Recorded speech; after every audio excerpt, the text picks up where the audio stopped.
Boss, we have a lead on that no-good thief. They call him the Sea Shadow. This is his arrest warrant. Unfortunately, he's got a good nose. He's unpredictable, too, which is how he's eluded us thus far.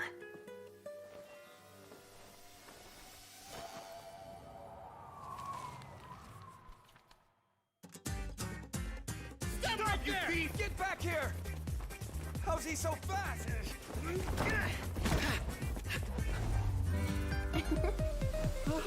Going somewhere?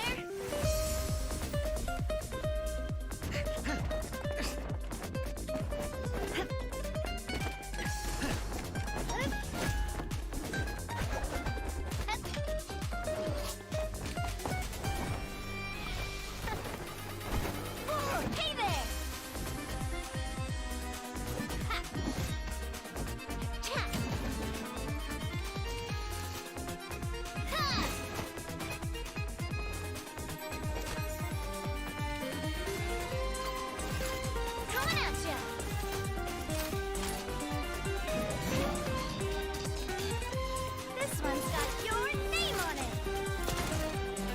Cut my losses.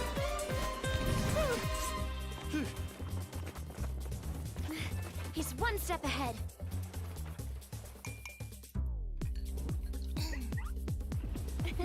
Thank you. So what if you flee by sea? Come on, lads, more speed. Please, boss, put your umbrella away!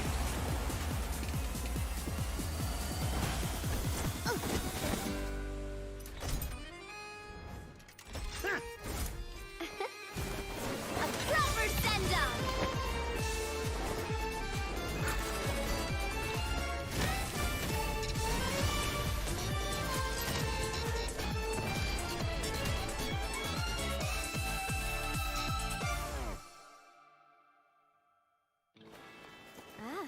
Ready to admit defeat?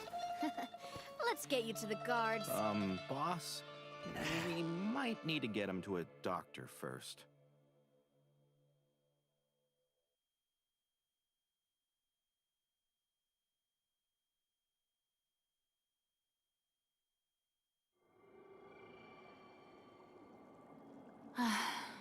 The hour of my execution is almost here. For the sinner, the curtain call has come. I know I may not sound it, but faced with death, I find myself a little afraid. Perhaps this is one thing both gods and humans have in common.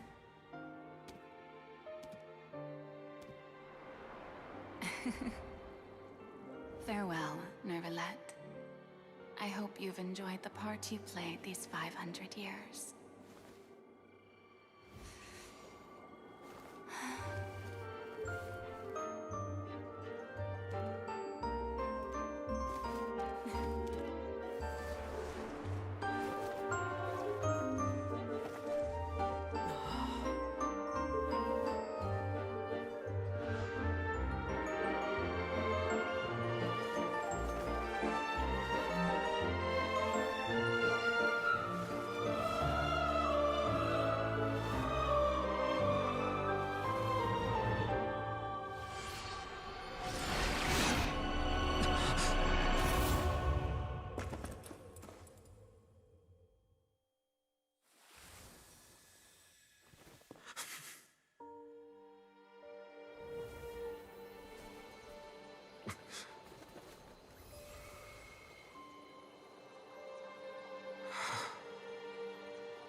I, Eudex Nervalette, hereby declare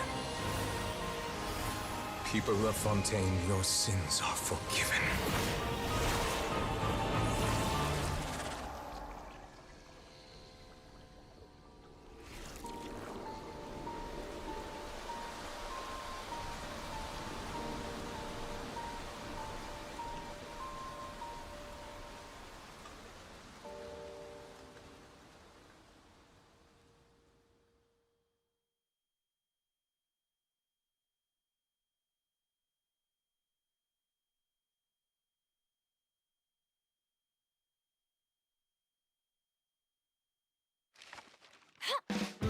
As long as I keep digging, it will shake the world like no other news report in history. Your credible source of the unbelievable truth. That's my journalistic motto. What's the news? To put it in adventurer terms, I guess for me, it's all about the thrill of the chase. All right, let's get this interview started.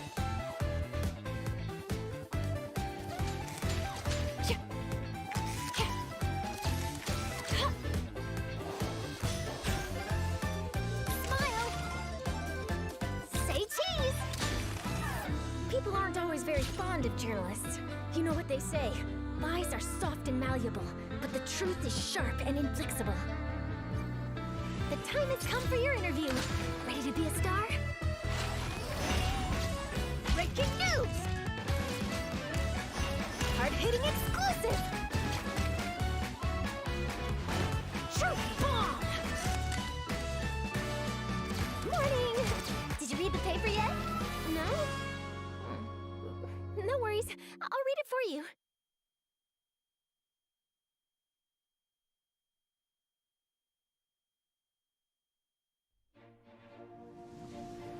Ladies and gentlemen, welcome to the most spectacular show in the history of Fontaine. Please put your hands together for our national icon, Fontaine's biggest celebrity, one of the 7 archons of Tibet, the Regina of all orders, kindred, peoples, and laws, Marina de Fontaine!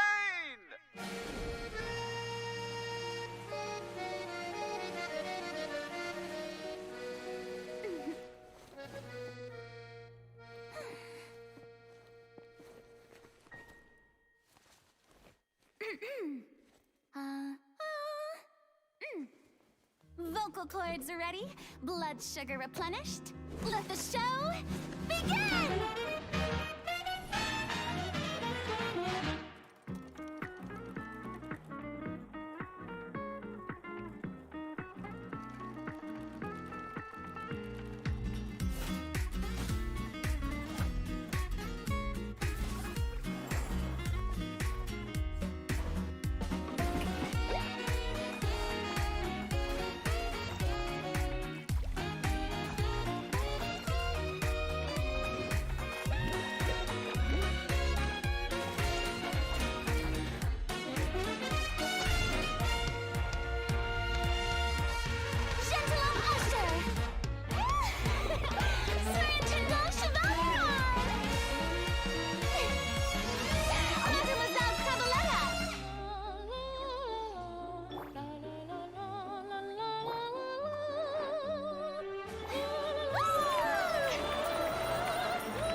This invitation is yet to be sent.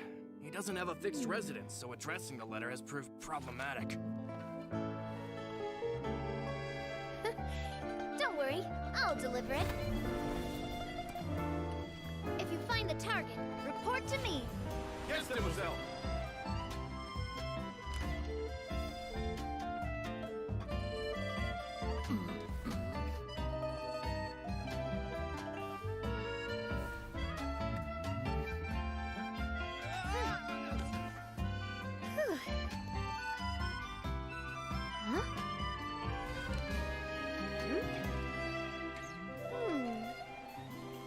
Oh.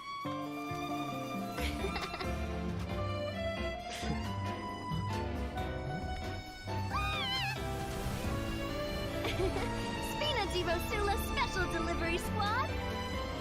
Mission accomplished!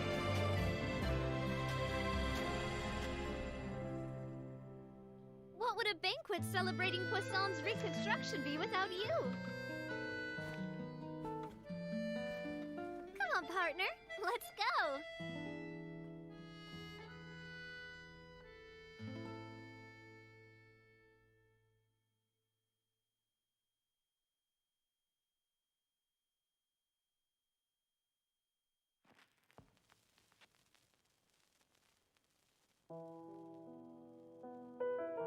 Opera walks the line between truth and fiction.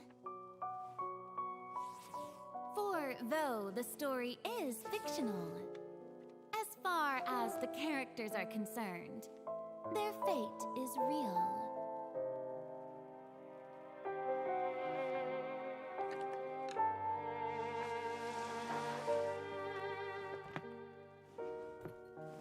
Therein lies the rub. Are you and I the audience, or characters on the stage? Nobody can know for sure. After all, nothing is easier to fool than the senses.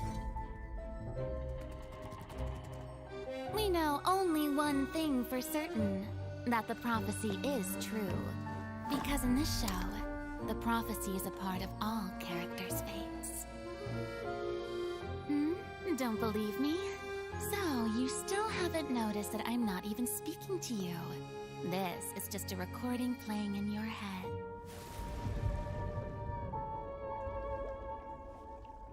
Now, do you see?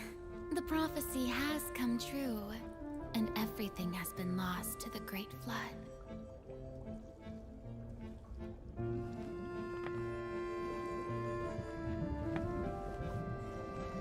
And you are the only one I have left.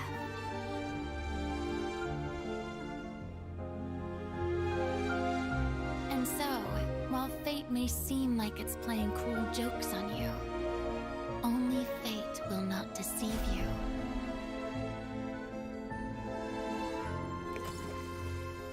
Unless you can first deceive fate itself.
camera operator. That can be a pretty technical job. Are you really up to it?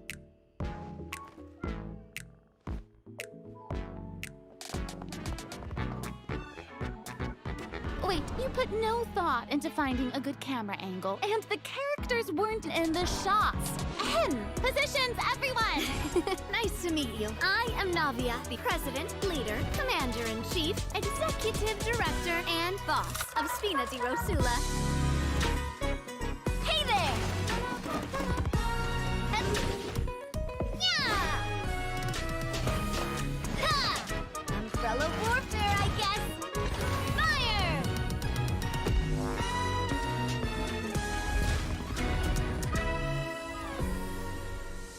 All right, cameras will start rolling as soon as the set is ready. Whoa, Farina's really kicking things into gear as the director. Props and lighting set the scene. Actors can get their makeup done. Extras, go over your positions. Camera ready, get the clapperboard. Actors, to your position. Lights, camera, action.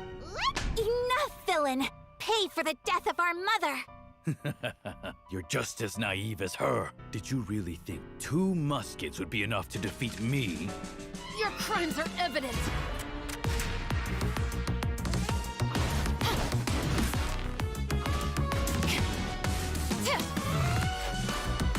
Drop your weapons. Justice will prevail. Not bad. The actors' emotions were all on point. Let's keep that take. We'll move on to the next scene. You mean... Did you really think you'd get away? Chevras. You can keep your Mora, and you can go to hell. Excellent! That was beyond mesmerizing. Let's make a film that'll make some serious waves in Fontaine. Not the kind of waves that drown people. I mean, the good kind of waves.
Lady Farina's dramatic twists never fail to amaze.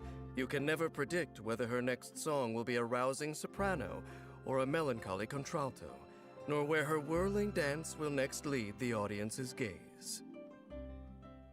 That was a snippet from one of the most popular editions of the Steambird. I knew you'd miss me. Farina has an entourage of hydro-proficient companions to assist her in various capacities. To show her gratitude, she occasionally invites them to her tea parties. With the world's doors open wide before her, the notion of a stage is not so narrowly defined. While Farina is in the party, the cooldown of xenochromatic Fontamer aberrant skills is reduced. Farina's normal attack can combo up to 4 sword strikes, dealing physical damage to enemies. Using a charged attack consumes a set amount of stamina to unleash her Pas Seul aura, dealing physical damage to nearby enemies, and changing Farina's Arca alignment. Periodically, when Farina's normal attack hits, a Spirit Breath Thorn or a Surging Blade descends on the enemy, dealing Pneuma or Usia-aligned Hydro damage based on her current Arca alignment.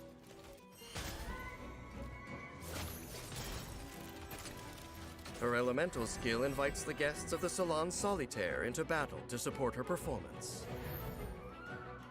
When Farina's Arca alignment is Usia, she scatters a spray of celebratory bubbles, dealing AoE Hydro damage based on her max HP, and summons the 3 members of the Salon Solitaire. Namely, Gentilhomme Usher the Ball Octopus, Surintendant Cheval Maran the Bubbly Seahorse, and Mademoiselle Crabaletta the Armored Crab. The Salon members periodically attack nearby enemies, prioritizing the active character's target, and deal Hydro damage based on max HP. When a Salon member attacks, the strength of the attack increases based on the number of nearby party members whose current HP is over a certain percentage, and consumes some HP from them. The more characters that meet the requirements, the greater the increase. When Farina's Arca alignment is Pneuma, she summons the Singer of Many Waters, which periodically heals nearby active characters by an amount based on max HP. If Farina's elemental skill summons are on the field when she uses a charged attack, the lineup switches to match her new Arca alignment. The Salon members and Singer of Many Waters share a duration, so when the lineup changes, the new guests inherit the remaining duration. While Salon members or Singer of Many Waters exist, Farina can walk on water. After unlocking the talent Unheard Confession, Farina's elemental skill is enhanced in 2 ways. Damage dealt by Salon members is increased, and the interval between heals from the Singer of Many Waters is decreased, both scaling with max HP. The maximum buff that can be obtained this way has a certain limit. Time to shine! Harnessing the spirit of revelry, Farina's elemental burst creates a stage of bubbles and foam that deals AoE Hydro damage based on her max HP, and causes all party members to enter the Universal Revelry state. While in Universal Revelry state, each time a nearby party member's HP rises or falls, Farina gains 1 stack of fanfare per 1% of their max HP that is gained or lost. The damage dealt by, and incoming healing bonus of, all nearby party members will be increased based on Farina's fanfare. When the duration ends, all stacks of fanfare are clear.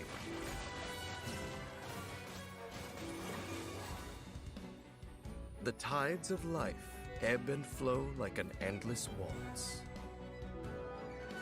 After unlocking the talent Endless Waltz, when the active character in your party receives healing, if the source of the healing is not Farina herself and the healing overflows, then Farina will periodically heal a nearby party member by a certain percentage of their max HP for a short duration afterward.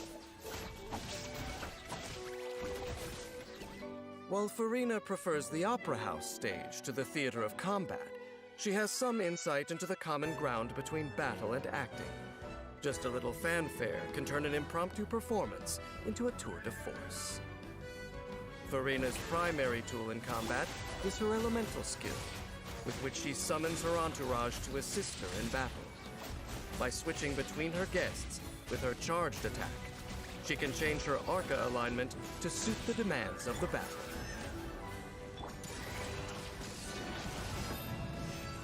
When energy is full, Farina fashions a stage out of foam and bubbles. As she accrues fanfare from her fellow party members, she bolsters their combat capabilities, building up to a glorious finale fit for the finest opera. While I can't claim much expertise when it comes to opera, I have heard that actors often rehearse in front of the mirror.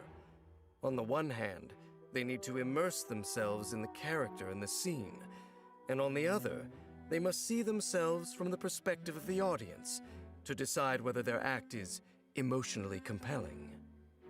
I'm sure that Farina, too, has spent time adjusting her technique in front of the mirror all alone. But I wonder, who is it that she really sees looking back at her? "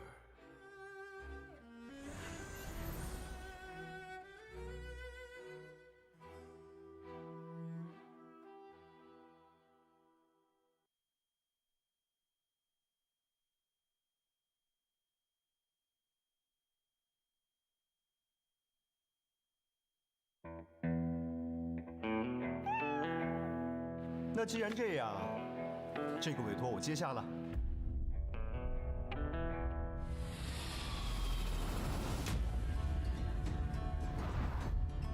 你说这里有7种高手，在哪儿呢？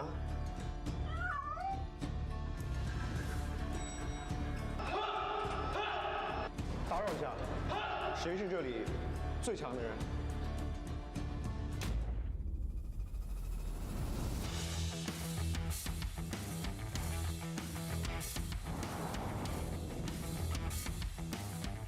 我这么折腾，到底图啥？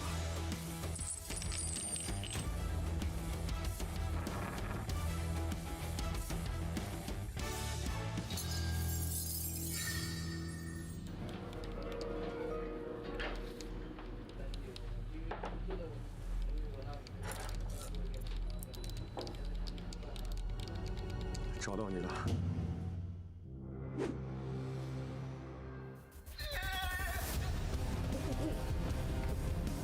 잠깐. 네 사람이 찾는 건 나야.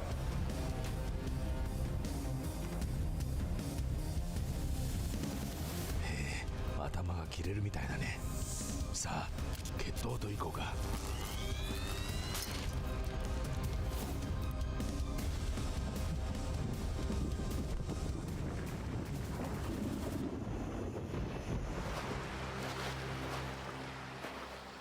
The Genshin Impact Genius Invokation TCG Asia Invitational is about to begin. Top players from all over Asia will soon gather in Shanghai.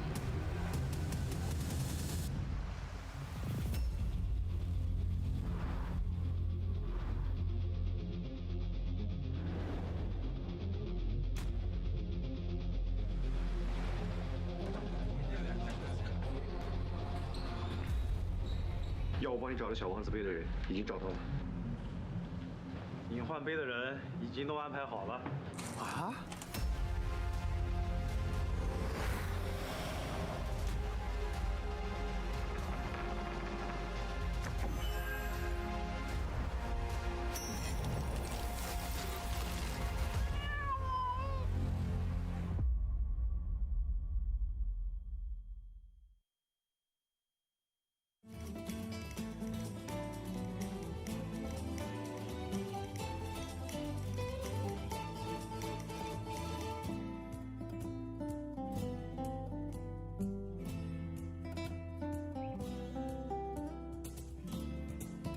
？Welcome back, travelers, to the Genshin Impact's Genius Invocation TCG Asia Invitational. I'm Rin Tai Cho. I'm Blep at Blep the Cat. And we are on the final day of the group stage. And just to quickly mention, next week, yes, on January 19th, there's going to be the knockout stage of the top 8 players that qualify. And you can take part on the Astro Carnival YouTube and Twitch to draw for exciting prizes. So don't miss out. Yeah. Blep, how are you feeling? I'm feeling good. I mean, It is the last day. We've had a really action-packed last 3 days. Honestly, I don't know what to expect. Each day has kind of had its own story. Had kind of had the metagame defined for us in the first day with a lot of similar decks. Day 2 was the day of stall, and day 3, I don't know. I mean, we had 3 players from the Dynamic Cup all together in one group, so it was a very tense kind of atmosphere. With 2 advancing from the Dynamic Cup, knocking out 1 and also 1 from Prince Cup Japan. But that was a really tough group. We saw a lot. I would say we kind of see how like the stakes and the pressure of the tournament can really affect players. One thing I do want to say, if you're sitting watching at home, watching these players play, and you see a mistake, like it's so difficult to play at a high level when there is so much pressure. Like it's very different just sitting at home when you're relaxed, and you can see all of the pieces. But when you're on stage, the time is The clock is ticking. Yep. You need to make a decision, and the wrong decision could cost you thousands of dollars. Yeah, thousands of dollars. Yeah, literally thousands of dollars. Yeah, the longer you go through this, the more thinking you have to do, and it does take a toll on your mind, right? It does. For sure. Like, I mean, how long were we casting in the booth? I can't imagine what it's like sitting in that seat for that long. Yeah. So yeah, it was Lee and I yesterday. We were trying to watch the match, and things like for the pretty aggressive decks that they were, they had to like slow down because like one little misstep could cost them a ton, and we saw lots of that happen yesterday. Yeah, exactly. And I think, if you're playing against someone who isn't, extremely good at the game, if you just do the basic lines, you'll usually beat them. But if you don't adapt to what your opponent is doing at this high level, then you're too predictable and you'll easily be counted. Well, let's see how this goes. We're going to go over the rules of the event, so watch this. The first Genshin Impact Genius Invocation TCG Asia Invitational is about to begin. 16 top players will be invited to Shanghai to take part in this competition, where 4 of them are selected from the Dynamic Cup and 12 of them are from the Prince Cup. This time, the Asia Invitational will be divided into 2 phases. The group stage phase will take place from January 11th through 14th, and then the elimination phase from January 19th through 21st, with a total of 7 competition days. The Conquest format will be applied throughout the tournament. At each tournament stage, players will prepare multiple decks in advance and engage in one-on-one battles. In a best-of-3 game, both players must construct 3 decks in advance, and they must not use the same character card in different decks. After construction is complete, both parties reveal their decks, ban one of the opponent's decks, and then play a game with the remaining decks. During the contest, the winner of a game will no longer be able to use the winning deck, and the loser can choose if they would like to change to another deck. The first party to win with all their decks wins the game. In Best of 5 and Best of 7 Conquest format games, both players will need to construct 4 and 5 decks in advance, respectively, and the same steps as in Best of 3 are required to ban the opponent's deck. The Best of 3 Conquest format will be applied in the group stage phase. The 16 players will be randomly divided into 4 groups by drawing lots. 4 players in each group will compete in a double elimination format. The winner of the winner bracket finals will advance to the upper bracket of the quarterfinals, and the winner of the loser bracket finals will advance to the lower bracket of the quarterfinals. At the elimination phase, except for the finals, which will use the Best of 7 Conquest format, all other games will use the Best of 5 Conquest format. The 8 players who advance from the group stage phase are divided into either an upper bracket or a lower bracket, depending on their performance, and a 3-day double elimination tournament will be held to determine the final champion. The total prize pool for the Genshin Impact Genius Invocation TCG Asia Invitational is 500,000 yuan, and the ultimate champion will clinch a prize of 250,000 yuan. The Genshin Impact Genius Invocation TCG Asia Invitational is about to begin. Who will ascend to the throne and be crowned as Asia's King of Invocations? Let us look forward to this epic showdown.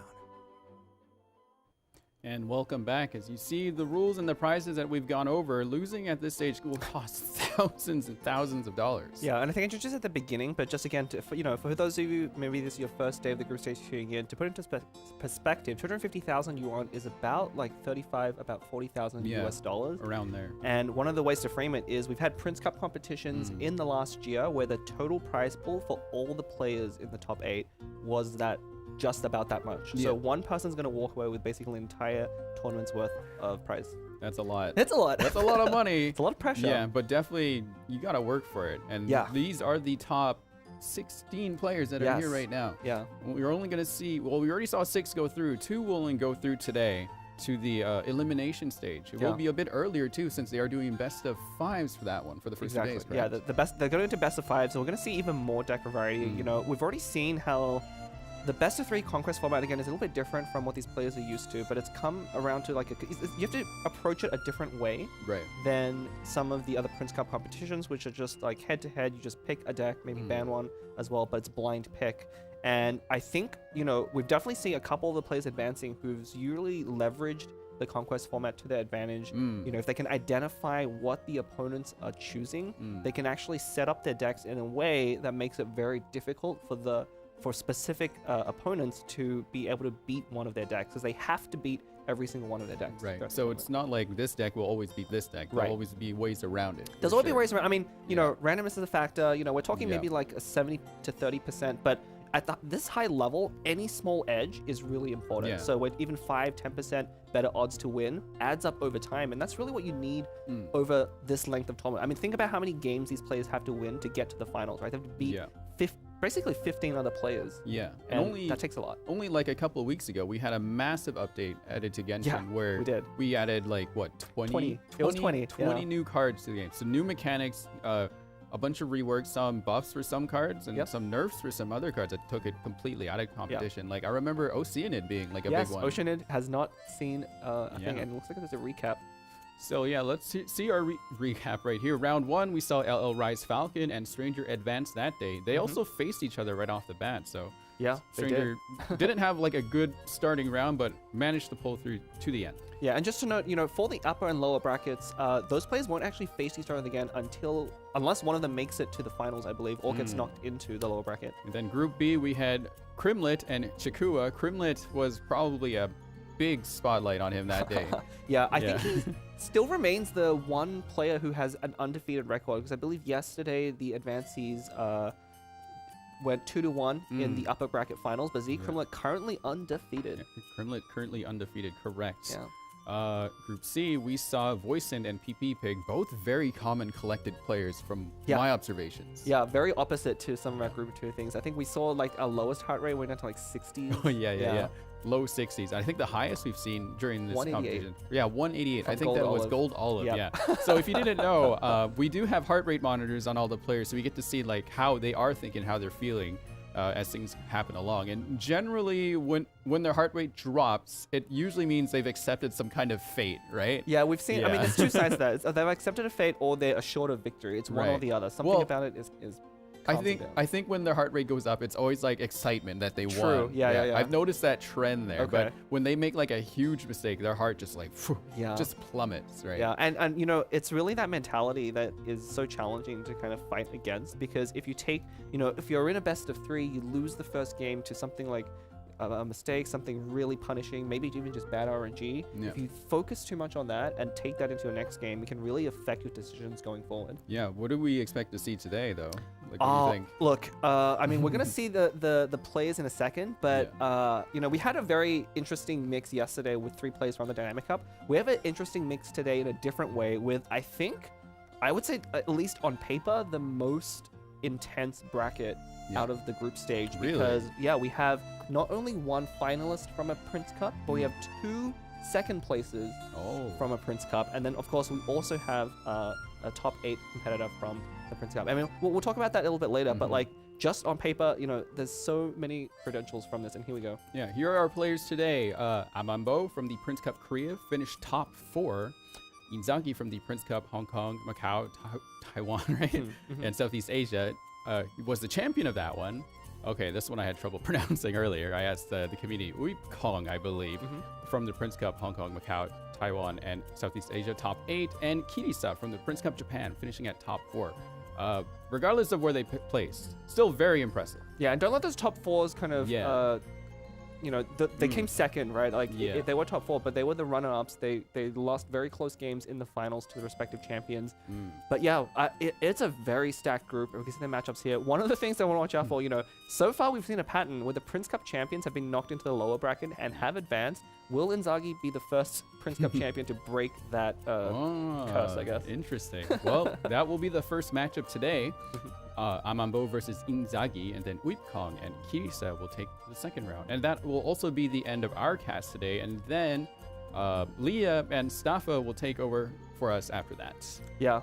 And, you know, I think we had a very quick first series in the last series today, and then it was on you and Leah to kind of carry a very long set of games in the last one. And very close to a lot of them 2-1s, you know. Yeah, yesterday's especially. I remember it was, I think, Meiteru we were watching. And unfortunately, Meiteru made a lot of misplays, right? But I believe you were reacting alongside everyone in there. I was definitely, you know, I've been watching this game very closely, of course. We will be seeing these players that are advancing again in the later set of the top 8. So it's very important to watch these games out. And of course, I'm sure all the other players are watching these games closely, because I think we're starting to see even as the tournament is progressing, even as the group stages are going along, there's been changes to the metagame within this tournament. You know, day one, we saw pretty much everyone bring the same set of decks, and we're getting to see more variety. And in fact, I look at a couple of deck lists today. It seems like people today have tried to adapt to that by, you know, counter picking maybe against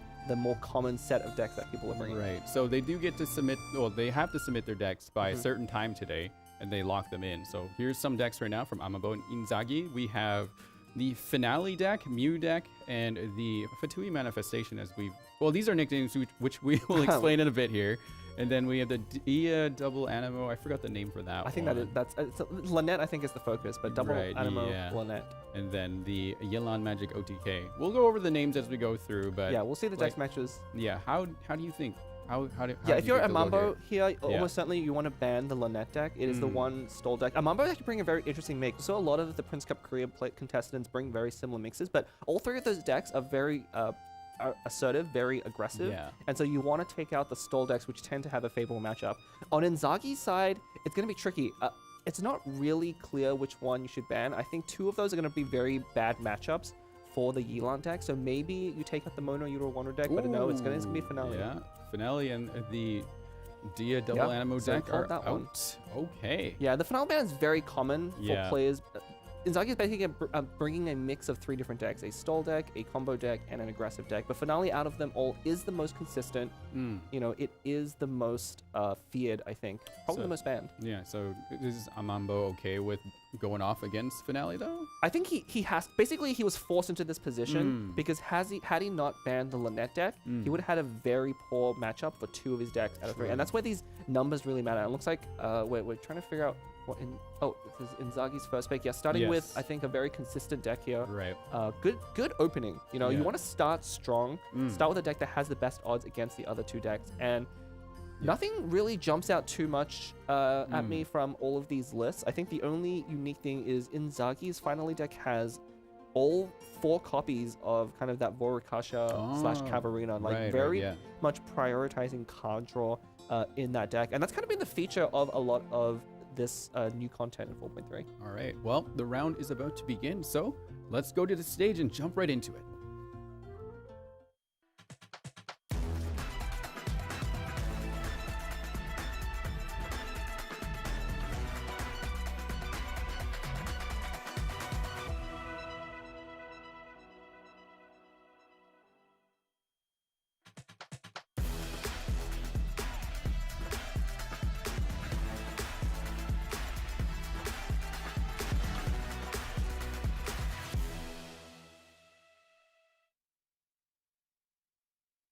I have to make this comment right away. Okay. I think Inzaghi is the first person that had that biggest smile in these intros, actually. Yeah, I mean, again, you know, I was there at that Prince Cup in Southeast Asia, and yeah, he is like that in real person. He's a very fun, happy person. But I think all of that, you know, comes off when he sits down in the seat. It is all serious. I mean, his results are quite incredible. You know, as we said, he's the champion of the Prince Cup, Southeast Asia, Hong Kong, Macau, Taiwan. He also came first in one of the Castel Gathering Season 2 in the Asia region as well. And he's been to 2 invitationals. You know, the Summer Invitational, I believe that was held in Korea. And then most recently, the Winter Invitational in LA, where I very recently got to see him again. So I think a lot of Inzaghi. Very curious to see. He's brought a very standard set of decks here as well. But Amambo, of course, is quite a force himself, coming in second in Prince Cup Korea. Also attended WCG Busan, a tournament in Korea as well, coming in top 8. So nothing, didn't get too far in that tournament, but obviously qualifying in the first place for something like that, also very impressive. Yeah, we'll see. Have to see how Amambo fares up against, because Inzaghi does have quite the history that you just listed off there. But yeah, Amambo is here for a reason. These two are the best of the best. So yeah, I mean, right off the bat, I think Amambo's deck choices are going to be very difficult for Inzaghi. We're not going to see this matchup yet, but definitely the hurdle that Inzaghi has to overcome is his second deck choice. That Yelan OTK deck is not going to be a great matchup into some of Amambo's decks. True. All right, we have Mew, which is the Mona Eula Wanderer deck, versus the... We have 2 names for that, Finally and Finale. I think, I mean, you and Leah kind of landed on the correct pronunciation. I think it has to be Finale. Of course, it is named after official Nahida Lini. Yes. And if you say those first letters, it is Finale. Yeah, so Finale. Well, I know. I mean, Linny has like a line. I think he says the finale. So it just seems to fit. It really does. Yeah. Regardless of that, so we are at our opening hands here. They can shuffle a few cards back if they'd like. Oh wow, Inzagi's already got their heart going. It's double that of a Mambo and more some. That's actually wow. Oh whoa. Yeah. Okay. Cards come back. Some artifacts. Board Princess.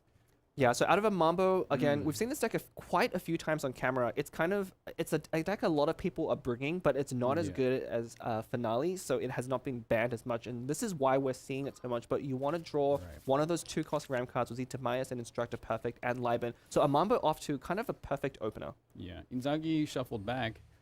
They ended up getting the Lyre Song, which is a really big card that has appeared in the tournaments recently. Can you explain that one?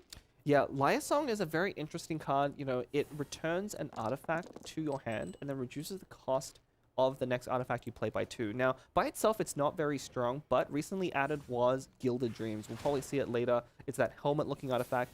With it combined, you are able to generate quite a lot of die out of nowhere, and it's kind of given them nickname Magic, which is this kind of combination of cards altogether because of the way it just pulls dice out of thin air. Interesting. All right, Mona led in with her Phantom, which is probably the most standard play there, as well as Fischl leading in with Oz. Yeah, and Mambo with perfect dice. You know, what all you need at the beginning is 3 Hydro, 2 of anything else to lay down Timaeus or Wagner, and then that Liben. I mean, that is a really good opener. Inzagi, I think, is not going to enjoy seeing that. He's going to have to figure out if there's a way that he can mount a comeback in the second round. So Amambo did end their turn because they have enough die to proc a Liben, which will bring back 2 die and 2 cards, I believe, right? Yes. Yeah, so that is a really good ramp play on Amambo's part. Yeah, it's perfect. Inzagi left with 4 die. They can't quite skill Nahida unless they want to tune, but that's kind of risky at this point, especially when you got a pretty good hand. Yeah, this is not a great opener. He would have to tune 2 cards. There is an avenue where he tunes Lyre Song and Boar Princess. You know, he does have that Voracash's Glow in his hand, one of the new artifacts. When you equip it, after you take damage, you will draw a card, but looks like he's going to go for the normal attack. Yeah, all right. Just to get some reactions on the other side. It's still a decent move, but unfortunately can't place that seed that Nahida does with the skill, which helps spread damage across the team. Actually, I don't hate, you know, I think that's pretty reasonable. So one of the things that Inzagi knows, a Mambo will switch immediately to Wanderer or Eula in the next round. So no matter what he does, even if he applies seeds now to Mona, he will not be able to get a second hit to apply seeds across the whole team. So against a lot of other decks, this could be a bad opener, but actually against this Mew deck specifically, Mona Eula Wanderer, nicknamed Mew, it's not too bad. Yeah, I think I like conserving the cards in hand. Oh, Inzagi just kind of pushed their head back a little bit in pain from the die roll right there. Unfortunately, Amambo's dice are pretty good. I think all he's looking for really is 3 Nemo. With that Instructor in his hand, one of the great artifacts to put on Wanderer every time you trigger a reaction does generate 1 extra Anemo die. So assuming you can continually trigger swells, which Wanderer generally doesn't have an issue with, can really fuel your round 2. So Inzagi's probably looking for some more Dendro die here, correct? Yeah, he's keeping that 1 Dendro. The main decision there, that's a pretty good roll. Really good roll. Nice comeback right there. The main decision he was thinking about there, does he keep the Pyro die? He needs to decide this round, is he going to swap to Linny or is he going to use Nahida and then burst? And it looks like after re-rolling Pyro, he is going to commit to the Nahida line. All right, so Mambo has a few lanes, but the most common lane will probably be to swap off to Wanderer and start using Wanderer's skill, correct? Yeah, Wanderer's skill, most likely equipping Instructor. Of course, with that free equipment Instructor, he's at 10 dice now. Instructor, every time you trigger reaction, is +1 die for 3 in the round. So he's actually sitting potentially at 13. Yeah. Oh, also, if you look at the top right, sometimes the player notes might pop in and you get to kind of peek at what they're thinking about, what they're mathing. Because, sometimes there's just too much information to keep in your head. It's actually really important, especially in these matchups, to keep track of what your opponents have played. Because a lot of these high-level things isn't just playing the cards in your hand and playing what is on the board, but also playing around what the opponents could have. Oh, I'm looking at Inzagi's note. He wrote down Scara Meow. Interesting. That is really, he does write Scara Meow. Yeah. That's pretty fun. All right, Amamo went from Mona to Hat Guy and off to Nahida. Hat Guy's, I guess, ant in some ways that the community has described. Yeah, very interestingly though, Amambo chose to equip Gilded Dreams instead of one of the Instructors. So what's that going to let him do instead? Rather than ramping out a lot of dice, it's going to give him more cards. So he might be looking for a specific card. It could actually be that Wagner that is sitting in his hand there, because a weapon is definitely something you want to find in this deck. Yeah, I believe it would be the Tule Tula for Wanderer, his signature weapon, correct? Yeah. Well, it could. I think the best weapon he could draw actually would be Wolf's Gravestone right now. It's a little late to go Wanderer. Wagner takes one round before he gets to that critical 3, I guess, stacks in order to equip a weapon for free. So I think the best draw is Wolf's Gravestone, because you end on Eula. Wanderer does a lot of damage to begin, but Eula is the finisher for that deck. So Inzaki's turn right now on Nahida. They could use their seed, but there's a higher cost seed skill which will spread it across everyone. You think it's worth going it for that one less die? That could be a tough one. Because Nahida's already got 1 energy, so there wouldn't be a point to do 2 attacks here. Yeah. There's definitely a good reason to go for the 5 cost here to spread seeds. I think Eula is the character you kind of actually want to get more damage on. You know, we're gonna see Wanderer do a lot of damage this round, but once Wanderer uses up his burst, he's actually not that valuable for the deck. So we could see Inzaghi trying to target Eula a little bit more with the 5 cost skill. He will need to fix a couple of his dice to do so. Right. All right. The seed dispensary with the Sealy has come out now. Looks like just a regular skill for 3, but Nahida does have her burst ready to go. If you're a Mamba, what do you think you should do from there? I mean, you know, once you go on Wanderer, you kind of just stay on Wanderer. The only thing a Mamba will have to play around is an Adeptus burst. Actually, does Inagi have Adeptus in his hand? I think that might be an Adeptus, isn't it? Yes, that is a 2 unaligned cost food. Yeah, I think they don't. There isn't a Tandoori in the deck. No, there is. So it could be Tandoori or Adeptus. Okay. Yeah, you didn't quite catch it. I didn't quite catch it. Or if it's Adeptus, we saw this play yesterday. The Nahida burst Adeptus on Wanderer to take him out before he can burst. Could be very huge here. So I believe Nahida's burst is about 4 damage. 4 damage, then Adeptus does 3 now? 3, yeah, it's exact. Yeah. All right, exact. It is exact. Yeah, does Catalyzing Field also affect Nahida's burst? It does, it does, but Inzaghi did already use up both Catalyzing Fields here. You know, one of them got used up by the Oz summon at end of turn, and one by the skill just now. But still, at 7 health, that's exactly what Inzaghi needs. Yeah, could be a really big play right now to remove Wanderer, like easily. Yeah, Wanderer burst is one of the ways the deck gets damage out very quickly. Oh, I think we're going to see it. So the Lyre Song, they're returning. So one of the cool things about Lyre Song, it doesn't just discount the artifact you return, but anything in your hand. So Inzaghi is going to return that Vorikasha's Glow, equipped from earlier, reduce the cost of that Gilded by 2, and we're almost certainly going to see him equip it onto Linny here. Okay. Yeah, Linny makes sense. You know, it generates an Omni die, so you don't need to necessarily equip it to Nahida. One of the other things Gilded Dreams does, draws you cards when you trigger reactions. Nahida's not going to have any reactions here. Here comes the Adeptus Temptation. As you said, it has to be right now. Yeah, he's thinking about which card to tune. Yeah, one of those Vorikashas makes a lot of sense. Here now, it is. Nahida used her burst for 7 damage on Wanderer, sending him back to the Academia. Not enough studying, my friend, so... That's the second time, I think, in this group stage that exact play has happened with those exact characters, too. Yeah, it's fun to see, like, the little matchups between the 2 cards there, except for Eula and Linny, who don't really go together, but to see Mona and Fischl versus each other, it's quite fun. Yeah, and Mambo there playing Wagner, of course, allowing him to draw a weapon from the deck. He lost his weapon Banner Pity there, unfortunately. Yeah. Did not get the Wolf's Gravestone that he was wishing for, instead drawing the Tule Tulas. Oh, yeah. A little too late. A little too late. Oh, God. I'm sorry, you guys. Well, yeah, Wagner, though. Interesting that you brought up the weapon gacha. Wagner had a recent buff, I guess. Could you explain that? Yeah, so before when you played Wagner, he would just build up stacks, but you wouldn't, if you didn't have a weapon, it'd be useless. But now, if you have 3 different weapons in your deck, when you build it and play Wagner, then you'll draw one of those random weapons from your deck. Of course, the Mona Eula Wonder deck has Tule Tulas, usually has 1,000 Floating Dreams as another catalyst, but the third weapon is Eula's weapon, Wolf's Gravestone, which allows her to finish off the other side very, very easily. So it kind of works really closely with the weapon banner in game, where you do have really 3 chances to try to get the guarantee. Yeah. And you could lose 2 of them, unfortunately. It's very funny. And we saw, I think yesterday, Star playing this deck. Oh, Mambo drew it.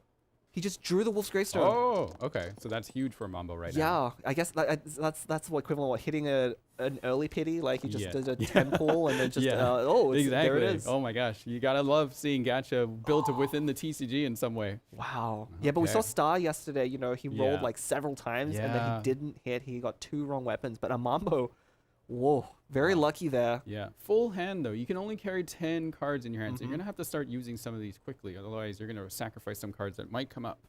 Yeah, before I think Inzaghi was quite ahead, but actually that Wolf's Gravestone draw. I mean, Inzaghi has to be thinking about it, right? Your opponent's played Wagner. You know they have a weapon ready, so there always is the possibility of Wolf's Gravestone. So at the very least, Inzaghi can plan around it, and he kind of has to play assuming there's a Wolf's Gravestone coming. Yeah. True. Yeah, once you see Wagner there, you kind of have an idea. Because you saw Wagner earlier, I believe, so there has to be enough. And seeing a full hand on a Mambo side, I'm sure Inzaghi knows that the Gravestone is there. Almost certainly. Yeah, you have to assume it. The one good thing for Inzaghi, though, he's about to draw 3 cards of that off that Sealy there. Playing the board Princess. I believe there's going to be a sacrifice here on Nahida. Yep, I think that makes the most sense. Yeah. We probably will still see a Nahida skill. That's one of the more damaging things he can do at this moment. Ooh. Maybe might protect too, actually.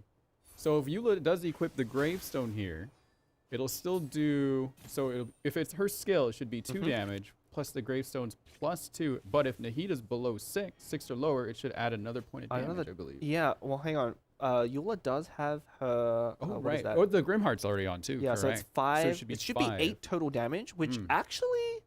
That would take Nahida out. That should take Nahida out, provided they equip it. Yes. Yeah, I'm actually a little bit surprised that they did that. Oh, you know what? Okay, so the reason Inzaghi did that, he knows that 8 is still going to take out Nahida, but what he is doing is he's forcing a Mambo to use up that Grimheart stack in order to take out Nahida. Yeah.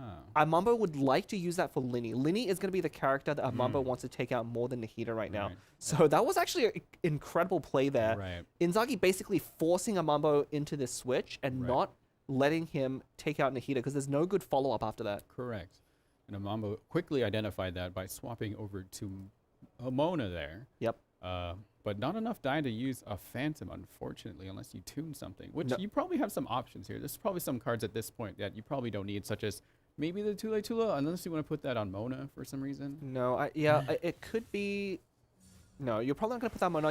You want to save those 3 Wagner stacks. If he draws a second Wagner, we might see the Tulas. Right. But yeah, this is going to start setting up the Hydro Aura, and this is where the Mew deck is so feared, right? Once Wanderer goes down, you know, even though Amambo lost Wanderer before Burst, that's really not a huge deal as long as Eula can take over the game from here. Yes. And if you get Hydro on all your opponent's characters, that's one way that makes it very difficult to fight Eula as she's freezing your whole team. Yeah. Inzaghi, turn now. They could keep going with Nahida if they'd like. Maybe perhaps spread more seed across the other side to continue more damage.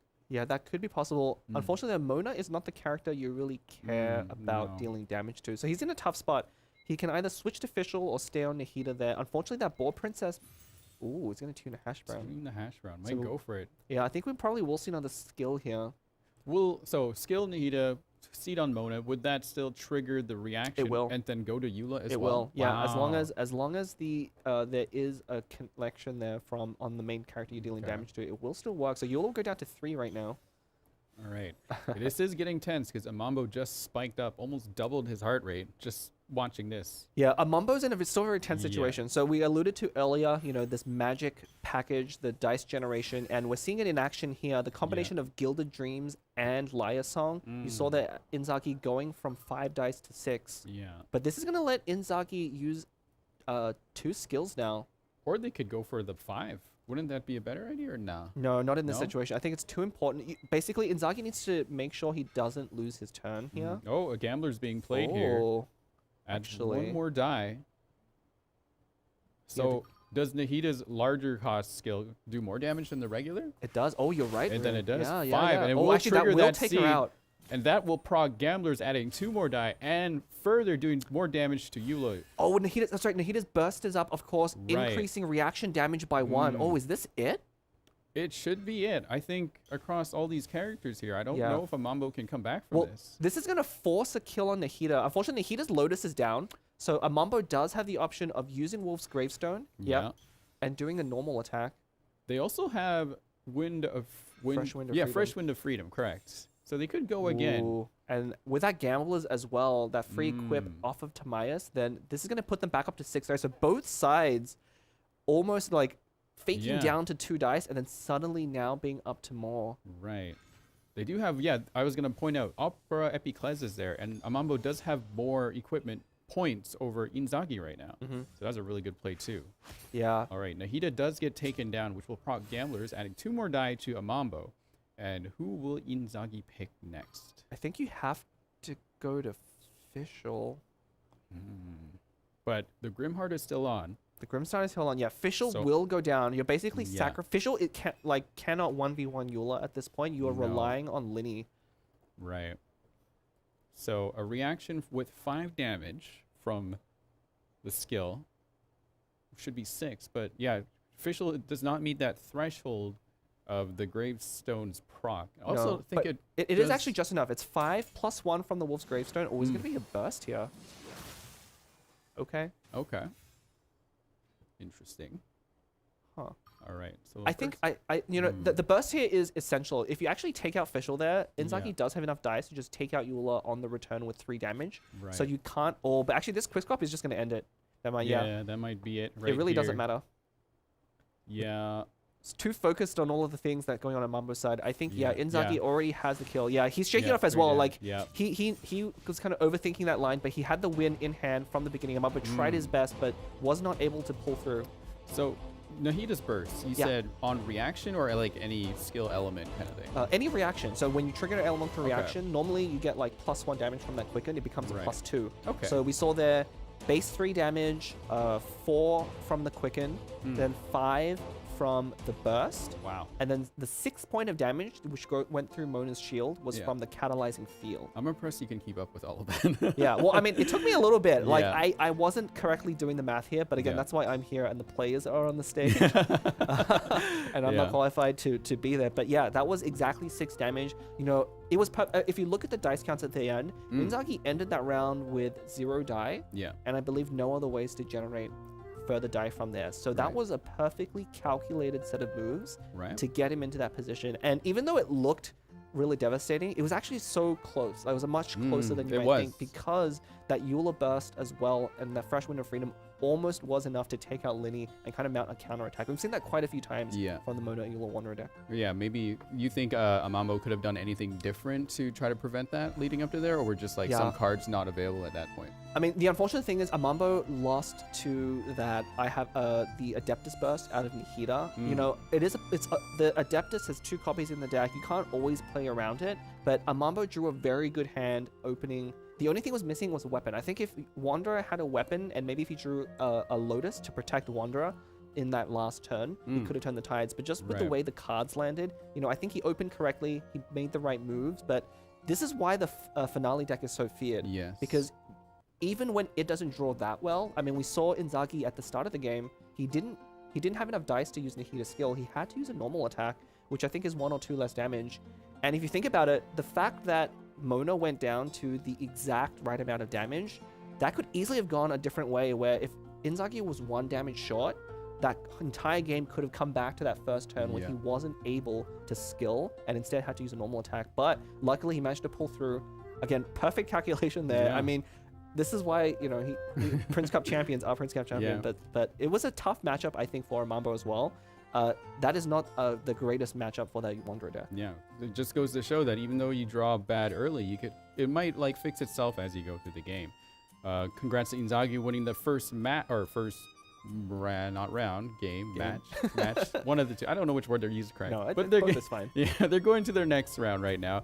Amambo elects to use the Fatui Manifestation deck this time instead of bringing back the Mew deck. Yeah, we've seen most players actually choose the same deck, but I like this choice here mainly because he knows now Inzaghi is forced onto the Yilan OTK deck, a combo deck, which this version of Manifestation Signora is an aggro deck. So we're going to see the next deck list soon. You're going to see that they share 2 characters, and you might think that, you know, Yilan or Child, you know, these decks must play the same. That is not the case. These are completely different decks with completely different plans just based on their one character. But in this matchup, Child definitely has the advantage.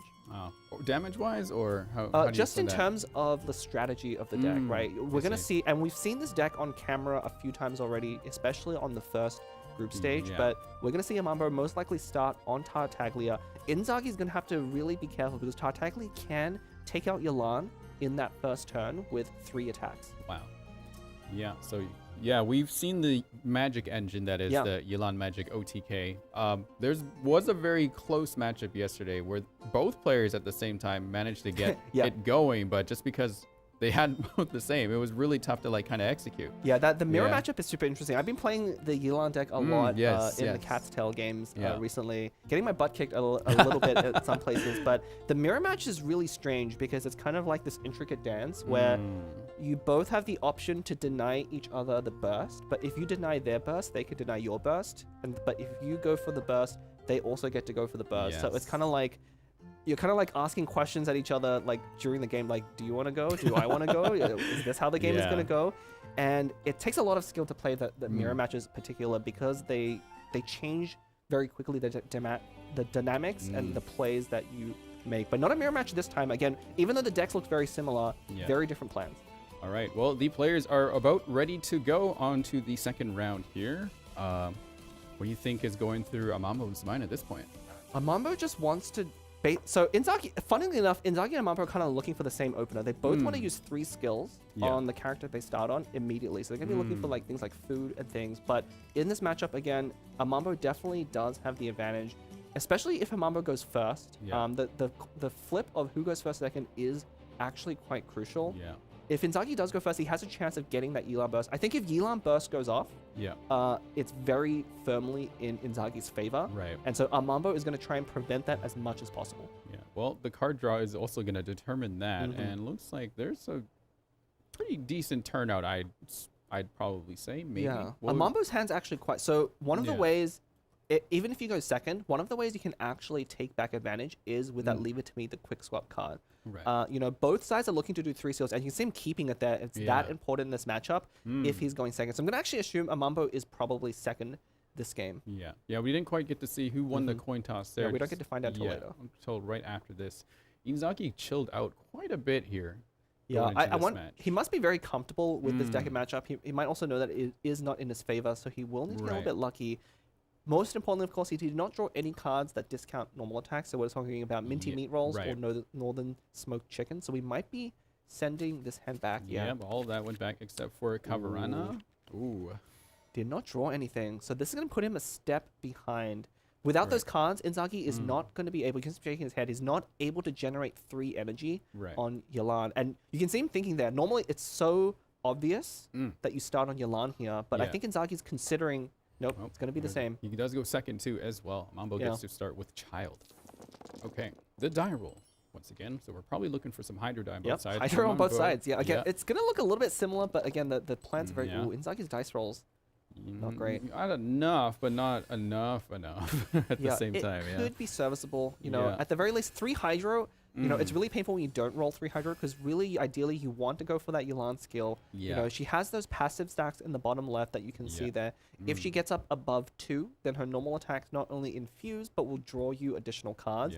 And in fact, that card draw ends up being one of the most important factors for this deck. You really want to draw more cards in your deck to find pieces that combo together and work well. Yeah, it definitely sounds like a deck that you need some really high luck on actually at the same time, unfortunately. You would think so, but they, you know, in the 4.3 update, they added a lot of cards that just draw additional cards. I've noticed and so in certain builds of the deck, the one that I prefer, you actually very consistently can draw your entire deck, the whole 30 cards, by the end of round 3, which sounds crazy. What? Really? Interesting. Yeah. Wow. Usually, you know, I'll find myself with like 4, maybe 6 cards left over, depending on how lucky I get. But have had games where you just draw the entire thing. Wow. Yeah, it's really fun. And I think there not are, for my opponents. Right, not for your opponents. But I think even there are cards around, like if you don't have any cards left, then here's some more cards or dice or anything like that. That's crazy. Yeah. Wow. Ooh. All right, we're electing to play the Sealy on this side and using the skill to get the Sealy to charge up because Inzaghi does need something to come out here. Wait a minute. Oh. One of the things that interesting, he didn't play Seed. Oh, we're going to see him tune it. Yeah, he didn't play Seed Dispensary, which normally you would combine with Sealy. It's a... Oh. So, Inzaghi drew the Northern Smoked Chicken there, but unfortunately, because he committed to the Sealy already, he no longer has enough dice. So you can see him shaking his head there. That is what that reaction was about. He's kind of smiling, like he knows, like, yep, this is sometimes just how RNG decides to to mess with you. Yeah, and I've noticed when things do kind of go wrong, the heart rate drops. Interestingly, yeah, it's below 70 now. Yeah, I mean, what can you do? Right. You know, the funniest situations we used to see on camera is the famous Bennett burst, and then next round you draw the Bennett talent. That's always been the fun combo. Okay, so he is going to tune that Seed Dispensary. So I was wondering if he's going to do that. Normally you play Seed Dispensary and then play Sealy because Seed Dispensary does discount that Sealy, but Inzaki deciding that the other two cards in his hand that we would have to tune, Liar Song or Ball Princess, are too important. We saw Amambo equip Gamblers onto Thunder Manifestation really early on, kind of setting like a statement too, because usually you want to kind of show your artifacts right away, and also have the flexibility of equipping on other characters provided the right situation comes up. But to put that out there right away must be a huge statement. I mean, I think the dice efficiency, it means that dice efficiency, that extra dice he had, is going to matter more to him than the surprise factor. And I think that's correct, mainly because, again, the top deck is an aggressive deck, the bottom is combo. They're quite different. The top one is quite predictable. You know, you have Child, you attack 3 times, you burst, and then you go to Manifestation and you just start cleaning up. And then if that isn't enough to do it, Signora is there to finish the job. So the equip onto the Thunder Manifestation makes a lot of sense. And more importantly, there's not really that many ways for Inzagi to threaten Manifestation right now.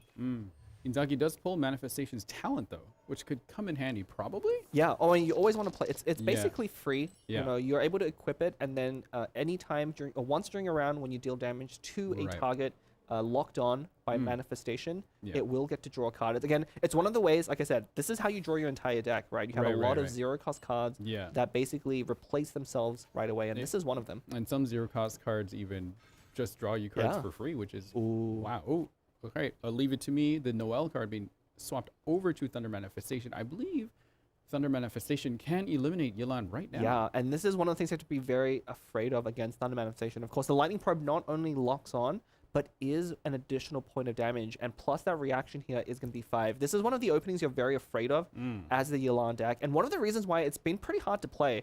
You know, early on during when the first new cards were released, people were playing this deck and not really sure how to play against it, but now you can see how easy it is to disrupt the combo. Yeah, so Thunder Manifestation takes out Yelan with a skill, forcing Inzagi to swap over to Signora.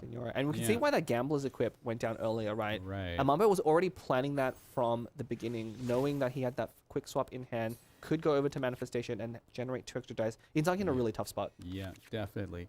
Ooh, some more card draw from the Sealy coming in here. I believe that's not, is that Echoes or is that the other one? I can't remember. That is Echoes of the Offering. Not one. So some decks have started playing this card. It's very similar. The zero cost Falling Rings is when you use a normal attack. You draw a card. Same effect here, but additionally, after you use a skill, you will recover a die if you have more cards in hand than die. Actually, that sounds like a really good card for the decks that you were describing earlier. The way it uses it, I think, in this deck is it's kind of like a third copy of Gilded Dreams. So we see here Inzagi doesn't have Gilded Dreams in hand. And so normally those 2 Liar Songs that he's holding would be completely useless. There's really no other artifact that would combo with it. But with Echoes of an Offering, because it generates that 1 die as well, you can still make use of it with Liar Song. All right. Well, Amanbo has exhausted their die right now, so Inzagi has some options here to work with. Do they keep attacking? Do they swap over to Thunder Manifestation, try to draw more cards? What do you do in Inzagi's situation here? Yeah, that's a pretty tough one. Your opponent did put down a Lotus, so using a skill here would make sense. Unfortunately, of course, Amambo did also use the Fatui Resonance, Fatui Conspiracy. You can see that Pyro icon on the bottom there. So I think the important thing here, I think the swap is correct because if Inzaki uses skill on Signora, she drops below 4 HP, which is a critical breakpoint. Her being at 5 right now is extremely important because she won't transform into her Crimson Witch of Embers state into the next round. And until that happens, she has a revive. And so it would be able to tank quite a bit of damage until that. But you can see how different this matchup has gone because, again, Amambo is the aggressive deck. You can see he's piled on so much damage. While it looks like Inzagi has not done a lot, but that's because he spent quite a few rounds setting up Yelan, but obviously to not great effect. Funny you mentioned the revive. Signora. I guess a lot of would-be Signora mains would have loved that a little bit earlier in the patches, unfortunately. Well, there's still plenty of regions left over. Maybe they can hold out hope, but I mean, she is classified as a monster card. I think some people, when she released, pointed that out. It's like, well, if she's a monster card, then and a boss card and not a character card. Yeah. Yeah, because that's right. Monster cards can't equip weapons. It would make sense for Senora to maybe equip a catalyst, but no, not in this case. Yeah. But then again, her kit is very unique, actually. It is extremely unique with 2 forms. We'll definitely see it transform at some point in time, but we saw that Inzaghi playing Northern Smoke Chicken. I like this a lot. We're going to almost certainly see a normal attack from Manifestation to break that Lotus. There's no reason to use a skill here. It's going to absorb 3 damage anyway, but that Lotus is still going to absorb 2 because of the reaction. Right, and it will still spread across to Child and Senora as well. Does Child take extra damage because of that reaction, or no? No. Okay. The extra damage is only on the target affected by Lightning Probe. See. Which actually, in fact, this Lotus is actually going to be huge, because not only is it going to absorb that extra reaction damage and the 1 damage from the attack, but also the 1 extra damage from the Lightning Probe on Inzaghi's Manifestation. So really efficient turn from Amambo, actually, right? Sniping off the key combo piece there and preventing a ton of damage. Wow. Yeah. Definitely. Yeah, Inzaghi definitely trying to mull over his options right now. Only 3 died left. Pretty full hand, but kind of set back quite a bit because Yelan was taken out quite early.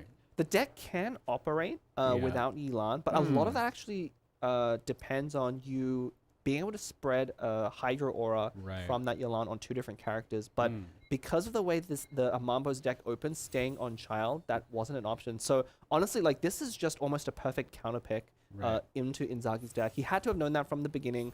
I mean, it still made sense not to ban this one. The Finally deck is a similarly painful matchup to go into. So this makes a lot of sense, but he's hoping... Oh, he tuned that Echo, so I think he's really hoping if he can draw Gilded Dreams. He has a Yayoi in his hand. He's really looking for it.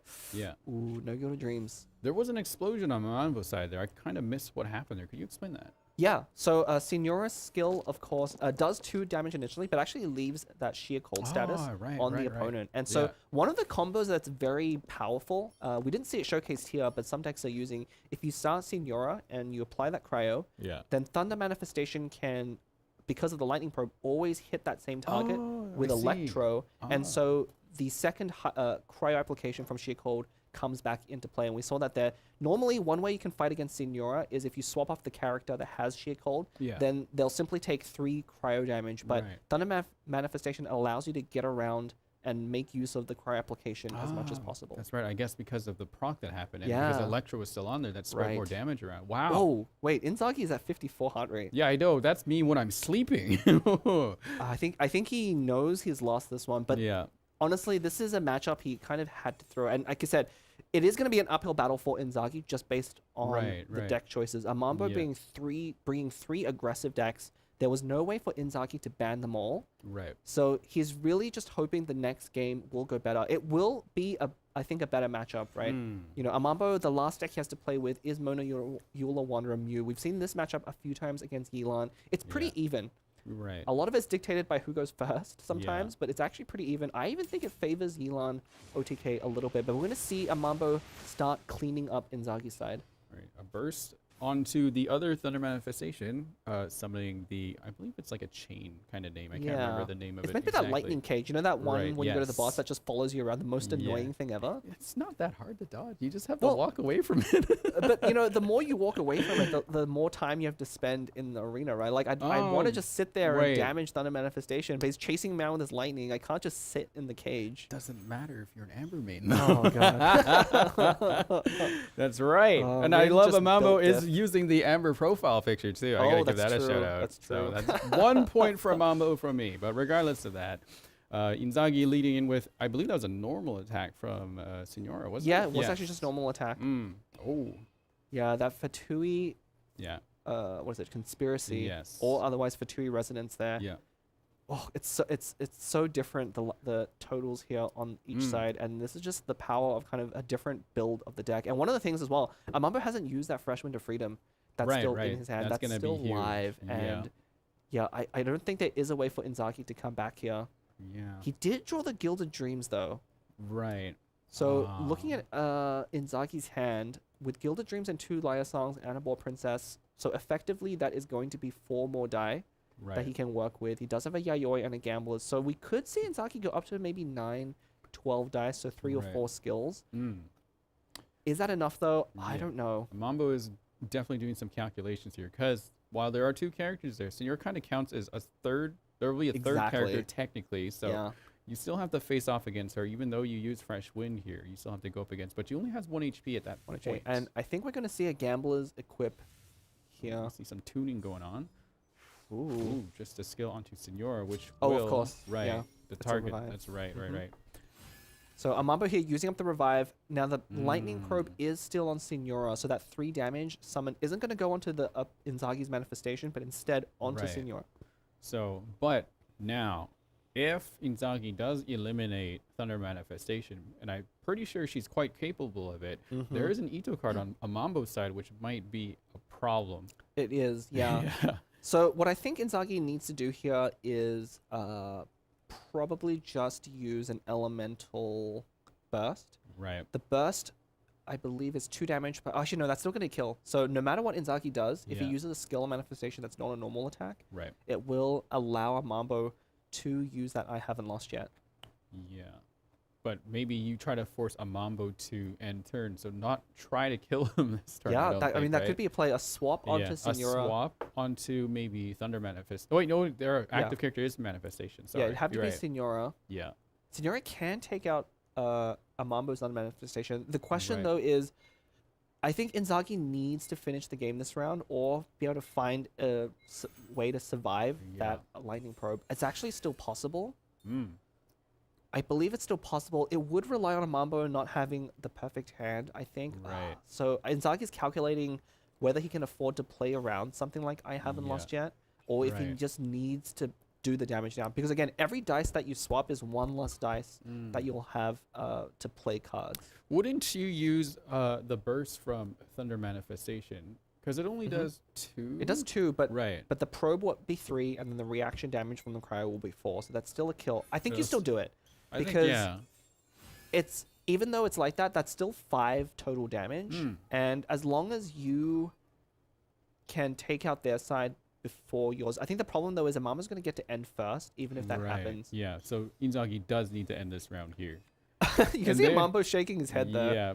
And, you know, this is a series of plays that I think have frustrated a lot of players, even particularly professional players, is this ability to just have so many dice with cards in hand. It's and magic, as you said. Yeah, right? it is very much magic. We saw Inzagi start with 6. I think the Gambler play is coming in probably right now. Yep, here it is. Yep.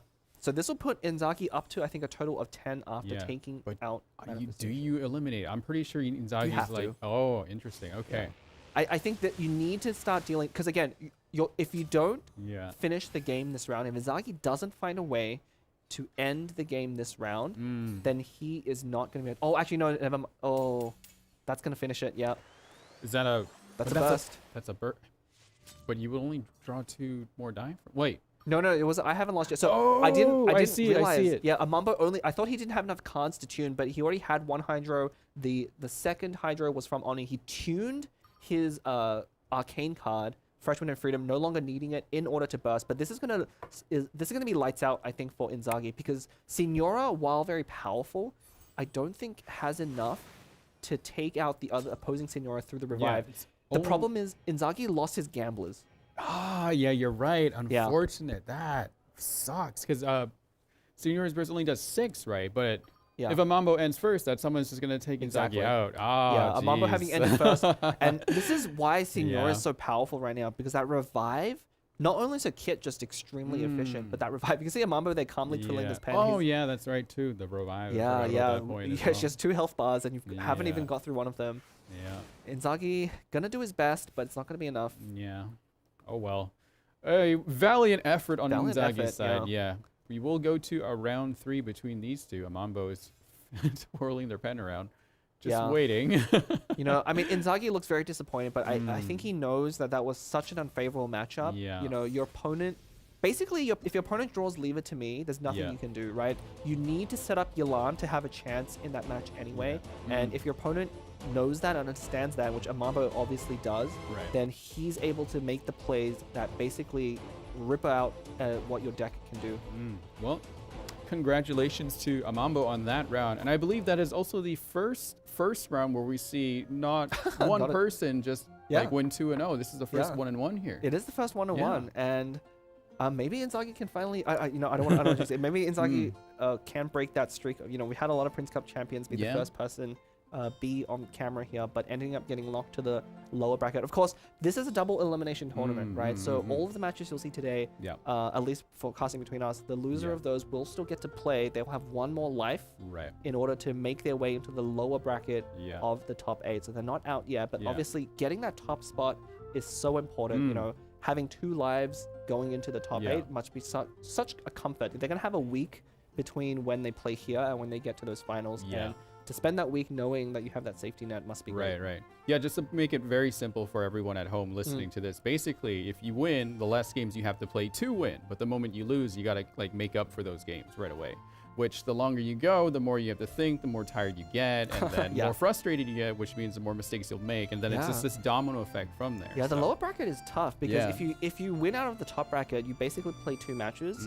But if you're the person to make out of the lower bracket, I think it's it's at least 3 or 4 matches that you have to play, or rounds. You basically have to face pretty much every opponent once again, and it becomes a very long day, and that's when that mental aspect really starts kicking in. But of course, all the players here that have made it to the Genius Invitational TCG Asia Invitational have been here before in similar situations. Maybe not with stakes so high with the prize pool, but they've been in the seat. They've been playing for a lot of big prizes, and they're used to the pressure. But in the end, sometimes, this bad matchup is just what it is. Yeah, like, as you said, big tournament, big prizes. I think for me, this is the biggest tournament I've casted. I mean, me too. Right? Like, I've been to quite a few Prince Cups, but like I said, the top prize is the total pool of a tournament that I've casted before, so you can't really match that. Yeah, you cannot. Well, here are the decks coming up. We've seen Mambo play this earlier because they opted to switch over to their child aggressive manifestation deck. Now they're coming back to this, but that means Inzaghi will also play the Yelan Magic OTK up against this. Who do you think has a better matchup here? It's really close. I think one of the standouts for this Mew deck, the Mona Yula Wanderer, is it's kind of can go either way. It has its very powerful draws, but it can also stumble a little bit. And if it stumbles at all, if that Yelan deck gets its burst out, one of the reasons why it's so bad to let them get the burst out is normally you see Yelan burst comboed with manifestation for Electro Charge, but in certain matchups, one of the more powerful things you can do is because Signora has that cryo attack, you can freeze with every single hit. It reminds me of those Ayaka one-turn kill freeze decks that used to use Xingqiu. Well, this is basically the same thing, but there's no limit to how many characters can be frozen. So there's a very real possibility if Yelan's burst goes off, you set up your Wanderer, they're gonna leave it to me, a quick swap onto Signora, freeze your Wanderer, and leave you kind of without any other options. But it all is ultimately up to Yelan getting her burst off. Maybe a minty meat roll will help there to get it within the first turn, so the second turn you can get your burst going. But again, that's huge. That's 30 cards that you're given, and you gotta hope that you're lucky today. You gotta hope. I mean, we saw even in the game just before, Inzaghi didn't quite get there, didn't open it with it, and then end up drawing that Northern Smoke Chicken off the top. There was a lot of card draw, but you can't really bank on the cards being correct. So it really is down to that opening hand. And it can be down to the Dire also. The one good thing though is Mambo's deck, the Mona Yula Wanderer deck, doesn't really threaten Yelan after round 1, right? We saw how aggressive the child deck was, being able to just take out Yelan right at the start of the first of round 2. There's no option to do that from a Mambo with this deck, right? Mona is only going to do at most probably 2 damage to Yelan, and then Mambo's going to have the option of going to Eula to freeze, to delay that burst, or go to Wanderer to start executing his own game plan and try and just win through damage. So I think Amambo has a lot of choices in this matchup, but I think Inzaghi definitely has is more assertive here. He's going to be able to dictate more how the game's going to play out based on the cards that he's drawing. Well, we'll see how this goes here. It is going to be a gamble, and I guess it's pretty fitting for Yelan to, her kind of her icon, our dice as well too, right? You gotta hope for you gotta hope for this, definitely. Oh man. And earlier I believe, Inzaghi both rounds had horrible starts. Yeah. So will this happen again on the third one? Is he unlucky? Is he the cursed player today? We'll find out shortly here. Here are the decks once again. Not the full decks, but the characters that will be going against each other. You got Mona, Yula, and Wanderer, the Mew deck, versus Yelan Thunder Manifestation and Signora, the Yelan Magic OTK. What do you think of these hands right now? Pretty good from Amambo. The one thing he's missing is a 3-cost ram card. So we're probably going to see him put away. I don't know if you keep Fresh One. You probably keep it. Liasong and the weapon will probably go back. I like that he opens with Dunyazad and Wagner. Yeah, Inzagi's throws make a lot of sense. Oh, did not draw food again. Right, but still pretty decent artifact to go off with. And you got your Sealy early, too. Yeah, Echoes, both are very strong. Drawing too many artifacts at the beginning is not ideal. Yeah. So I think Mambo off to a good start. Inzagi does go first there, which actually that's can be pretty important. Right now, we got to see Hydro die. I hate this. Oh, that's not good. Oh, but Mambo doesn't either. Yeah, Mambo didn't get a good roll either. Oh, no, he's got 3. He got enough 3 for now. Yeah, let's see. Okay, he has 3, but, oh, no, because of his... Oh, gosh. Because his Dunyazad. Inzagi, horrible dice roll once again, but not much you can do about that. Not against him or anything. It's just, again, the roll of the dice right there. Yeah, I mean, I think it's okay. It's not ideal, but at least luckily for Inzagi, the Hydro application on Mona isn't very important. The one thing that you're missing out here, the benefit of going skill into normal attack on Yulan, is you get to draw that extra card. Right, yeah. So that's the real thing Inzagi is going to miss out on, not so much the damage. Right. But at the very least, he has 2 normal attacks. He will have to tune 1. Yeah. Mambo did keep the lamp. Inzagi also has the Vorkasha, because I believe on hit you draw a card, correct? Yeah. Correct. So that could kind of make up for that right now. Maybe well, he might play that lane. Almost certainly going to see that equip right away of the 0-cost Vorkasha. It's going to let him draw a card right away. Ooh, it's going to be that first. Okay. To the Sealy. What does that this makes sense. do again? Okay, can you explain what happened? Yeah, Echoes of the Offering, it basically draws it. So we're going to see a card draw here because of the normal attack, but it's going to... Oh, actually, that's very clever. So it gives you a dieback of the element of your character. So rather than tuning an extra card, Inzagi was able to normal attack there, generate another Hydro die, which gives Yilan the second attack. Nice. All right. Great way to play around then, for sure. Yeah.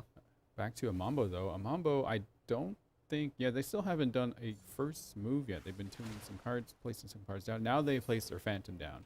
Very likely probably just switch over to Wanderer right after this. Very odd, though. I mean, unfortunately, there's no... If they had Liban here, it would be perfect, but he doesn't actually have that. So both sides actually off to a bit of awkward starts. Bit of a rocky start there. Another talent card not needed anymore, so a free tune for Inzagi coming up. A Wagner pull here, and we pull the Claymore. All right. So I believe that is a good thing for Amambo at this point. It is, but I believe Amambo literally went through every weapon because he started with the 1,000 Floating Dreams. Oh, did he? Yeah, and Wagner drew Tule Tulas, and so he played that second Wagner to guarantee the Wolf's Gravestone draw. So that's kind of tough. But you know, with 2 Wagners, he now can get both of those equipments for free. So that's one of the ways he was able to ramp even without Liban. Right. All right. All right, Inzagi needs that Hydro die. Where is the Hydro die? Where are the Hydro die? Inzagi's he's in Sumer right now. There's no water there. Oh my god. Unfortunate. Oh my gosh. But Amambo, not so good right now. They can have options for Eula, but I'm pretty sure they're looking for Animo die here. Ooh, they kept 1 Cryo though. Interesting. Oh look. Okay, there it is. Wow, Amambo's rolls are very good. Yeah. Ooh, this is a tough spot for Inzagi here. Jesus. Yeah, so here comes the lamp. Yeah, so a +1/+1 more for reaction, correct? Yeah. Yeah. Elon being threatened right away, not too good. No, and actually, you know, Amambo actually does have the option to quick swap onto Eula with a Wolf's Gravestone normal attack to take out Yulan. That's actually really dangerous here. Dang. Oh my god. I wonder if Zangi's thinking about that. I mean, he sees those 2 Wagners, so he has to think that it's very likely that Amambo now has a second weapon, and it probably is Wolf's Gravestone. Yeah, he's counting numbers in his head.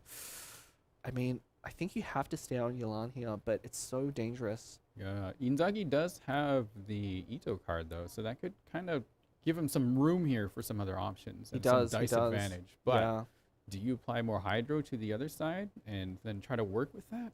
Because I mean, I think if you stay on Yulan, you're almost certainly going to normal attack. And it looks like he's gonna be a swap off.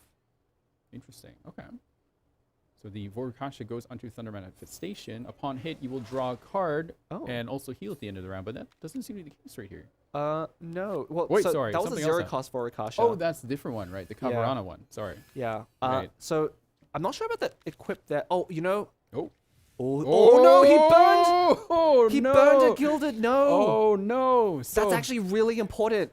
Oh, so what happened there was once you have a full hand of 10 cards, any extra cards that come after that get burned in order of appearance. And the Gilded Dreams artifact just showed up, which is really vital to this deck. Wow. Oh, this is... So the reason why Inzaghi did equip the Void Cautious on Thunder Manifestation, he predicted that there's a possibility or the Caverna for a Fresh Wind of Freedom kill on Yelan, and then pre-equipping that lets him draw another card. But now that he's at full 10 cards, it doesn't even matter. Like losing Yelan 3 energy, and he hasn't done enough damage, I think, to the other side. With both sides being equipped already, this is going to be really hard to come back from. Yeah, he could have tuned that extra Thunder Manifestation talent, but you could also refresh it so you could draw another card later if you need it. But, I think so. Inzaghi didn't calculate. So that was a lot of cards in one go. Yes, so Yelan's normal attack is one. Yeah. The Echoes of the Offering that was equipped is another card, and the Sealy is 3 more cards. So 5 cards. Yeah, 5 cards were total in that round. Inzaghi must have missed one of those cards. Because I'm not gonna. I don't believe that he completely forgot about his hand size. He just miscounted by 1. Right. And the card that being burned was Gilded Dreams is so important because we see that Liar Song in Inzaghi's hand. That is a dead card now. He lost his Echoes of the Offering on Yelan, and he lost that Gilded Dreams to the kind of full hand, and so he's working with very little right now. He does have a second Gilded Dreams, though. Did that get played earlier? Or? That is not yet played. It's still in the deck. It's still in the deck. Okay. But every card counts because you know, Gilded Dreams, of course, is famous for its dice generation, but one of its hidden modes is that, you know, you draw cards every time you trigger reaction. So it is actually one of the cards that lets you find the next Gilded Dream, lets you find the more food, and it's devastating. That was very he's really kicking himself there. Yeah, well, he's knocking himself in the head, rather. Unfortunate, unfortunate. Head down in the desk. I wonder if a Mambo can look across the room and see him. You know, they are pretty close. I think these players are too focused. Right.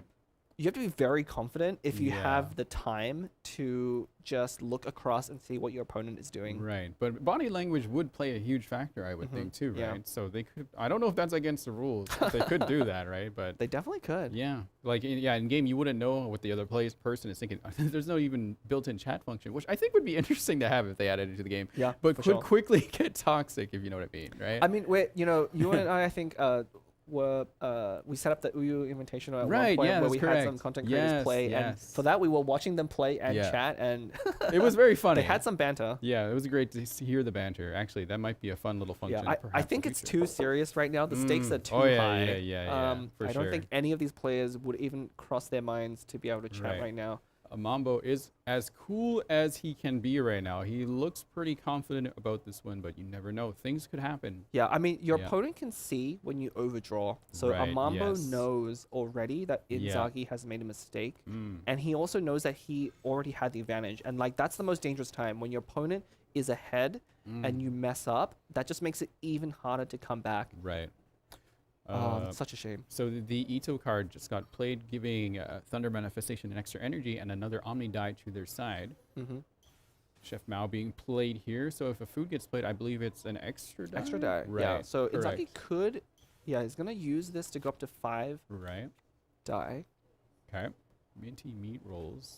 One is being tuned. Yeah, we're probably gonna see a burst. Yes, likely a burst here, and that will be targeting. Looks like Eula right now, because I don't even think, the rod hasn't even been placed yet. Or the probe. Is it the probe or the rod?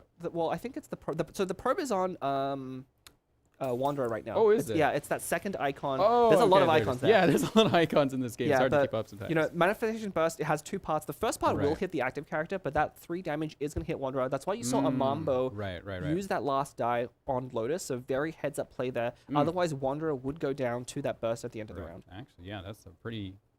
Mambo's heart rate just doubled. I feel like they're getting confident here. Usually it spikes up when they know there's like some kind of guarantee something is going to work here. Yeah, again, Mambo knows he's ahead. He has 2 weapons equipped on very important characters. He's taken out Yelan. There is no Yelan burst coming for the rest of the round, so he only has to fight through. Still a pretty tough battle. We have Thunder Manifestation at full, Signora at full as well. But the longer those weapons get equipped, and as the HP drops below 6, that Wolf's Gravestone is going to kick in real fast. Yeah, definitely. Especially with Mona out ready to go to enable like a quick swap into like a skill or an attack or anything like that. Yeah. And we might actually see a Mambo make a play like that. Of course, One thing to keep in mind with Thunder Manifestation, you know, even though the damage refreshes whenever someone uses a skill, the lightning probe or the rod still sticks to the previous character until you use a skill. So Wanderer was still threatened there.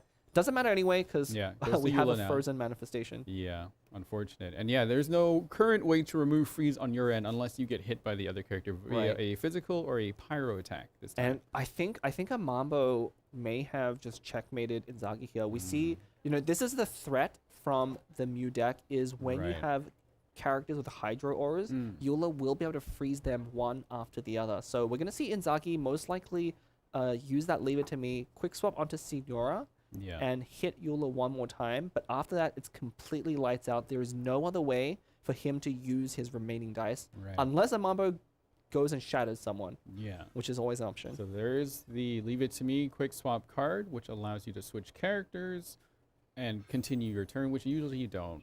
A Lotus being played onto Senora for some extra security here. Yeah, I mean, Inzaghi's only hope is to survive this round. Once he survives this round, he can get rid of that Hydro and use more skills. And he's playing as many cards as he can because, again, there's no other way for him to use his dice this round. Right, correct. Actually, I like that Inzaghi's using the most out of the situation that he can here. But I guess right now, probably the best bet is just to leave some sheer cold. Yeah, I mean, he hasn't given up. Definitely, you want to, you want to use the Signora skill here. Liar Song being played to return that. That's not a bad card to bring back, actually, because I believe once you get hit, you also draw a card, correct? You do, yeah. So, yeah, I like how Inzaghi, hasn't given up. He's playing all his cards the best way possible, identifying that, okay, you know, I'm going to need to find more cards in order to win this game if I survive this round. And so rather than leaving that on Manifestation, I'm going to put on Signora because she's the character that's going to take damage again. The Liar Songs otherwise are not doing anything for me. Right. But so I guess right now, though, as a Mambo here, you probably use your burst so you can do some extra follow-up damage right after this. I think so. Yeah, I think it's the burst. Inzaghi's main goal is going to try and keep Signora above 4. If Inzaghi can keep her above 4, then next round, she'll still have that revive, and that revive might come in really clutch against the high damage output of Wolf's Gravestone. You're seeing a lot of cards being tuned here. Will it be the burst or will it be a skill, though? It's almost certainly going to be the burst. You know, the burst does more damage. I think you want to save the skill. Yeah, because the Grimheart stack is still on Eula right now, so she's going to save an extra 3 damage on her next skill. But yeah, that's going to be interesting. I think he's doing the math right now whether or not it's going to bring Signora below that. Signora does have the Lotus on 2, though. Yeah, so she's effectively at 12. A skill with Wolf's Gravestone not buffed is going to do 6. 7 with the reaction. Would put Signora down to 5. Yeah, so that's just shy. Just shy of it. Just shy. So it is going to be the burst. Here comes the burst, which will add a summon on field, the Light Sword, which will add 3 more damage. And I think it's physical, so that will still do a reaction of, I think, plus 1 more on a frozen will shatter. character. We're going to see Inzaghi switch to Thunder Manifestation here almost for sure. You do not want Signora to tank that damage. The thing has to play around is if his opponent can generate 1 more dice, they could normal attack to finish off Manifestation and then force Signora to take the damage. But with 2 dice remaining, probably not going to happen. We're most likely to see Amambo go back to Mona. At the end of turn in order to take whatever hit that Inzaghi brings at the start of the next round. Eula has a sheer cold on her, though. Is that correct? Is that she does. Right. And that's how much damage again once it procs? It is just 1. Damage. So Eula's going to go to 2. Actually, we might just see Amambo end because actually Inzaghi is forced to swap off here, which doesn't give him the turn advantage. And so Amambo can just end the turn. Yeah, Yoi being played right now, which helps equip 1 cost artifacts, right? Yeah, it discounts artifacts by 1. Currently 2, actually. It actually discounts for every artifact play. But again, Inzaghi's just using his dice.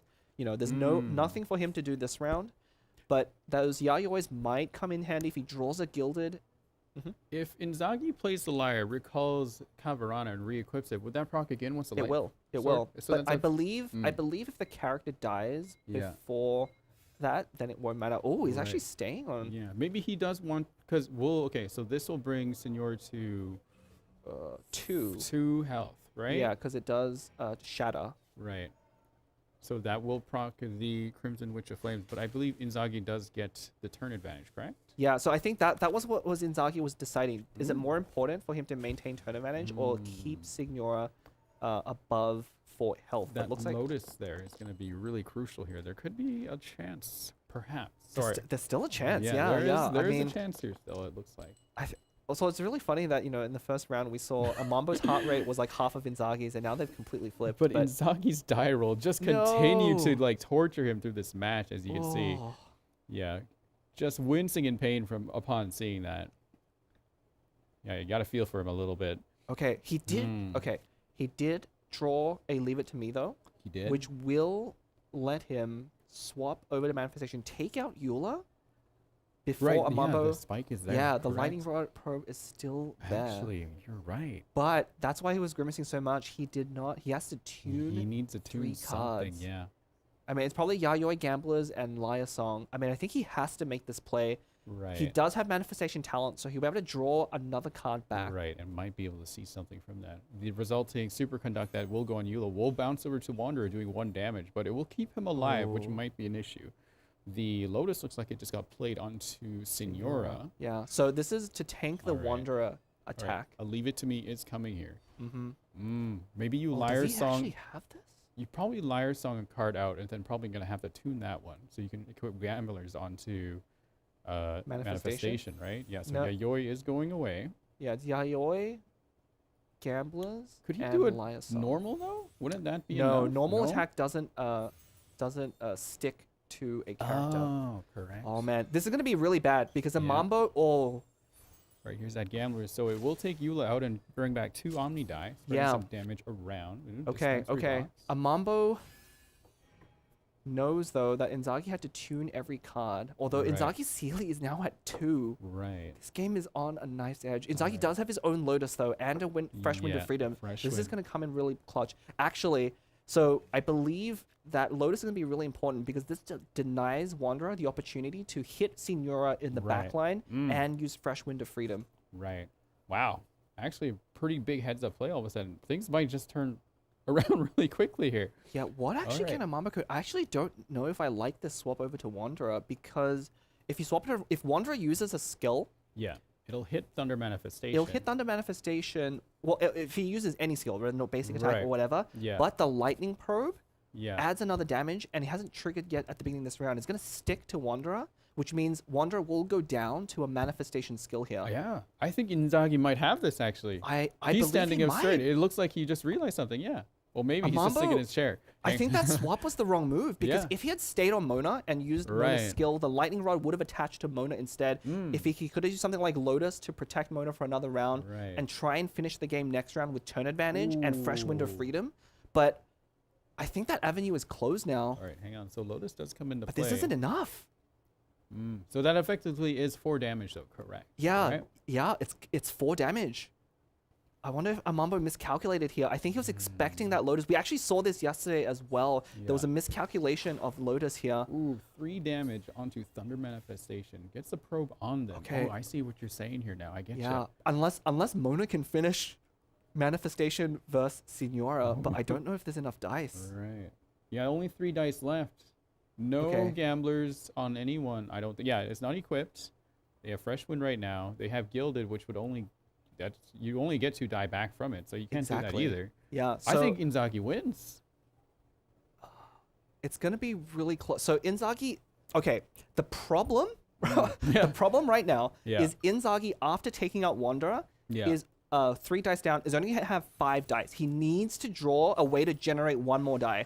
If he can generate 1 more die off of this Yeah. Sealy draw, Signora will have enough dice to finish off Mona. Oh, he draws an ultimate chicken. I think that's enough. No, That's enough. Is that enough? That's Okay, enough, So because- that'll bring his normal attack to 2 die, correct? Yeah, that'll bring his normal attack to 2 and die. then he can tune one of the He other even die has to a Ball follow-up attack. He even has Ball Princess and Gilded Dreams. I think he's done. I think he's done it. I think he's done it. Yeah, No way. definitely. Okay, let's see what Mona does here first. Of all. Amambo's gonna take out Thunder Yeah, Manifestation okay. here. Oh, if Right, Inzaghi the did, fan- okay, Hang on a sec. The Phantom. no, that's Okay. my point. If Okay, Inzaghi okay. didn't draw Yeah. enough die to finish the game this round, the Phantom could have ended the turn. Right. Oh wait, but Wait, no. didn't Signora play Lotus Crisp earlier in the match? No, on this round. Yes. The Lotus. Ooh. Actually, hang on. The shield here matters because now Yeah, Mona yeah. is at 5 health and not at 4. But I Right. think Inzaghi can normal attack burst. I think that's it. Normal attack. But you can't play the Northern though. Oh, she's satiated. Yeah, she's satiated. Oh, no. Whoa. Okay, I got too excited. Yeah. No, that's okay. It's okay. I see one shot? So you can't satiate, so you have to use 3 die. It won't take... Wait, can't you put, like, the fire thing? What's it called? The heat thing. You can, but that's only going to do 1 damage. Wait, what does the skill damage do? The skill does 2 damage, and then does 1 extra. So it's going to put Mona down to 2. But actually, can Mona even take out Signora? What can a Mambo draw here? Ooh. Because Signora's going to be able to take 1 damage from... that one there, yeah. Yeah. Oh, okay. Yeah, unless a weapon comes up. Did the other weapon get tuned? I think the other weapon got tuned. Okay. I think a Mambo tuned the other weapon, so I don't think he has a way to close out the game. That Lotus there, Inzaghi is smiling. Oh, I got so excited about the Northern Smoked Chicken, but I did not realize Signora was already satiated. But it doesn't matter, I think. A Mambo is going to, I think, use a skill. Yeah, have to use a skill. So you but now Inzaghi has the burst. Inzaghi has the burst. What a comeback! Wow, you just got to tune in, just go for the grand finish. What a comeback! And I want to remind you, Inzaghi, how tough he had in the first round. He did not even roll 3 Hydro die. He got denied the Yilan burst. Yeah. He lost a Gilded to an Overdraw. Yeah. Princess gets played. Gilded gets played. Replaces a deck. Draws more dice. Will we see that burst come in? Yeah, I want to give a shout out to Amambo. You know, he's nodding to himself. Yeah. He recognizes a good set of plays when he sees it. Like, this was a hard-fought match from both players. And that, oh my God. That burst takes Mona out with 6 damage, and Inzaghi advances to the next, not the final, but the next round where we will go up against the winner of the next match. Yeah, that was what a way to kick off Group D. I mean, I said at the beginning, this was one of the most stacked brackets, and you can kind of see why. Like, these players are playing at the highest levels. They're still making mistakes, right? Like, it's going to happen. We saw that burn here, and that mattered a lot, right? Like, had that Gilded been in play, I think Signora had enough to just end the game the round before, but instead it dragged out for another round here. Oh, that was incredible. Inzaghi also never gave up throughout the whole thing. Yeah. Always made the right moves, calculated the right dice, Yeah. did the best he could with what he had, and continued. And it turned out to be the best, with Signor having exactly 1 HP left to finish this round. And that's all you need. And on Crimson Witch, which is really like back to the wall kind of thing. That's crazy. I mean, the Crimson Witch burst is a lot of damage, right? It is, and I think, you know, Amambo did have to play around that a little bit. That's one of the ways to finish it off. But that Lightning Probe sticking to Yola, taking her out, you know, Amambo didn't have the he had a very powerful opener. But not ideal, because he did have to draw 2 weapons, had to tune one of them. You know, double Wagner openings are decent, but not the most powerful that can happen. But was able to eliminate Yelan before burst. But, you know, that's the power of that deck, where even if Yelan doesn't get a burst out, there are tools to close out the game. You have 2 very strong characters left. Yeah, that was amazing. If you want to show, you know, your friends who don't play Genius Invocation very much what a good high-level match looks like, that series... That's probably one of the more exciting ones. Yeah, for sure. Definitely I would say top 5 for me, for sure, throughout this whole event. It's day 4 today, too. We got plenty more to come here to see more plays like that. I want to just go back to what you mentioned about the double Wagner at the beginning, and then having that weapon draw but not getting the right one. Would you think that is like the pivotal moment where everything kind of just went wrong? Look, I think one of the problems also, Amambo chose to keep that 1,000 Floating Dreams in his opening hand. You know, it may seem a low cost to keep that card, but that card could have been something more proactive. That could have been something that lets him push the advantage for that 1 damage difference. Right? Like, if that'd been a Paimon, or if you put that away and found instead like a Liban or something that let him have a more explosive round 2 after taking out Elan. One of the problems was, after Amambo took out Elan, which I think was the correct play, he ran out of gas. Right? Like, he took a lot of damage on his characters. Wanderer was on 3, Eula was on 2, you know, and then he got sniped off right next turn by Thunder Manifestation. He simply ran out of cards after basically dumping everything in his hand. And instead, Inzaghi had to claw his way back, but he had that Sealy draw, he had that Manifestation talent. And this is why the card draw gets so important, is because, you know, once you play out your hand, it's really down to the skills of the individual characters. But Inzaghi had so many more options and was able to put them together. I mean, it's not just about drawing a bunch of cards. It makes it look easy, but you have to put them together in the right order, in the right way to make the most use of them. And again, he must be so happy that Gilded Dreams didn't end up mattering because it very much could have. It was kind of poetic to see it come at the end too, right? Yeah, I mean, he eventually drew it. I don't think it ended up mattering, unfortunately, because he already spent those Liar songs, but what a game. Yeah, here's the post-match data for Inzaghi. Yeah, pretty average throughout, I think. Nothing outstanding here. Honestly, 4.8 effective dice is a bit lower than we've seen. And I think that metric might be a little bit different because for something like the Yelan OTK deck, your effective dice in the first round is only Hydro. You have Electro and a Cryo, but any Electro and Cryo you roll doesn't actually matter. You'd want 5 Hydro to go Yelan and then normal and normal. And if you don't roll that, it is so difficult. Right. And we did see like kind of how it went through for his first 3 rounds. Just really bad die rolls. So really, I think maybe it could have been like 2 effective dice on average. We're comparing the heartbeats because we have BPM monitors attached to each player. As you can see how their heart rate were fluctuating.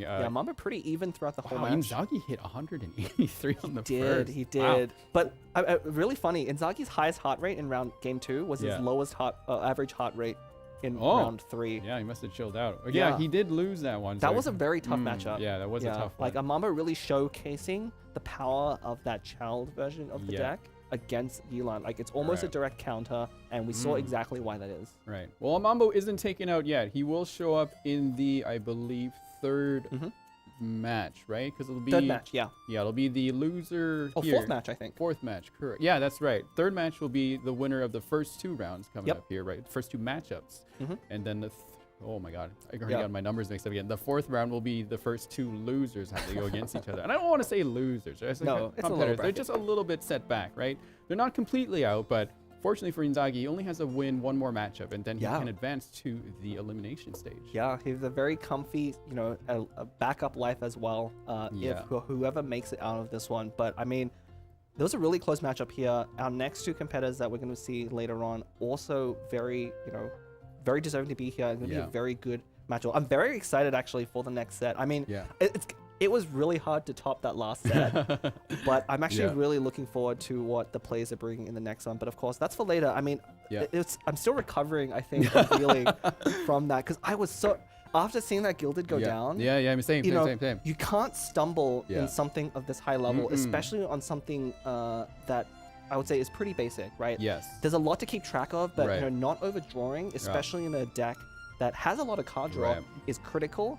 And we've seen it happen 2 times on camera, I believe, but both times before the card burn was non-consequential. I think it was a Tenchikaku in one of the games, but Gilded is like a key piece because you literally are running the 2 Liar songs in your deck for that 1 card, and losing 1 out of those 2 cards is devastating. Yeah. Well, we're still gonna see some more amazing matches coming up. We're gonna take a break and just also cool down ourselves. So we're gonna see highlights from this match, but we're gonna take a quick break. So don't go away. We will do a round 2 coming up next. So stick around.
Whether prince or pauper, researcher or reporter, any law-abiding citizen in Fontaine will find a warm welcome from the Spina di Rosula. And there's no need to be too concerned about owing them a favor. In the words of the current president, come on, let's be friends. Count me in! Her umbrella shields her from the wind and sun, but also doubles as a firearm. Her geovision adds an extra dose of firepower and is perfectly color-matched to the rest of her attire. Sometimes demoiselle, other times president, Navia's unique style always breaks the mold. Those with the smartest methods always reap the greatest rewards. Navia gains increased rewards when dispatched on a 20-hour expedition within Fontaine. Navia's normal attack can combo up to 4 consecutive slashes, dealing physical damage to enemies. Her charged attack consumes stamina over time to perform continuous swirling attacks, finishing with an especially powerful slash. After tapping her elemental skill, Navia opens her elegant yet lethal Gunbrella, firing off Rosula shard shots that can pierce enemies, dealing geo damage. The more Rosula shard shots that strike an enemy, the more damage dealt. When a party member obtains an elemental shard created from the crystallize reaction, Navia gains a crystal shrapnel stack. The maximum number of crystal shrapnel stacks is limited, and each time one is gained, the duration is reset. Casting Navia's elemental skill consumes all crystal shrapnel stacks and enhances the skill based on the number of stacks consumed. If 1 to 3 stacks are consumed, each stack increases the number of Rosula shard shots fired. If 4 to 6 stacks are consumed, each stack beyond the third increases the damage dealt by this Gunbrella shot. Hold the elemental skill to enter aiming mode, while continuing to collect elemental shards from crystallize reactions. When released, Navia fires Rosula shard shots. Navia's elemental skill has 2 charges by default. At set intervals, Navia will unleash a surging blade when she fires her Gunbrella, dealing Usia-aligned geo damage. After unlocking the talent Undisclosed Distribution Channels, for a short time after using Navia's elemental skill, Navia's normal, charged, and plunging attacks will deal geo damage that cannot be overridden. The damage dealt by these attacks is also increased. A proper send-off from the Spina with love. With her elemental burst, Navia gives the Spina President's order for a magnificent Rosula Dorada salute, unleashing a massive cannon bombardment against enemies in front of her, dealing AoE geo damage and triggering fire support, which periodically deals geo damage for a limited time. When a cannon attack hits an enemy, Navia gains 1 stack of crystal shrapnel. This effect can be triggered once per set interval. The Spina di Rosula has to deal with people of all factions and affiliations. That's much easier when you keep everyone on friendly terms. After unlocking the talent Mutual Assistance Network, for every Pyro, Electro, Cryo, and Hydro member in the party, Navia's attack is increased by a certain percentage, up to a limited number of stacks. Navia is a quick and agile thinker. Only the few who can keep up with her train of thought stand a chance of dodging her Rosula salute. In battle, Navia's main means of attack is her elemental skill, which relies heavily on accumulating crystal shrapnel stacks to fire off extra Rosula shard shots. This is a team effort, as Navia gains crystal shrapnel stacks whenever she or any of her party members collect an elemental shard created by a crystallized reaction. By using her elemental skill with enough crystal shrapnel stacks, she fires more Rosula shard shots and deals greater damage to enemies. When energy is full, Navia orders a Rosula Dorada salute, which provides continuous fire support and increases the efficiency of crystal shrapnel acquisition. As the cannonade continues, geo cannonballs fall like confetti to celebrate a well-earned victory. People have many preconceived notions of what a good leader should look like. Mature and grounded, powerful, even austere. The young and vivacious Navia is perhaps not what many would picture. But it would be a mistake to underestimate her just because of her beaming smile. She remains staunchly optimistic about the future of Spina di Rosula, the court of Fontaine, and even the whole world, despite all the trials she has endured. It's unfortunate when the path to a brighter future compels her to close her umbrella and turn it against others as a weapon. But all budding roses need thorns for protection.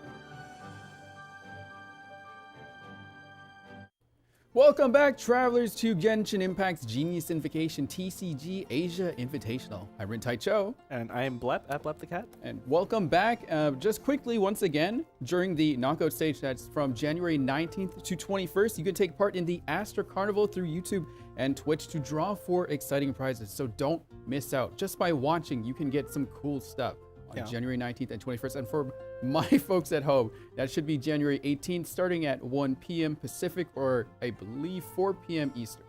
Yeah, I mean, the time zones are definitely a little tricky. Of course, we are live in Shanghai. I mean, right. We haven't said that for quite a while, but we are true. casting from the event here in the live, and you've seen the stage as well, and had time to check that out. It's really amazing what they've done with the setup. Yeah, we can't share anything yet, right? But look forward to the photos and things that we will get to share after the event. But yeah, just to be able to come to Shanghai, just an event like this is like just mind-blowing for me. Like, how do you feel about it? You know, a year ago, I got into kind of the TCG scene. I would not have expected to be here. I'm sure a lot of the players here didn't expect that their journey with Genius Invocation TCG would take them to places like this. I mean, especially if the last competitor that we just saw, Inzaghi, play. He's actually been in quite a few places now. He's been here in Shanghai. He went to Malaysia for that Prince Cup. He's been to Korea for the Summer Invitational, and then Los Angeles for the winter. So he's actually, I think, out of all the players, had the most travel, now that I think about it. Was he in Los Angeles? Yeah, he was in the Winter Invitational. The winter one, okay. Because I did the summer one for that one.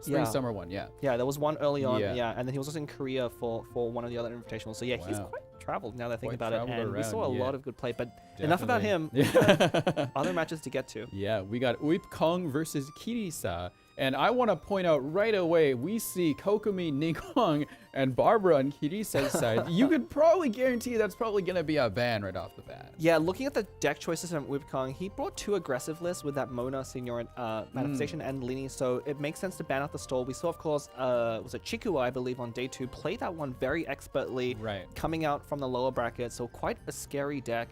On Kirisa's side, it's kind of tricky. I think you just ban the Lini deck because it is the most powerful of those 3.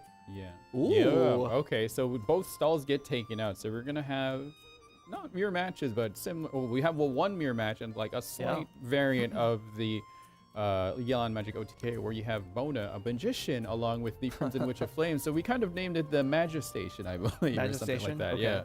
Yeah. What are the advantages to the Mona one, or what are the disadvantages? Yeah, I mean, again, one character makes so much difference. The Mona one is like it's closer to the child version in that it's an aggressive plan, but rather than starting on child and just doing a lot of attacks and going for his burst, Mona here gives you the utility to instead focus more on Thunder Manifestation in particular as a primary damage dealer, but also Signora to be able to freeze. So it's a very interesting combination. I don't think we've seen this one perform that many times on camera. I believe someone yesterday brought it. We did see it yesterday. I believe it might have been Star. Yeah, I think it might have been Star. It's a very unusual choice. And most of the reason for that is Mona's being used in the Wanderer deck. And so anyone not bringing Wanderer could bring that. True. Right. That's, we don't see a Mew deck on that side. That's correct. All right. Well, we got the finale deck here once again. Nothing really. Oh, wait, actually, Joyous Celebration. Yeah, that's different. Kirisa has some very interesting choices for Arcane Legends, and I really like this. Bringing Joyous Celebration, not a card that you see very often. Of course, it's a much less used Arcane card. It's able to cleanse elements off of your team by applying that element to any character that has an element already applied to them. It's so hard to make that card work well. But one of the things I really wonder, so we've seen a lot of progression in the group stages of, again, starting with very meta-defining decks into a day 2 that was really weird, day 3. As we go along, more people are experimenting. I wonder if that's in reaction to them seeing the types of decks that other players are bringing. And Joyous Celebration in particular is very good against the Mew Mono Eula deck. Right. Because you can cleanse out that Hydro, prevent Eula from freezing your team. It's also very good against the double Anemo deck, which is actually why I'm a little bit surprised Kirisa went to ban that one. Because you can cleanse Day's Pyro application and then make it very difficult for the Anemo deck to get damage to stick. Yeah, so that's going to be much different. I'm kind of glad to see different arcane cards getting into play because I believe in one of the banned decks that were banned, it was running a different arcane card. Maybe we'll get to that later. We won't spoil the surprise. I'm very hopeful that Kirisa definitely will play at least one more game today. So we'll leave it to our other casters to highlight that one. For sure. So anyway, well, let's see if this is going to be a joyous celebration or a very horrible time coming up for one of our players here. But let's just jump right into it.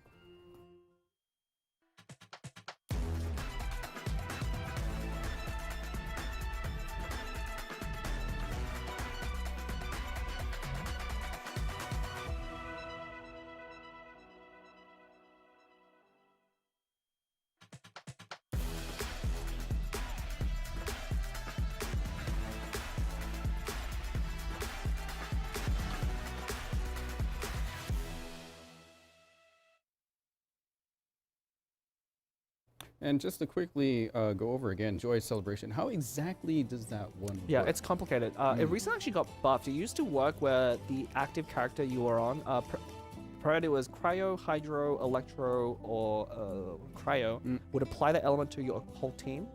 They buffed it so that only does that to characters that already have an element applied. And so you are able to, obviously on Nahida, not going to do anything, but if you're official, anyone with an element will apply Electro. If you're on Linny, anyone with an element will apply Pyro. Okay. So in this specific matchup against the Mono deck, so you can pretty much cleanse any of the elements there, again, as long as you're not on Nahida. So I don't think it's the best matchup to be using that. So I'm actually expecting Kirisa not to keep Joyous Celebration. Might even tune it out. Probably could tune it out. I'm actually wondering, like, there's a very real possibility there's a whole entire mind game here where he knows the deck doesn't really need an arcane card that much, and maybe you just bring one. You always send it back, but your opponent has to anticipate that you kept it and play around it for the entire game. So that's sort of like how when people bring Catherine in, you kind of expect a quick swap, but when will they do it? Do they keep the card? Does it come out, right? So there's a next kind of layer of things that you have to dance around when you try to figure out your strategy here. And as these players get ready, I want to highlight some of their achievements, of course. With Kong here, coming in top 8 in the Southeast Asia, Hong Kong, Macau, Taiwan, Prince Cup. They're a very strong competitor. We didn't get to see a lot of him featured here, so I'm very glad that is able to come here in the Asia Invitational, be able to showcase his abilities once again. His opponent Kirisa coming in second in the Prince Cup Japan. Again, this is a very stacked thing. We have 2 runner-ups for Prince Cups, but he's also actually played quite a lot in the community Cat's Tail Gathering tournaments. One of the ways you qualify for Prince Cups and Invitationals like this. He came in first, actually, in the most recent Season 5, I believe, the one to end the previous year, and then before that, in Season 2, the first one that actually, the one that Inzaghi placed first in, the Season 2, came top 8. So they played together in that past tournament. Maybe they didn't face each other directly, at least in the knockout stages, but maybe if Kirisa can make it out here, we'll be able to match up against Inzaghi again in that tournament. That's probably why I'm not familiar with him, because I cast the EU, and the one time I did NA, because you guys were off in, I believe, Malaysia at the time. Yeah. All right, also, this is the first time I've seen a player take off their really cool windbreaker. Oh, wow, I wonder if the engine is already running. Maybe. I mean, it is. We'll see the heart rate pretty soon. Like, if it's pumping out, then maybe he needs to take that jacket off stake. It is getting pretty warm. It's getting warm in here for us too. Yeah. It was very nice and sunny today, actually. I went for a nice walk. Back home for me, it is snowing right now over in Vancouver, BC. But I know these players have been practicing hard. They haven't had that much time, to explore between taking those, you saw those really cool intros. I believe I talked to some of the players. They had to shoot that a little bit before we got here. They went out in the city, walked around, and I guess kind of got to explore, but was mainly just getting footage for those intros. And Yeah. I really like that they added that touch. Yeah. No, I love it. I love seeing these. I love to see things like that. Like, maybe some people might not agree with the presentation, how it goes. I think it's amazing. It's important. And just embrace it, right? We're playing Genshin Impact. Like, Yeah. I think it's really cool. It's fun. Yeah. So they are still getting set up here, but yeah, probably the longer you sit in your chair, the more like, I need to, yeah, right? And Yeah. But it looks like we will begin shortly here. We won't get to see who gets the coin toss first because once it transitions, we'll be seeing like the hands. But yeah, they're using the not kind of new, but the new co-op kind of view spectate game mode, which makes it a lot easier on the production crew, a lot easier for us to kind of cast and keep track of things. So, and then using the sped up game mode too, right? Which yeah, really that too. Yeah, side. that is great as well. So we've got Magistation versus the finale deck. How will this go for both players? How should they start actually? How should Magistation start actually? I mean, honestly, every time you play Mona, I don't think there is a deck that doesn't start Mona. I take it back. There is one deck that plays Mona but does not want to start on Mona. That usually runs Sarah. But aside from that one, pretty much you always want that quick swap flexibility in round one, and be able to apply higher to 2 characters is so powerful. Right. So we got decent hand for Wukong. It looks like to me. Yeah. I'm just looking at that Joyous Celebration, and I'm just like, is that gonna go away or is that gonna stay? I think you're paying attention to see like how many cards are actually going. Is it gonna be one of them? What's going on here? Yeah, that's true. That's true. If you see your opponent throw away every single card, you know that Arcane Legend has. I've never thought about that. Really? You never thought about that? I've always thought about that. I have so many more things to worry about that I don't even pay attention to. It's something to consider for sure, right? I mean, it is actually important. So one of the things you get from talking and watching these high-level games, you don't normally think about, when your opponents tune cards. Oh, he kept it. Oh. Anyway, when your opponent tunes cards is actually important, because when they tune a card, that tells you something about their dice. Normally their dice are hidden. We can obviously see both sides very clearly here. So we know exactly what the players are capable of. But at this high level, it's important to keep track of when your opponent tunes, because then that tells you something about the dice that you can actually leverage. Right. And yeah, you know for sure what it turns into based on the active characters. So yeah, it definitely helps you. But who goes first here? We didn't quite catch it yet. It is looks like it's Wukong, but look at his dice. Oh. I I mean, he has Electro, but we might just see a normal attack, honestly. I think that's the best bet here. You can at least get Hydro, quick swap over to Manifestation, start spreading damage via not Superconduct, Electrocharge. Although, no, actually, no, never mind. We have the option using Gilded here. I think that is the right play. Yeah, okay, that does fix the dice, yes. It's going to fix 2 of his dice and allow him to Mona skill. Because of that Liar Song in hand, I quite like that play. You know, he is going to be able to basically recover that Gilded. The unfortunate thing, though, is he would have loved to play Dunyazad, and Liben, I think, in this first round, is no longer able to do that. Right. Yeah, Liben needs at least 3 different matching die in order to proc. Cannot take the same. And if you at home remember who Liben is, he gives you a lot of cool stuff, and he does help you a lot in the TCG as well. Yeah, I've seen him in a while, actually.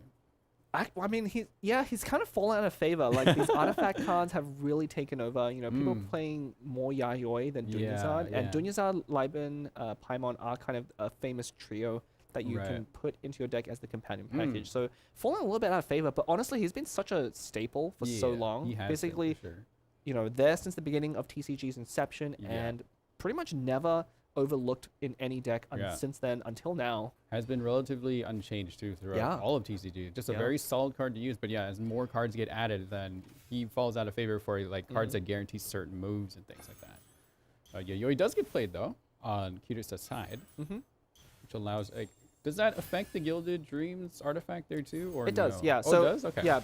So when you play Yayoi, it always will discount by at least 1. Okay. So as long as you're about to play an artifact, it's almost free to play Yayoi. So Kirisa actually having to match Wukong there, having to use up his Gilded in order to fix his die to use a skill there. So pretty even openings from both sides. Yeah.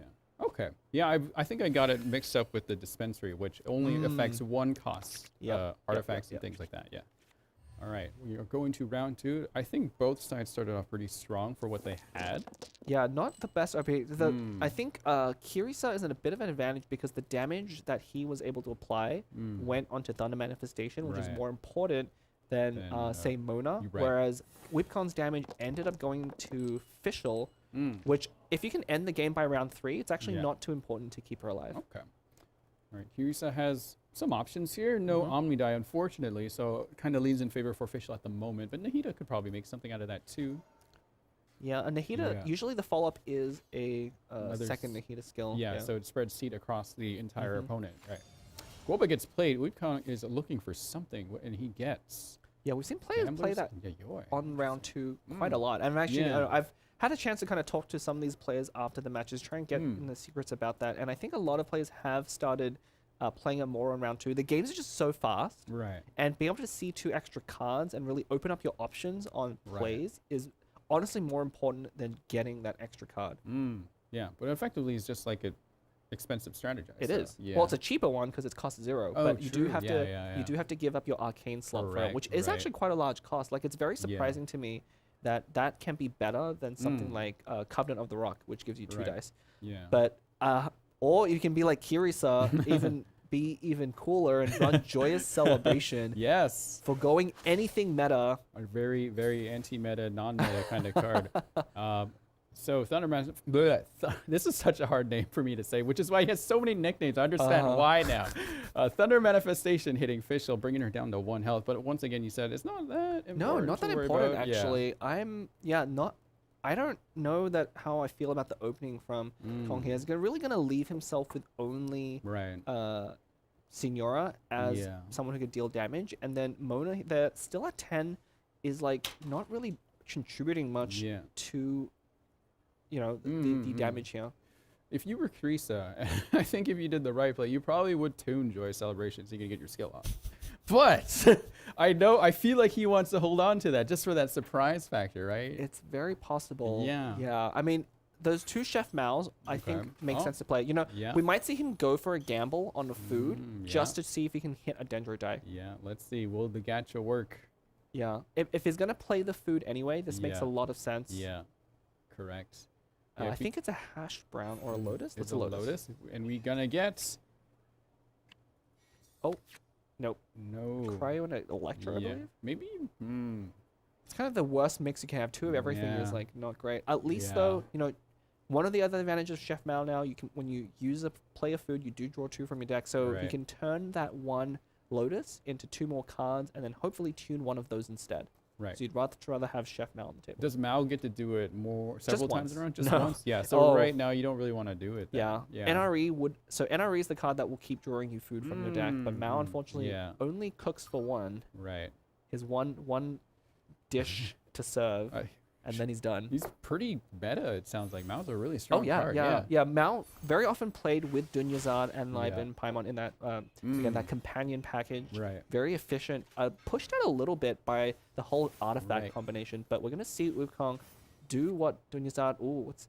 Whoa. What did you do there? I don't know. I wasn't sure what that reaction expression, was. Yeah. But yeah, Kirisa does get the seed off across everybody. He did not tune the Joy Celebration to my enjoyment, right? So I want to see this one get played probably in this matchup. We'll see how it goes. But we've come now. Yeah. Only one Omni die. I'm really curious what that it might have been. I think he was hoping for maybe a different companion that wasn't Chef Mao there, or maybe he might have been thinking he didn't actually want to play Yayoi and should have been Liben and tried to draw something else so he could save that discount. Of course, Dunyazad does make companions cheaper, as you saw Yayoi play for 1, but only once a round. Right. So if he wants to use that effect again, is going to have to wait another round. Right. Yeah. Unfortunately, Fischl's odds is threatening TM right now. Puts Gamblers on though. Probably going to go for the extra Omni here because the it's the rod. No, it's on Nahida. It's now. on Nahida, but the the electro charge. Correct. There's Hydro on Nahida there. So it looks like he is going to go for it. Yeah, I'm actually very surprised also that Kirisa decided to put that Lotus on Linny instead of Nahida, because it's almost certain Nahida is going to take more damage here. And unfortunately, this Electro charged, I believe, is... Oh, no, it's piercing. So I believe it goes through the shield, so never mind. Yes. Unfortunate. So the burst comes down, does remove Fischl from the not super. I keep getting super conduct and electro charge mixed up. I should know this. I'm a Eula main at some time, right? But anyway, it does take Fischl out, and that does proc Gamblers, which can only proc 3 times now. Actually, there was a rework to it recently, but even then, like you only have 3 characters anyway. So unless the egg kind of comes out to counter that. Eggs come up once or twice to counter that, but in general, it doesn't matter for these 1v1 matches. Right. But yeah, very interesting. Cause that 3 damage burst from Thunder Manifestation isn't actually going to hit Linny here. It's going to go to Nahida. Right. But Kong does have 3 more dice, so we might see that Lotus on Linny come in handy. Yeah. You know, I think if Kong, he didn't have a tuning Liben. I'm just going to say, if he was able to use those 3 dice on something like Liben and then not spend die on popping the Lotus, that would have been a very efficient turn. So I'm pretty surprised he chose to tune it. All right, we quick swap over to Senora. There's options here. Yeah, a skill is coming out. Apply Sheer Cold to Linny. The Lotus that was there earlier, preventing any further damage. Oh, veto card being played. I believe a prop arrow might be coming up here. Yeah, almost certainly a prop arrow. That will do damage to Linny at 8, or yeah, it does. So okay, I believe it has to be below 6. So he has to take quite a bit of damage before not getting hit by that prop arrow. All right. I'm surprised Kirisa is still holding on to Joy Celebration right now. Yeah, I mean, he hasn't had to tune too many cards right now, so you might as well hold it, and he can definitely come up. So if he is going to play it, we're probably going to see it played next round because he's going to have 2 characters with elements applied to them. Right. You know, Linny with Cryo, and he is about to take a hit of Electro, so that would be a good time to do it. Yeah. Preventing the any superconduct reaction will protect. Ooh, okay. No, so Nahida will take the hit. There's no catalyzing field on the other side, though, so it should be fine. Chicken does get played. Right, heals her back up, which is fine. So she will live, but she might get taken out on the next turn. Unfortunately, because Ukon will start first. We will have a... All right, the reaction is removed from there. Overload over to TF, which will take him out because of the reaction, and add burning onto the field. Yep. Actually, that's not a terrible play, actually. Yeah, the burning may not come up because it's the end of the round. Oh, I see why he switched to Nahida. Nahida has Gilded Dreams. And again, one of the things Gilded Dreams is doing is every time a reaction is being triggered, we see a second card drawn there. That's actually very important for Kirisa here. He was running low on cards. And this is going to refill his hand quite a lot. Look at that. Yeah. Amazing. Actually, a really good play right there. Yeah. So it's multiple times and twice. Not just it's twice around. Wow. Yeah. Okay. There is a limit. Okay. Anola doesn't come up because Gilded Dreams is the artifact that everyone's returning to the other hand. So even if you draw 2 cards, especially the Yelan OTK deck, you'll see a return to the hand, reset those 2 usages, and then keep drawing cards. Like that's how you again draw your entire deck. That's it's quite really good heads up play then. Yeah, and Senora there dropping below 4 does flip into the Crimson Witch. Yeah. So yeah, it looks like Nahida will get taken out here, but then easily Linny could follow up with that. But also on top of that, Mona being a Hydro character might be able to freeze Linny, but maybe we might see a Joy Celebration play pretty soon here. Yeah, I mean, it's gonna the window for it to be useful is kind of closing. Again, I'm pretty surprised that we ended on. I'm actually not even sure why that roast chicken went on Nahida because it's not gonna change the Mona's skill here. If he had saved that Northern's chicken, Sweet Madame. Yeah. I was trying to remember the name of that food. Sweet Madame, yeah. If we say the Sweet Madame, he could have gotten 2 more dice off of the Chef Mao here. So I wonder if that's going to come up. Luckily, he does have another food anyway, and I think he's going to be playing Adeptus almost certainly. I think that is probably why, because he wants to do a pretty big hit on Mona coming up here. Yeah. I think right now is when you do Joyous Celebration. I think you have to. You have to. And there's the play. That will remove the freeze off of Linny, so he's protected from being frozen.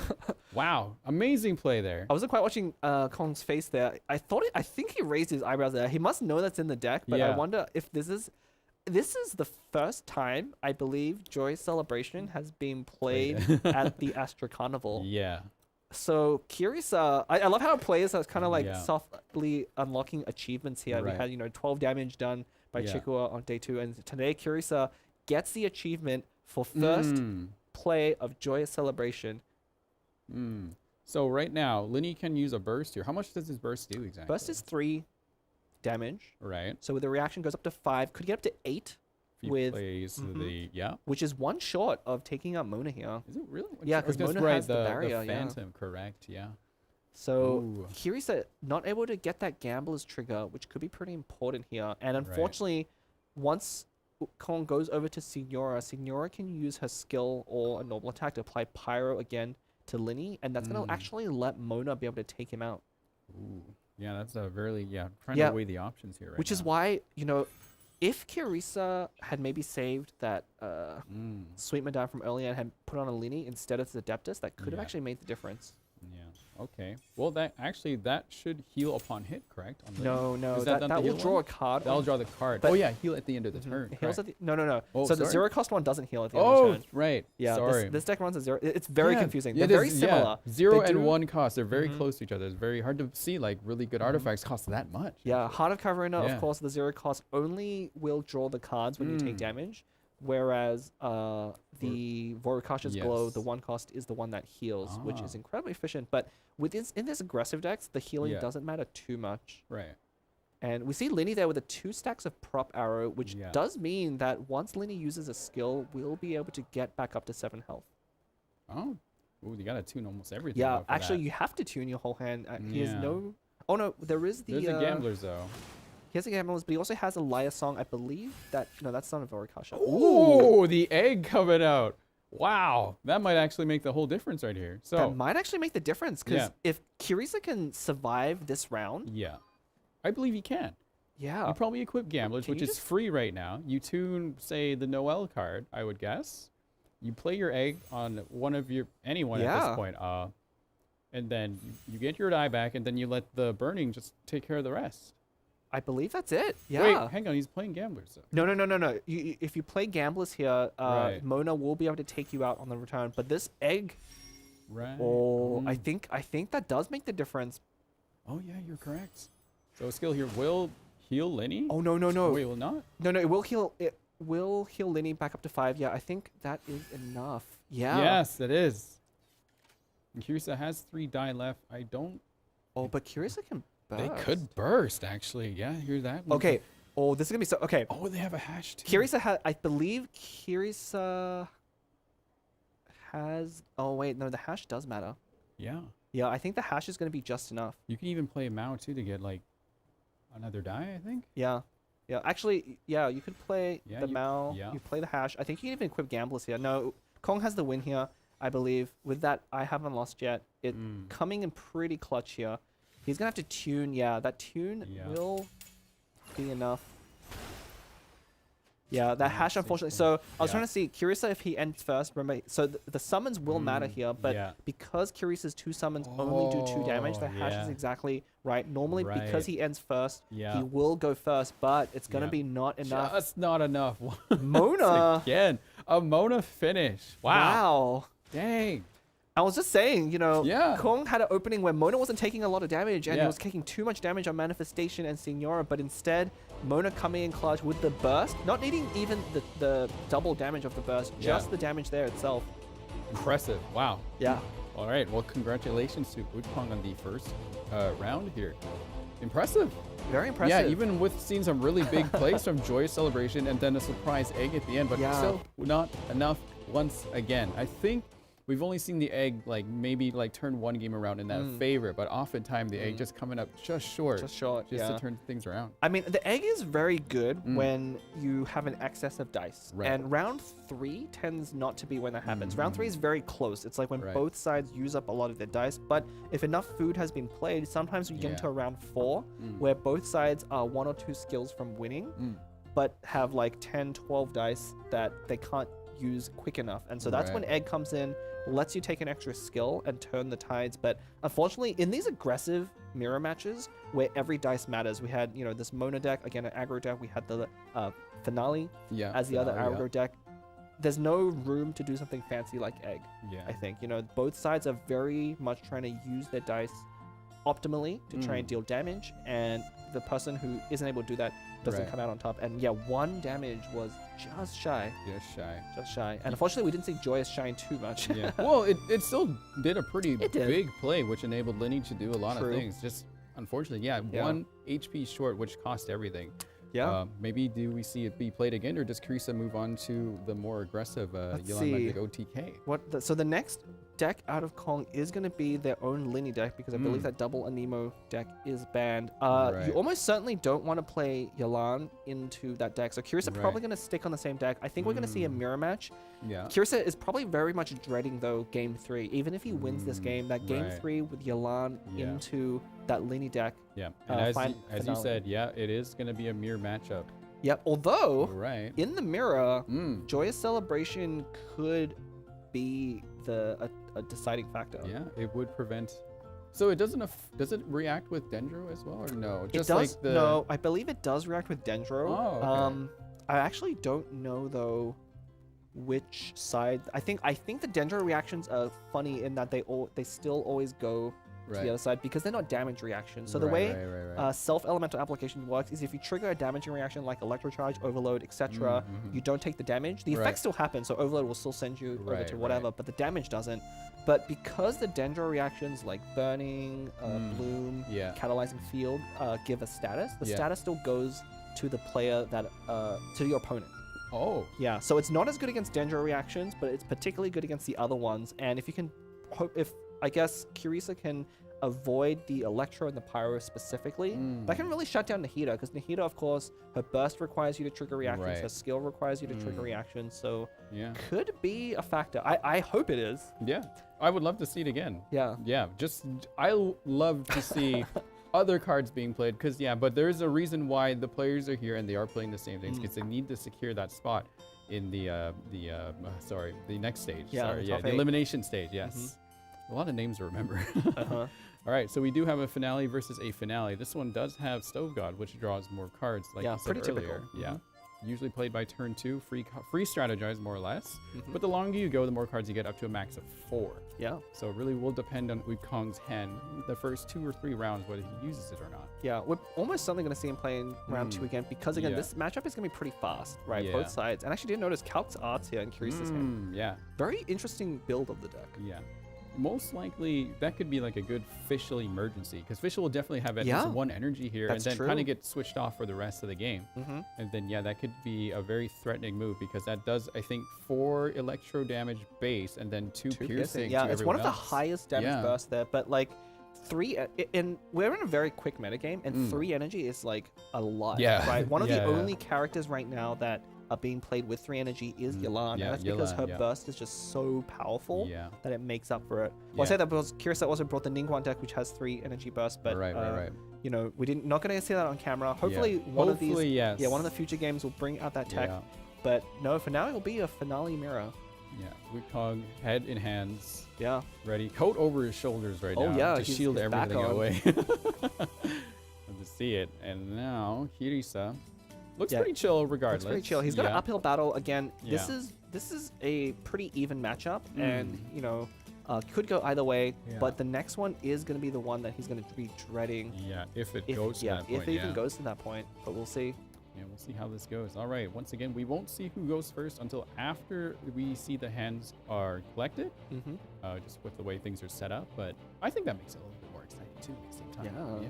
I mean, going first in this matchup does matter. You know, this deck is very popular right now among the pro players. It's a very good deck to take to cooperative mode, because the games don't go super long, and it does have that flexibility where you do always start Fischl, but you can go left or right into your Nahida or Linny, depending on the matchup. In this one, though, going first does mean you do your damage before the other one. Gosh, those cards do look very similar to each other. That's why I keep getting them mixed up. So that's Kavarana, and that's Kavarana on the left for Wukong, and Vorukasha's Glow on the right, which does the healing. Right. Okay.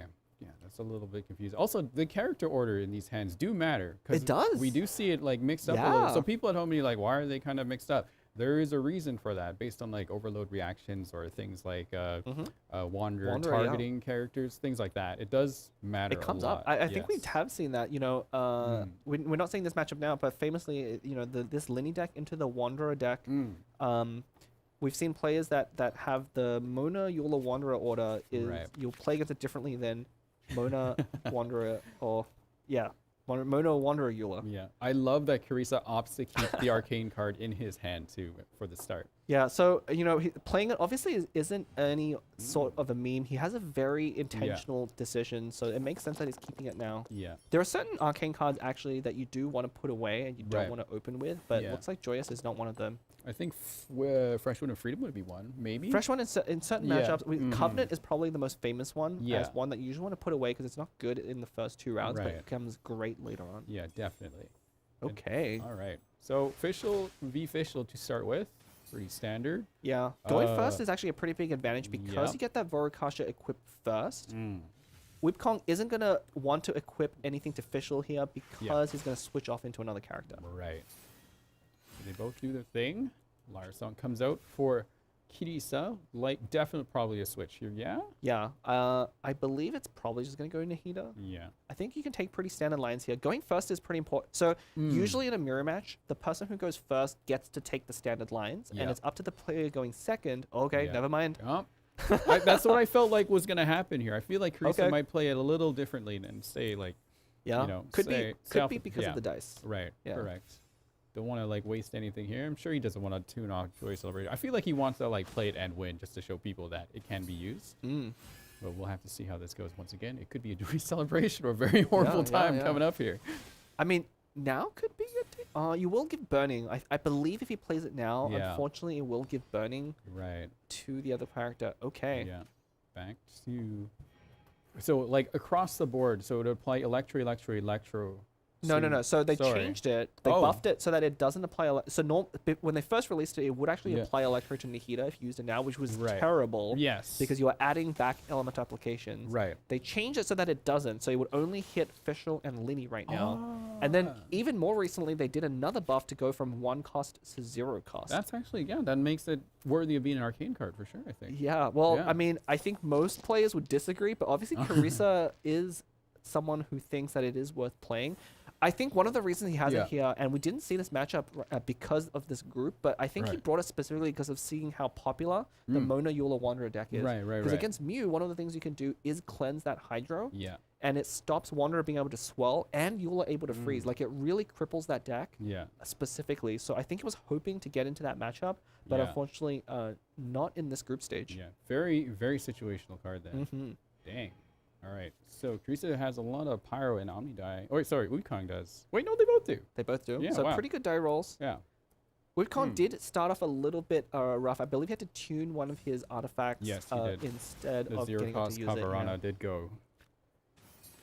But I like his hand there. Interesting. If he can never draw a Chef Mao, those 2 Sweet Madams can come in pretty handy. Yeah. Back to Kirisa, who got overloaded onto Linny from the reaction. But fortunately, there are die for Linny to work with, so should he decide to use it, plays Sealy to try and draw out some more cards. Excuse me. Yeah, I like Kirisa's position here because, again, he's taken damage on Fischl and not the other 2 characters, whereas Kong has been forced to take damage on Linny and Nahida more than those. Although, I said that last game about Mona, and Mona ended up carrying at the end. Yeah, Mona did on one match we saw, and then we saw like a 1 HP Senora, like... Yeah, anything can happen here. Yeah, we could see official burst. Maybe, like you said, that calcs in Kirisa's deck into official burst could be one way that Fischl can clean up. Yeah, definitely. I think building these decks a little bit unusually is nice because I think when you play against so many decks so many times, you can predict what your opponent can do. Yeah. But if you break from convention, add in something different, it can only just be 1 card, right? Like we're talking about a single copy of calcs. Yeah. Sometimes you won't draw it and it'll be the same, but every now and then you'll draw that card and it will completely change what your opponent can expect. Right. And you're probably not you're probably aware of it, but once you play against this same deck hundreds of times, there's like a pretty strong popular deck that people will run, but that 1 card could really just change everything. I think Stovegod just got played, right? Stovegod, it did. 2 more cards. So very probably now to play it as early as possible. Again, this is an aggressive matchup, so you want to get those cards early. In fact, playing something like Sealy can be detrimental because you don't get those cards until 3 more skills, which is going to go into the 3rd round. Right. And that's on skills, not on summons, so unfortunately. Yeah. All right, so Wukong making some decisions here. They have enough die for Nahida, but they would have to swap. They do have a Noel card for that. Yeah, Linny here with 2 stacks of his prop surplus as well. Does mean his elemental skill gets +2 damage, so it's going to deal 5. Yeah. So it's going to be quite significant for dealing damage to Linny here, but not enough to take him out. Yeah.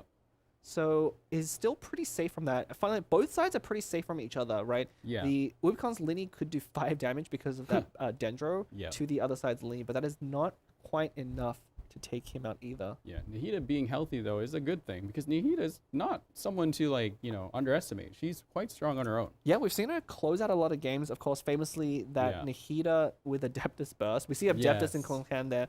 No energy setup just yet, and that's partly because of that overload, right? Being so annoying, throwing Kong off of Nahida. when ideally you would like to have followed up with another skill. Right. Maybe that Calxo coming in for Nahida might be the big clutch that we need at this point here. Yeah, we'll have to see if he draws it. For Carissa, yeah. Unfortunately, both sides having Kong with 1 Lyre Song, Carissa with 2, not going to be useful because neither side has drawn a Gilded Dreams. Yeah. We do tune a card. I think he tuned both Sweet Madames. Yep. Bye-bye food. Which makes sense. I think you really want to have Chef Mal to make the most of that card. Will oh, wait! remove Linny, though. The seeds. Yeah. Seed takes Linny out. Unfortunately for Carissa, there's only 1 seed, so it only suffers so much damage here. Yeah, but actually, that's pretty huge because Linny had 2 stacks of Prop Burst as well, which is 2 more points of healing and damage that was just lost. Yeah, unfortunate. All right, back to Nahida, though. Does use a skill to create some more summons on their side as well. Lots of summons on the field now. Wow, yeah, both have the same amount even. So I think Linny gets taken out unless they switch here. Yeah, they'll probably switch on Yeah. They would have to switch. Oh, they're going to sacrifice Linny here then. Okay. Okay, so sacrificing Linny on each side here. Interesting. Yeah. Nahida will take quite a bit of damage. Probably at least 3, I think, from the overload. Yeah, Nahida should take 4 total, I believe, after this. Yeah, 4 total. 3. Wow. Yeah, Warlord's strong. Yeah, Cole's in a pretty good position though, because he drew those the Vorikasha's Glow, which of course he is healing his team by 1. I guess that makes sense why he tuned probably the food, because he's already getting a lot of healing from having the artifacts equipped for free. And you know, every point of damage in this kind of close matchup matters. And you can see this Vorikasha is adding up with Cole with 14 total combined health, while Curious is only at 9. Yeah, and Carissa is unfortunately left with a Pyro application on Fish on their side. So further damage is going to side. But that Joyous Celebration is still there. It is still there. Yeah. I mean, I really would have liked to see it do more, but maybe this is a tough matchup because, again, the Dendra application makes it trickier. I still believe he definitely has in the deck for that Wanderer matchup, but I do wonder in this one, maybe it's better to put it back, draw something more proactive, because we haven't seen him use it to good enough effect. Like, it has had a effect on the game, but not enough to justify the arcane slot. Yeah, and now Ukon has an Adeptus Temptation. All they would have to do is just skill Fischl right here, and they'll be okay. I think right after that, they can sweep a Carissa. Yeah, not looking good for Carissa right now. Yeah, we'll have to see what he can do. Again, those double Lyre Songs, I think he needs to basically set up Nahida here with official skill, and then hope he draws. If he can draw one of his 2 Gilded Dreams, that will unlock a lot of his hand. We might even see... I think you have to Joyous... Well, actually, wait. Joyous Celebration would overload you, right? Yes, because it is Fischl. But it won't matter anyway, because Fischl is probably going to get taken out this round here. Yeah, assuming you use official skill here. Or Nahida into Fischl, I mean, because it is Ukon's turn. Yeah, well, no. I was thinking, like, if you could Joyous Celebration cleanse the Pyro would actually mean that Nahida can't really take out Fischl easily, but because of the overload, I believe it pushes you onto Nahida. Yeah, very interesting thing. I think you do have to Fischl skill here, but make sure you burn some cards. Oh, never mind. It's Kong's turn That's first. what I meant. Yeah, I was like... God, there's too much to pay attention to. That's okay. That's okay. That is fine. I got you. Okay. All good. All good. Never mind. Yeah, Fischl is almost certainly going down. Fischl is definitely going to go down. That's actually... Yeah, that puts... Yeah, Nahida can't do anything on her own after that. And then with the Adeptus Temptation, that is just going to take out the other Nahida. I mean, Carissa does have the opportunity here. I believe he has a Lotus in hand that will protect him from the Adeptus Burst.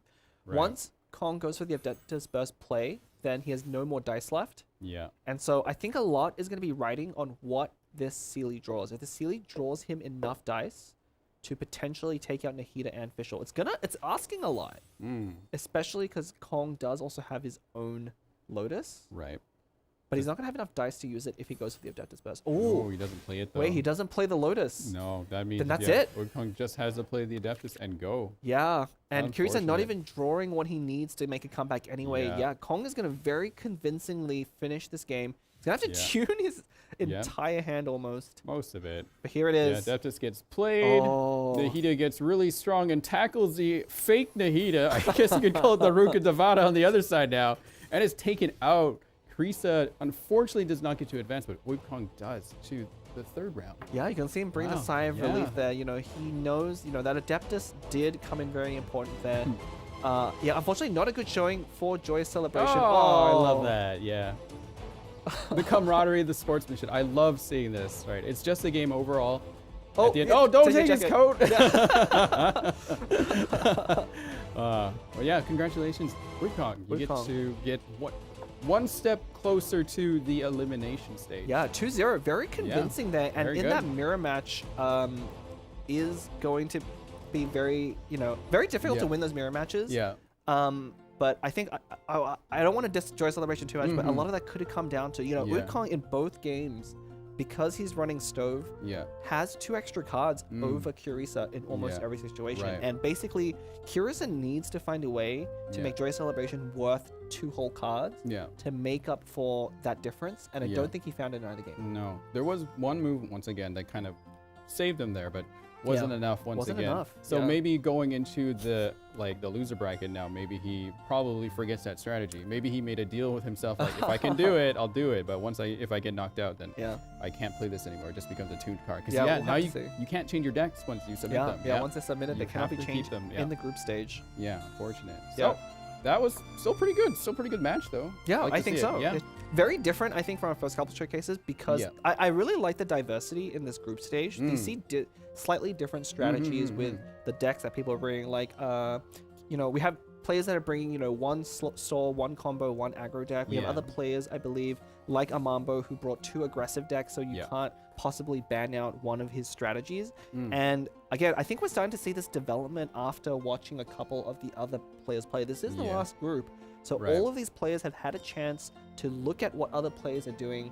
And in fact, one of the things as well, especially, we see a lot of the players from Prince Cup Korea bring very similar deck lists. So I think they have a very similar way of thinking about the game, and be able to predict that and bring decks that do counter it can be a pretty good strategy. Yeah, especially with the recent patch, once again, not a lot of time to really study and figure things out, but credits to the community. You figured things out really fast. I mean, we keep talking about how these players, have played hundreds of games. It's usually not in the hundreds, in the thousands. Like, when they release those statistics at the end of the year, one of the tabs was card games. I think I actually played surprisingly few games. I think I was only like 150 games of PvP. Really? Yeah, I don't play a lot of PvP. I was up to like 200. Yeah. Wow.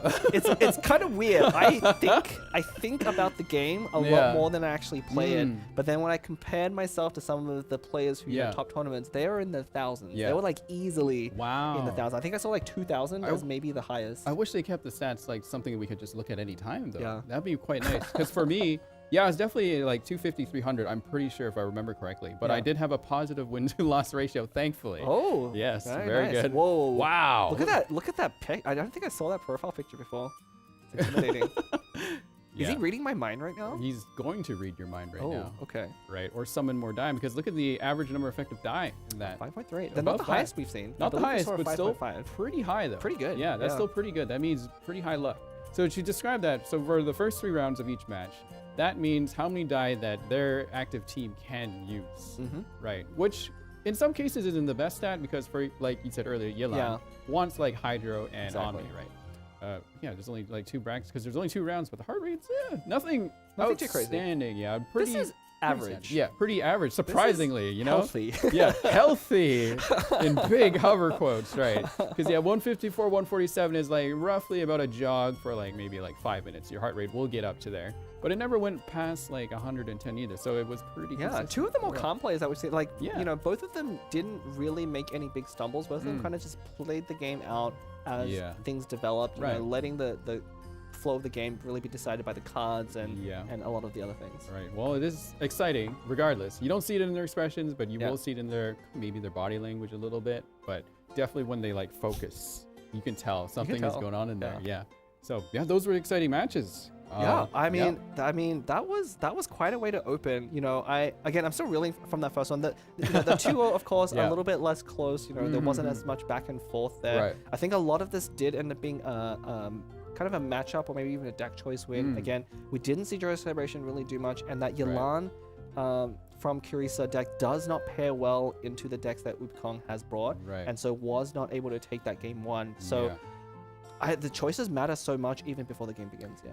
Unfortunately for us, I guess this is our last cast for today. But before we go, I want to ask you, because since you will be going off too, so I want them to know, Curisa is running a deck with a new arcane card. Can you explain that one really quick? Yeah, I can. We didn't see it, but in his Ningguang double Hydro deck, he is running the newest Arcane Guard. I believe it's called Passing of Judgment. Yes. It's the Farina card. Yeah. You know, with the artwork of Fontaine. Yeah. I believe Nuviet's in there too. Spoil the surprise? Or do I want to let I think I'm gonna leave it to leave Leah. it to Leah? Yeah. All right. Leah and Staff, if you see this, you guys better explain that card. Because, I will leave it up to you because I am hoping that Yes. whoever plays Kirisa in the lower bracket does not ban it, and we have a chance to see it. I don't think that's very good. Personally, I don't think it's a very good card to bring to a tournament, but I'm happy to be proven wrong. But we'll see if it happens. Yeah, we'll see how it goes. But once again, that will be the end for us. But there is still more to come. Leah and Staffa will take over to the next matchup 3, 4, and 5. So stick around for more Genius Invocation TCG Asia Invitational. Bye, everyone.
Lady Farina's dramatic twists never fail to amaze.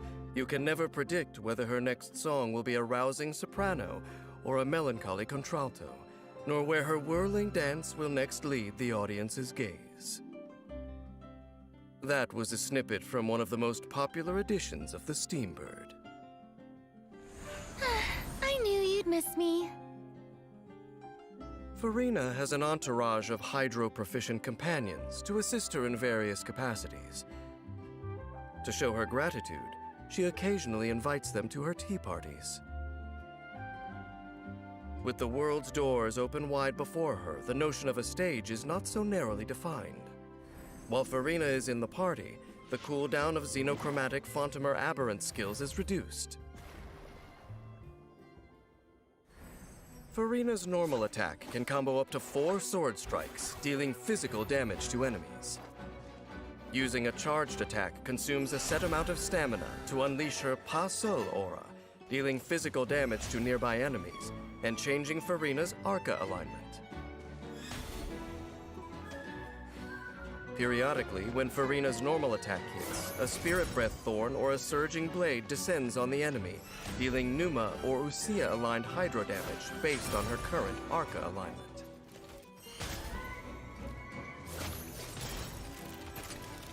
Her elemental skill invites the guests of the Salon Solitaire into battle to support her performance.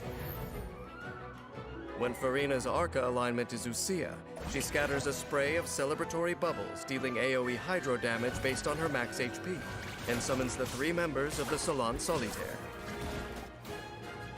Namely, Gentilhomme Usher the Ball Octopus, Surintendant Cheval Maran the Bubbly Seahorse, and Mademoiselle Crabaletta the Armored Crab.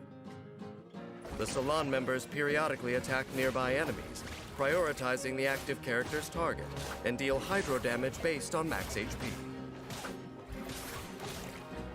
When a Salon member attacks, the strength of the attack increases based on the number of nearby party members whose current HP is over a certain percentage, and consumes some HP from them. The more characters that meet the requirements, the greater the increase.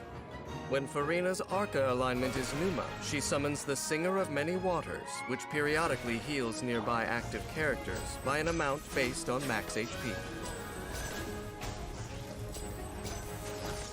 If Farina's elemental skill summons are on the field when she uses a charged attack, the lineup switches to match her new Arca alignment.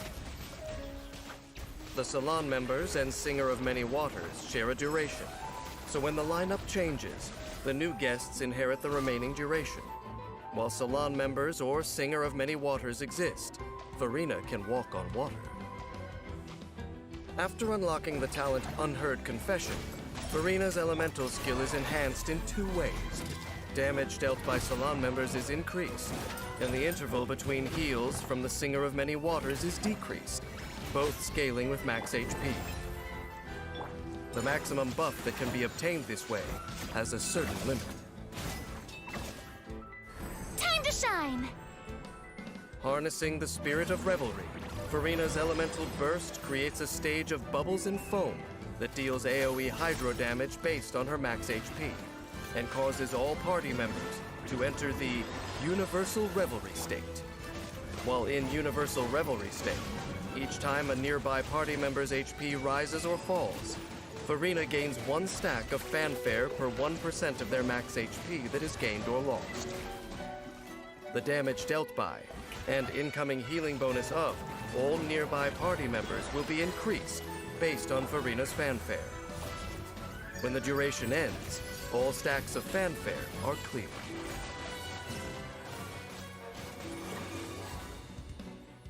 The tides of life ebb and flow like an endless waltz. After unlocking the talent Endless Waltz, when the active character in your party receives healing, if the source of the healing is not Farina herself and the healing overflows, then Farina will periodically heal a nearby party member by a certain percentage of their max HP for a short duration afterward. While Farina prefers the Opera House stage to the theater of combat, she has some insight into the common ground between battle and acting. Just a little fanfare can turn an impromptu performance into a tour de force. Farina's primary tool in combat is her elemental skill, with which she summons her entourage to assist her in battle. By switching between her guests with her charged attack, she can change her Arca alignment to suit the demands of the battle.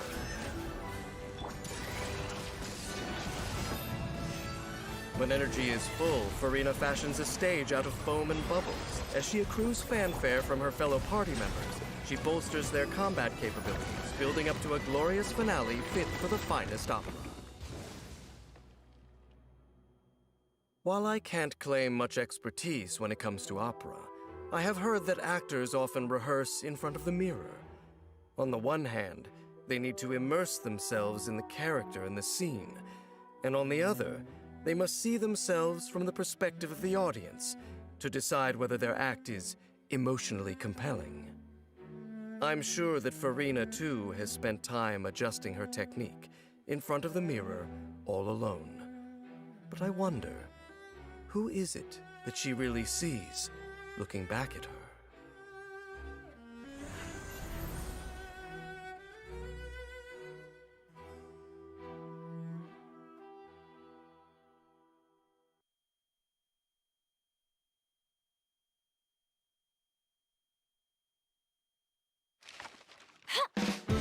As long as I keep digging, it will shake the world like no other news report in history. Your credible source of the unbelievable truth. That's my journalistic motto. What's the news? To put it in adventurer terms, I guess for me, it's all about the thrill of the chase. All right, let's get this interview started.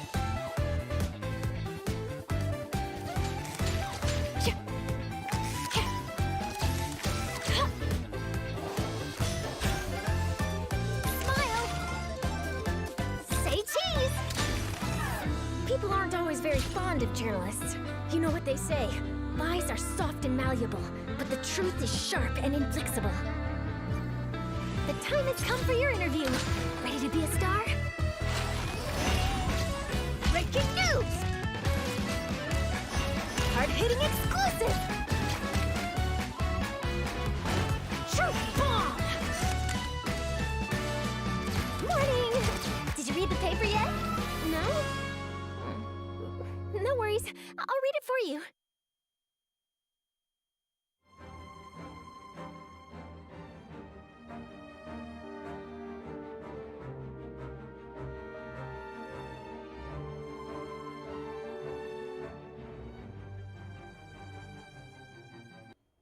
It's a heated stage with an electrifying atmosphere, and I hope all the travelers watching at home are not getting overloaded. Welcome back to the Genshin Impact Genius Invocation TCG Asia Invitationals.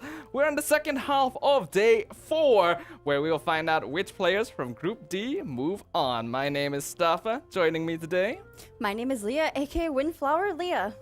Yep, welcome everyone back to the stream. Thank you very much everyone for joining us. And before we continue on with the matches, we have to remind all of you guys that during the knockout stages that will be happening from January 19th to the 21st, you'll be able to take part in the Astral Carnival through YouTube and Twitch to draw for exciting prizes. So make sure you guys don't miss out.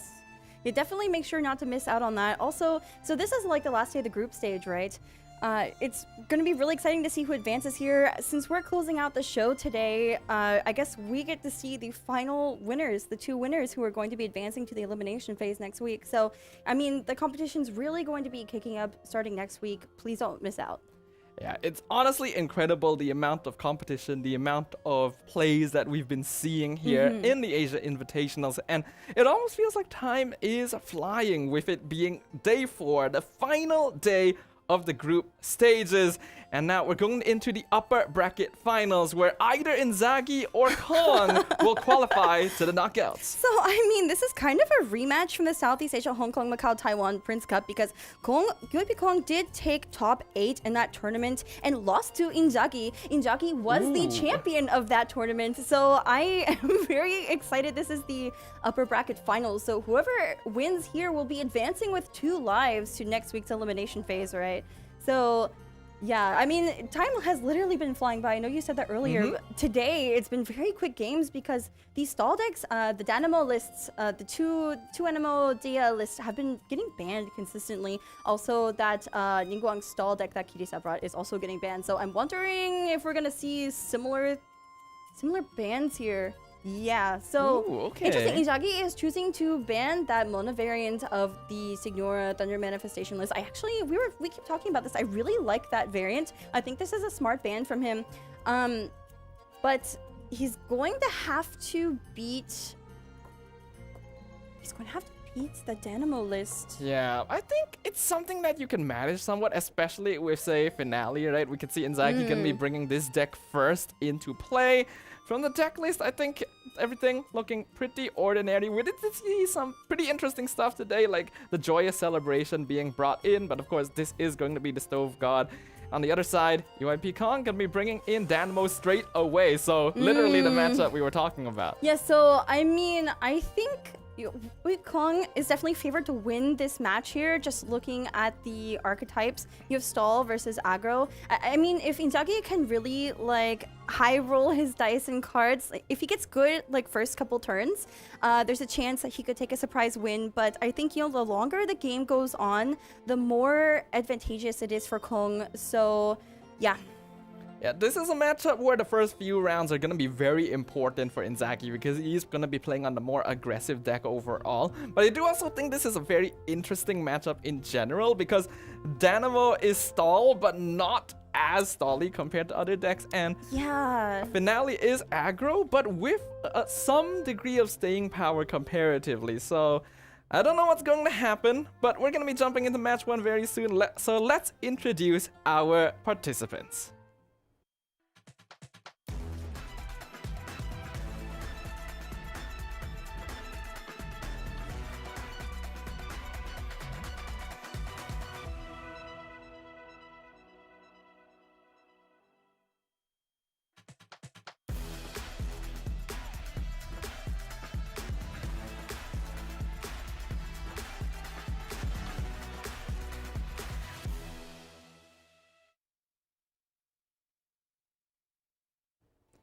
Inzaghi versus UIP Kong. Like you mentioned, Leah, this is a bit of a grudge match. I don't know if it's a grudge match. I would say these 2 players are probably friends outside of this tournament, right? Oh, I don't doubt off that. the stage. But it is on definitely stage. a rematch. Yeah, on stage, this is a rematch. I'm really, and the stakes are higher this time, right? This is not only the Prince Cup, but the Prince Cup act as qualifiers into this tournament almost, this Asia Invitational. So, I mean, Kong definitely has a chance to prove himself. That is the case. Now, we have to note, Inzaki being here means he's already actually broken the trend of other Prince Cup champions here in the group stage, where both Chikuwa and Stranger ended up losing their first match and had to qualify to the knockouts through the lower bracket. So the entire fact that Inzaki has made it this far shows that he is going to be the one to make that difference, but can he go all the way? That is definitely the question. So, I mean, Stranger took first place in the Korea Prince Cup. Meanwhile, Chikuwa took first place in the Japan Prince Cup. And, I mean, these two players are obviously very strong for being champions in those tournaments, right?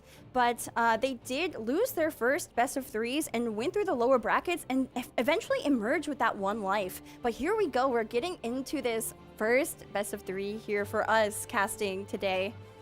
Very excited. We've already seen some really intense battles today, some very close calls, mistakes here and there that resulted in comebacks that no one could have ever expected. So going into this, we definitely have to keep an open mind. Inzaki versus Kong, both players with a lot to prove and a lot of familiarity since they do have some history.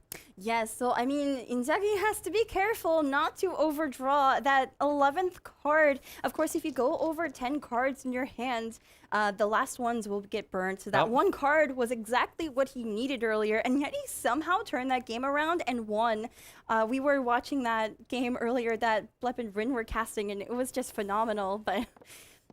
Will he be able to recreate the same? Because those opening dice are not ideal. Not going to have the electro he needs. Literally not a single one to start off on official. Yeah, this is definitely not ideal. And there's not even gilded as any sort of dice fixer here.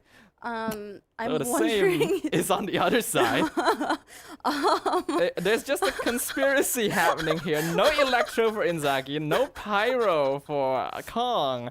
So much cryo and not even a single cryo character on the field. So a lot of tuning going to be forced here. Yeah, so I mean, Inzagi had to tune that I haven't lost yet. And also the seed dispensary. That's pretty painful, I think. Especially since I believe he only takes one copy of that I haven't lost yet. So that's like a surprise factor that he's not going to have later on. No, he has 2 copies of it.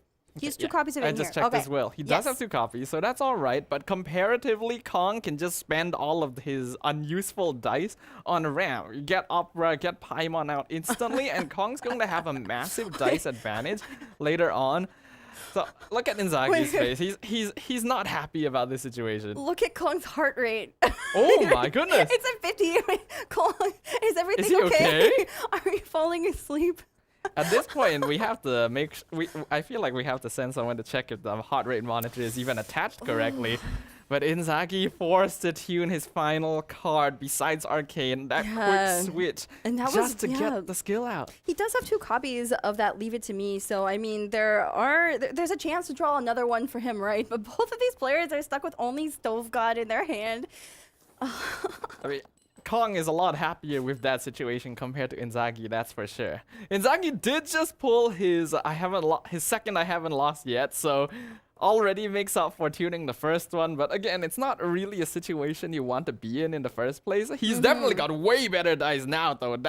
That's very nice. That is way better for Inzagi. I think you make a good point that, I mean, using a lot of resources in these early turns is super bad for Inzaki. He's forced to do it because of the deck he's playing. But, like, the longer this game drags out, the better it is for Kong, right? Because as his opponent, as Inzaki uses all of his resources, he's not going to have any surprises up his sleeve to basically take a win against him. He's going to be able to survive against Inzaki's aggro deck here. So, I mean, yeah, the more of that happening, the better for Kong.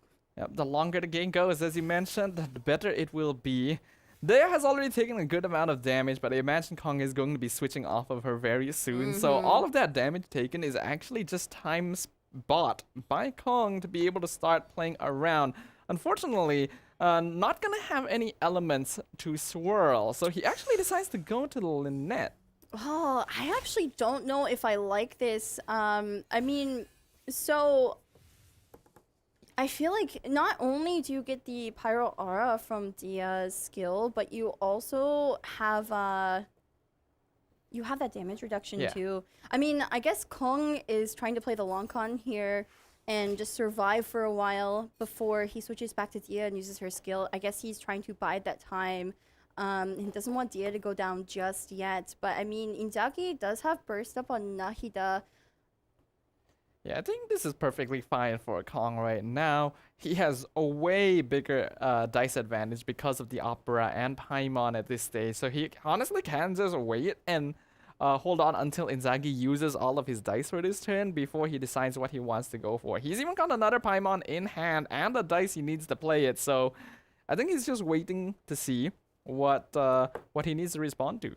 Yeah, unfortunately, so Inzaghi did draw his, I believe, singular copy of Abra Epiclase, and he can't play it as a dice fixer because of that equip on Kong's Lynette. So he's gonna have to swap to Linny to use up those Pyro dice. Can't go for the Nahida burst just yet. I mean, it is way too intensive on resources to tune everything for that burst, right? So I think this is fine, though. In using... In swapping to Linny, it might force Kong to swap away or eat that burning reaction, which will actually summon a second Pyro summon. So yeah, it's not really the ideal spot for Kong either, because yeah, either you stay on Lynette, eat that burning reaction, or you switch to Jean, because Dea is not going to be able to survive, and you obviously don't want to lose her this soon. He does have the quick swap, so one play could be the quick swap to Jean, Gale Blade, push Inzaghi off of Linny, but I'm not sure if it's worth doing that just yet. I see Kong use Stove pretty early. I know Blep mentioned it earlier on stream. We were kind of catching up with the players and trying to understand why we keep seeing on round 2 rather than later rounds. But I mean, I guess getting that early advantage is really, really important in this meta at the moment. I guess especially against an aggro deck like what Inzaghi is playing, these early rounds really, really matter for the both of them. So it looks like he drew a Woven and a Dunyarzad, which, I mean, the Woven could come in handy, but I'm not sure. I feel like he might want to consider swap stalling. We'll see. I think swap stalling is perfectly fine. If he wants to go a little bit more aggressive to negate some damage, he can, again, quick swap Gale Blade on Jean. But no, I think the slow swap is perfectly fine. Force Inzaghi in a situation where he can't really get the reactions he wants to. And that would basically be the game plan here for Stall. Unfortunately, because of a rough opening for Inzaghi, he's not going to be able to apply as much pressure as he would like to. And just like you mentioned, gonna play that Stove God on round 2. It is still efficient because it's a 0 costing, so I don't see why not. I mean, on round 2, it's basically a free strategize, right? Because strategize 1 cost, you draw 2 cards. So it's not the worst thing ever, especially when you're in a situation like this where your resources are really not helping you, like the cards in your hand, the dice that you have. But yeah, we do see Inzaghi going for that Grim Malkin summon. And now it is safe. It is safe for Kong to swap to Dia. Yeah, there's no dice generation in hand for Inzaghi. He has the Gilded, but no way of playing it, so he's just going to set up the Opera and his turn there. And that's going to give Kong 6 dice worth, 7 if you include the Woven, to basically do what he needs. And most likely that's going to be the summon into, I think, Dunyarzad Paimon, though he would have to replace something, which is a bit unfortunate. Wait, Kong played it with he auto-diced. He played Dunyarzad with the wrong dice. Oh, he did! And so now he has Animal and Cryo, and you have to have 2 of the same element to play that Paimon. And like, that's unfortunate. He was playing it so fast, he just didn't think about the dice. That is so unfortunate. He's gonna have to play that Woven. Ooh. Ooh, that is a feels bad situation. That is a feels bad situation. He wanted to play Dunyarzad with the Paimon, but he really did not need to spend that Woven. Yeah, and he's not even gonna have much of a reason to use that last dice. He's gonna sacrifice Dea to eat the summon damage. Yeah, that I hope that doesn't cost him. If there's a moment later on in the game where one dice is the difference between... Oh, never mind. He just drew the other one. Okay. But still. Yeah, that's... Yeah, this is why you don't go too fast.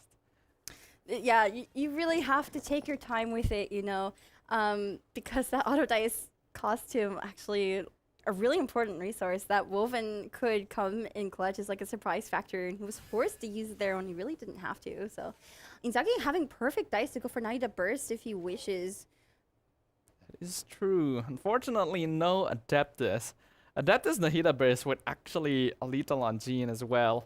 So it's quite unfortunate that he doesn't have that, nor Chef Mao to maybe pull out another food from the deck. Not too sure if he runs it in this deck, but unfortunately, no Pyro dice to play to attack on Linny with, so he might be forced to switch. I think we might see a swap. I'm not sure if... I mean, I think you would go for Nahida Burst here, just considering your dice and also the fact that Jean is the active character with Pyro Aura.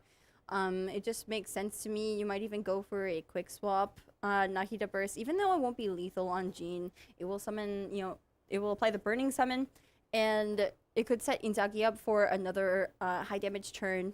I think it's just a matter of how he wants to use that quick swap, because it is the only one he has left, actually, now that I remember. He tuned the other one earlier, so...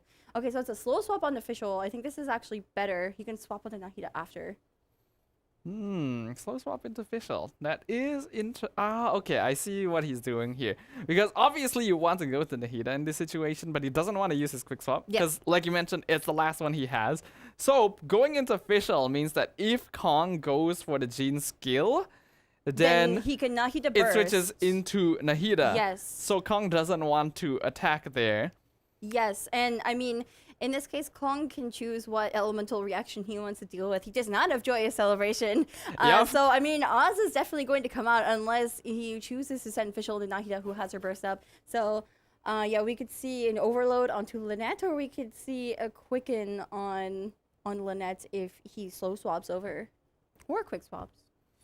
Thinking about what would be the play. Yeah, I think you do definitely stay on Jean. You don't want to give a free Quicken to Official, and... If Inzaghi does go for the Oz Summon Overload, then Kong would have a massive dice advantage. So he's not really worried about being overloaded off of Jean at this point. Yeah, I also think this makes sense. I mean, with the double Paimon ramp that Kong played, he does have a significant dice advantage here. And, like, say that Jean gets overloaded onto Lynette, that burst from Nahida, which is certainly what Inzaghi is going to be doing next, would not really do anything to Lynette. I mean, it would eat through her shields, but she has Dendro applied to her already. It's not going to trigger any reactions. It's a lot more tolerable than Jean eating that burst. So, I mean, it's kind of forcing Inzaghi to swap if he wants to use that burst on Jean. Yeah, looks like he will go for it regardless. Inzaghi going to be praying here. He's definitely going to be somewhat worried about Lynette talent, but as we can see right now, Kong does not have it in hand just yet. But Lynette being able to heal the full HP now does make things a little bit difficult, because you've already just summoned Oz, so there's no reason to scale again, which is why Kong feels comfortable enough to stay on Lynette here.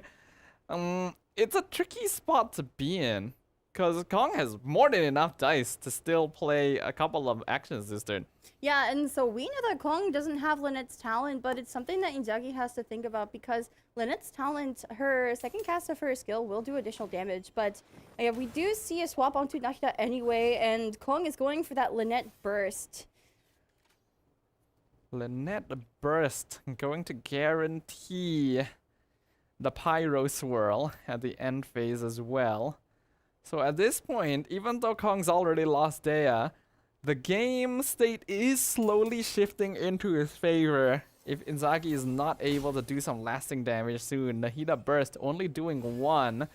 But that's going to help a little bit in terms of reaction damage. Yeah, so I mean, in this case, Inzaghi is pretty comfortable going for Nahida Burst. This is the line he's always going to play with those dice and cards, right? So this is setting up for next round. Next round is going to be very critical for Inzaghi's success here.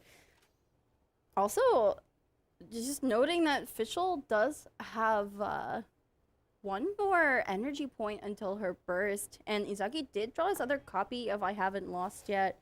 So, I mean, I believe that the Buckle Cat summon only... but it should only be one, yeah. Nahida does not die to the summons. But the fact that Inzagi's ending here when there is still a potential play here, we know Kong has the Woven. I'm pretty sure Inzagi is aware that Nahida could die this turn. I think the fact that he's going with this means that he's willing to let it happen. Of course, he didn't have any dice to switch. So I don't think that Kong is going to play the Woven and actually try to take Nahida out, because I don't think he wants Lynette to eat up that Quicken reaction from Oz. That is fair. Because that would do a lot more damage than he wants to deal with, considering there's seeds applied onto Lynette, and also with Nahida's burst. Oh, I guess he is going for it. He's going to go for a skill. Interesting. He has to tune the quick swap too. That feels a bit strange. I don't feel like he had to do that. But I guess it's a little bit too tempting to have that dangled in front of you here, because that means that Inzagi will no longer be able to use Nahida I Haven't Lost Yet. Yeah, or that as well. Nahida. That as well. Yeah. He'll have to wait until another character falls before he can use that, and that is actually pretty good for Kong. Not to mention that now the summons will do damage to Fischl instead. Oh wait, why didn't he? He didn't go to Linny. Interesting, actually. Yeah, Linny already had Pyro, but I guess he's just basically playing around the damage. It's because of the overload. Ah, okay, makes sense. So yeah, Buckle Cat will absorb whatever element the active character is hit with, and it was overload. I mean, it was Electro because of Oz. So, he doesn't want Linny, who's the finisher on Finale, to eat up that Electro.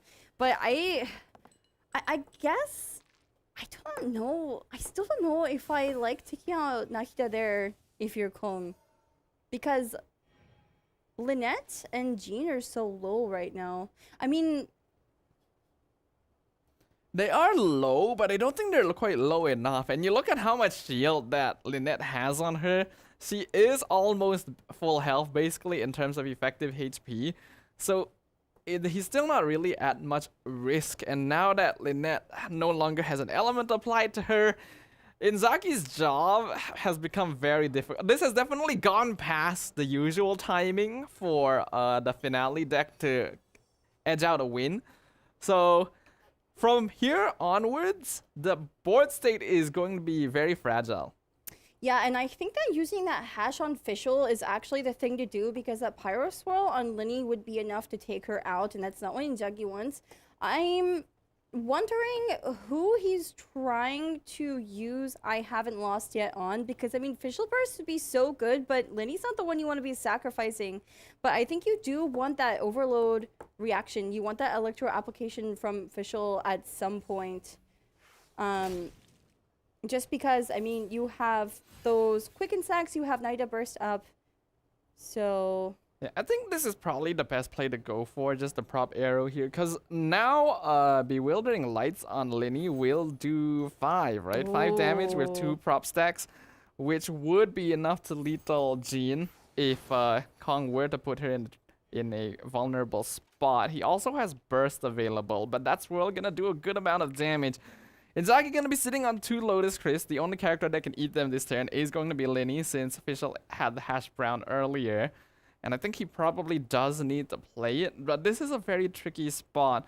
Yeah, this is really not looking good for Kong at all. I mean, not for Inzagi. That Tendori is also going to buff Jean's elemental skill by 2. So, I mean, Kong can sit comfortably on Lynette and go for damage, or swap to Jean if he needs the extra 2 points of damage, right? Inzagi, like you were saying, can only Lotus on Linny. So, I mean, this is a really tough situation, because there's no way for Inzagi to reliably go for any reaction damage here. And those summons at the end of turn are also going to finish off Linny and Fischl. I think he might have to go for Lotus Bewildering Lights here, because that's the only way he can actually survive a potential Lynette talent. of course, Kong doesn't have it, but I'm pretty sure Inzaghi is still going to want to play around it at this point. Yeah, I mean, Lotus Bewildering Lights would definitely heal Linny up to 4 plus 3 with that Lotus Shield. So that's like the only thing he can really do. But then he's out of dice, and even if Linny gets taken out, he can't really do anything with that. I haven't lost yet. It's only going to be 2 dice. Official's Burst and Skill require 3 and also normal attack. So, I mean, and Kong has plenty of dice to work with at the moment, too. It's not only those summons. Do we know what... actually, no. I was gonna ask what food Kong has, but then I remembered the Tandoori, so none of his characters can eat. He can't anyway. eat anything. It doesn't... At this point, I think Inzaghi should be fairly certain that Kong does not have Lynette talent. Well, the problem is he also doesn't have dice. Yeah, he had a normal attack there just to eat through the Lotus. But I mean, those summons at the end of turn that will be dealing like overload, right? So, is he going to... I'm wondering what the play is going to be here, because even if he were to say Board Princess replace Gamblers, he still doesn't have enough to play the Gilded to get another attack out. Yeah, he does. He has no way to discount that Gilded. He really has no way to get enough dice at all right now. Looking at his cards, like you equip that Gamblers on Linny and then you lose Linny, and it's just one dice, right? One Omni. So yeah, Inzagi's just ending. There's nothing he can really do here, and swapping to Jean will be enough damage to take Linny out, and those summons are gonna finish off Fischl. So I mean, this first game is going to go to Kong actually. Yeah, at this point, it's already over. The it summons is definitely already over. I mean, even if it wasn't overload, just 2 points of damage on Fischl is all you need, right? So. Either way, this is going to be a pretty clear victory for the double Animo deck. It's a difficult matchup in the first place for Inzaghi, who is playing on aggro, but Kong, I think being able to maintain the dice advantage basically every single turn due to all the ramp he was able to start the game off with, basically never allowed Inzaghi to set these turns up in ways that would be favorable to him. Yeah, I mean, so Finale into Dynamo is definitely unfavored. I think Inzaghi kind of lost the coin flip there. But he does, I believe, have the Yelan OTK deck left, the combo deck that we saw him have a couple misplays on earlier, but maybe he has a chance to redeem himself here, because it is actually pretty good into Dynamo, if I recall correctly. So, I don't know, it's gonna depend on... No, Kong cannot play that deck again because he won with it. He's barred from playing it, so he only has Finale himself. Yeah, actually, yeah, he only has Finale now. So if Inzaghi sticks to the trend of players just like playing the same deck twice in a row even after losing, then we are going to end up in a mirror match situation. The other deck that Inzaghi has, do you remember what was banned? Yes, so I believe for Inzaghi it was that Dynamo deck, if I'm recalling correctly, and also for with Kong, it was the Mona variant of the Signora Thunder Manifestation. So yes, that is what I remember. So Inzaghi is gonna go with Finale again. I mean, it makes sense because I feel like it's risky, right? You go into a game that could cost you your ticket into the knockout stage, and you choose to go into a mirror. I guess it makes sense because looking at it now, makes sense because you don't want to play Yelan. You don't want to play that combo deck into an aggro deck. You want to play aggro into aggro. This is his best chance at taking a win here. Yeah, it would be. I mean, either way, you have to play that deck though, because he has to get 2 wins. Oh, this is tough. He has to get 2 wins. This is really an uphill battle for Inzaghi now from now on, because yeah, like you mentioned, the Yelan OTK doesn't match well into Finale at all. He has to play it regardless going into game 2 if he wins this. So, I mean, I guess maybe it's like mind games. Maybe he's gonna win this and then it's demoralizing to lose. Maybe it's like a mental, I don't know. That seems like a lot of conditions you have to hit here for a victory. But hey, Inzaghi was the champion of the Prince Cup, Southeast Asia, Taiwan, Hong Kong, Macau. So yes, there's definitely that champion level quality there, but good kudos to Kong for being able to overcome an opponent that previously took him out Yeah, in the Prince Cup. he got a win here. And 1 game away now from potentially going onwards. Yeah, and I mean, Inzaki still stands to follow the script we were talking about earlier, right? So, like, the whole script of these Prince Cup tournament winners going through the lower bracket and emerging to the elimination phase with 1 life. Inzaki wouldn't be doing it the exact same way that Stranger and Chikola did, but he could go through the lower bracket and still get out, so... It's possible. He could lose a life here to Kong.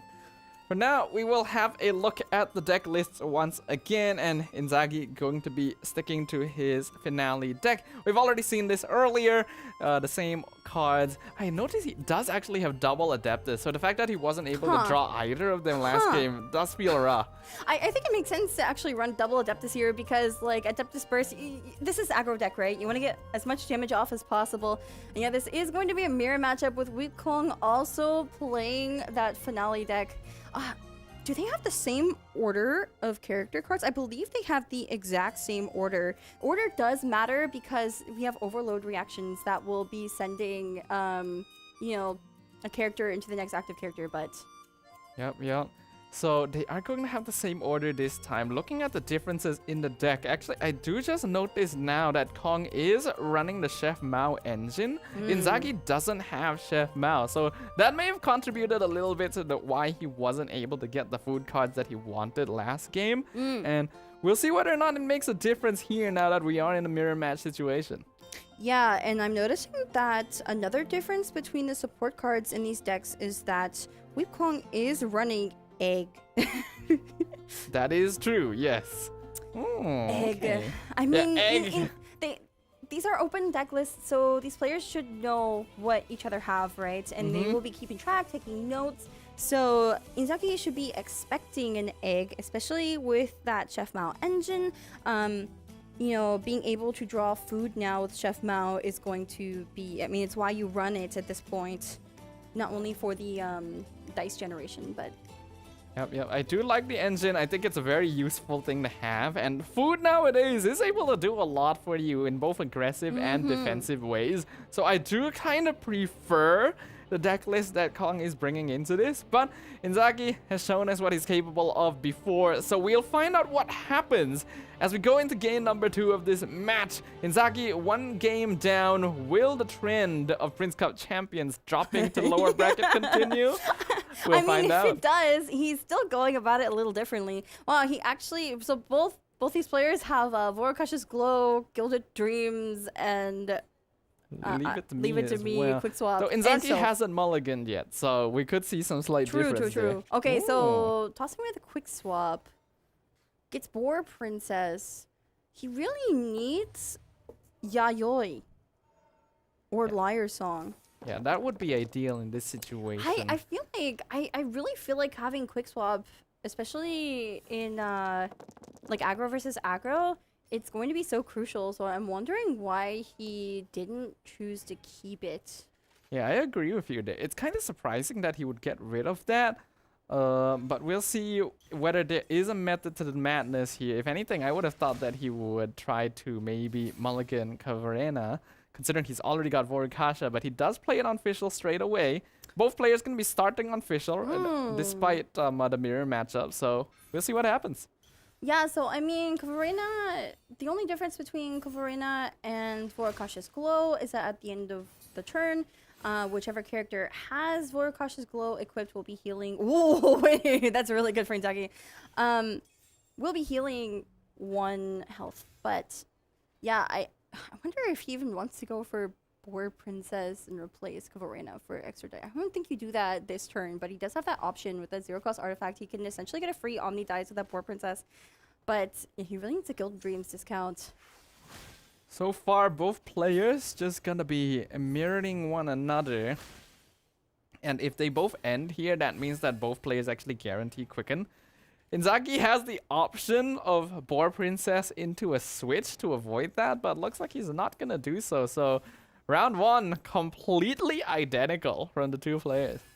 Yeah, I mean, so Inzaghi ended first, so he gets to go first. And that Seed proc, I mean, it's identical start, right? Except Except for the Kong's Vorukasha, Nahida, is -1 health.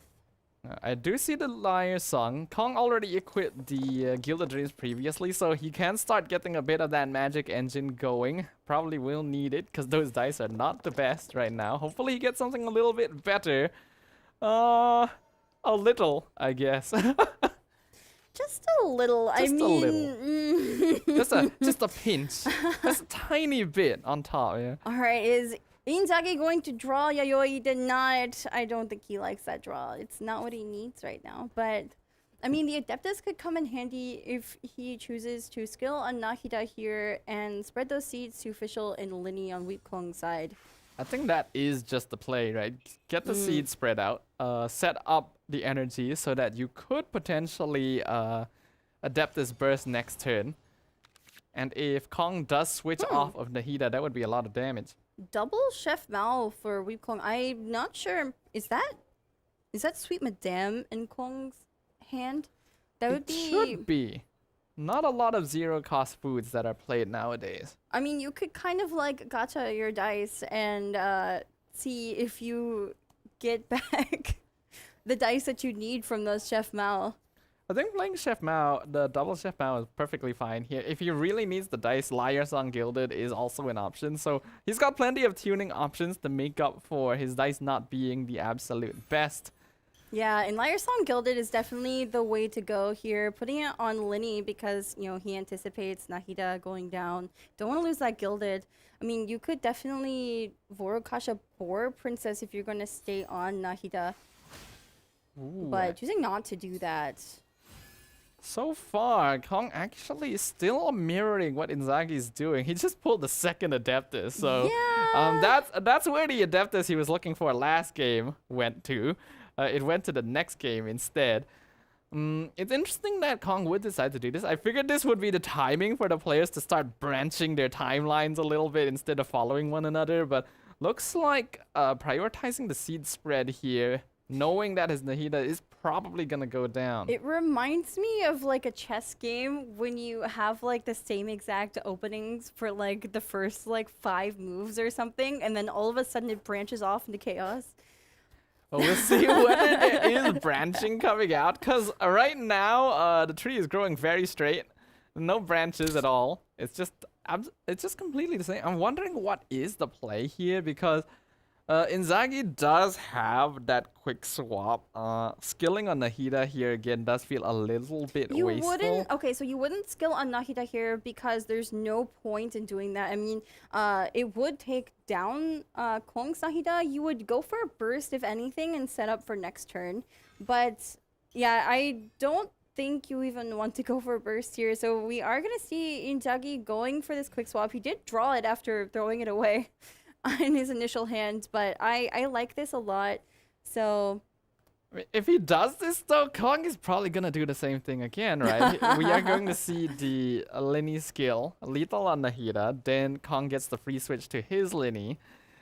Though the difference here is that he doesn't get the burning reaction. Yeah, I mean, he doesn't get the burning reaction. Also, he doesn't get the burst on Nahida because Nahida for Kong is going to fall here. And that's going to be, I feel like it's a huge advantage for Inzaghi if he can manage to get off Nahida's burst.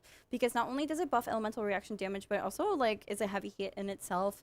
And not having that for Kong, like, basically Inzaghi going first and them like mirroring each other. This is why mirroring your opponent is bad sometimes. Yeah. And wow, Inzaghi actually pulls out his second quick swap right after using his first as well. So he still has that utility if necessary. It's precisely because of this reason that I was so surprised that Kong continued to play mirrored to what Inzaghi was doing, because obviously if you're doing the same actions, the player that goes first is going to have the clear advantage. So I'm not really sure what the play is here for him. Now, yeah, he can skill and then Oz can overload, but beyond that, he's going to be taking a lot of damage from the summons on Inzaghi's side. Yeah, I'm not really sure what you... I don't like how he's been mirroring Inzaghi the entire time because it's really put him at a significant disadvantage. Because since Inzaghi goes first, he was able to take out Nahida with Lenny, right? And like there's no way for Kong to mirror him even if he tries at this point.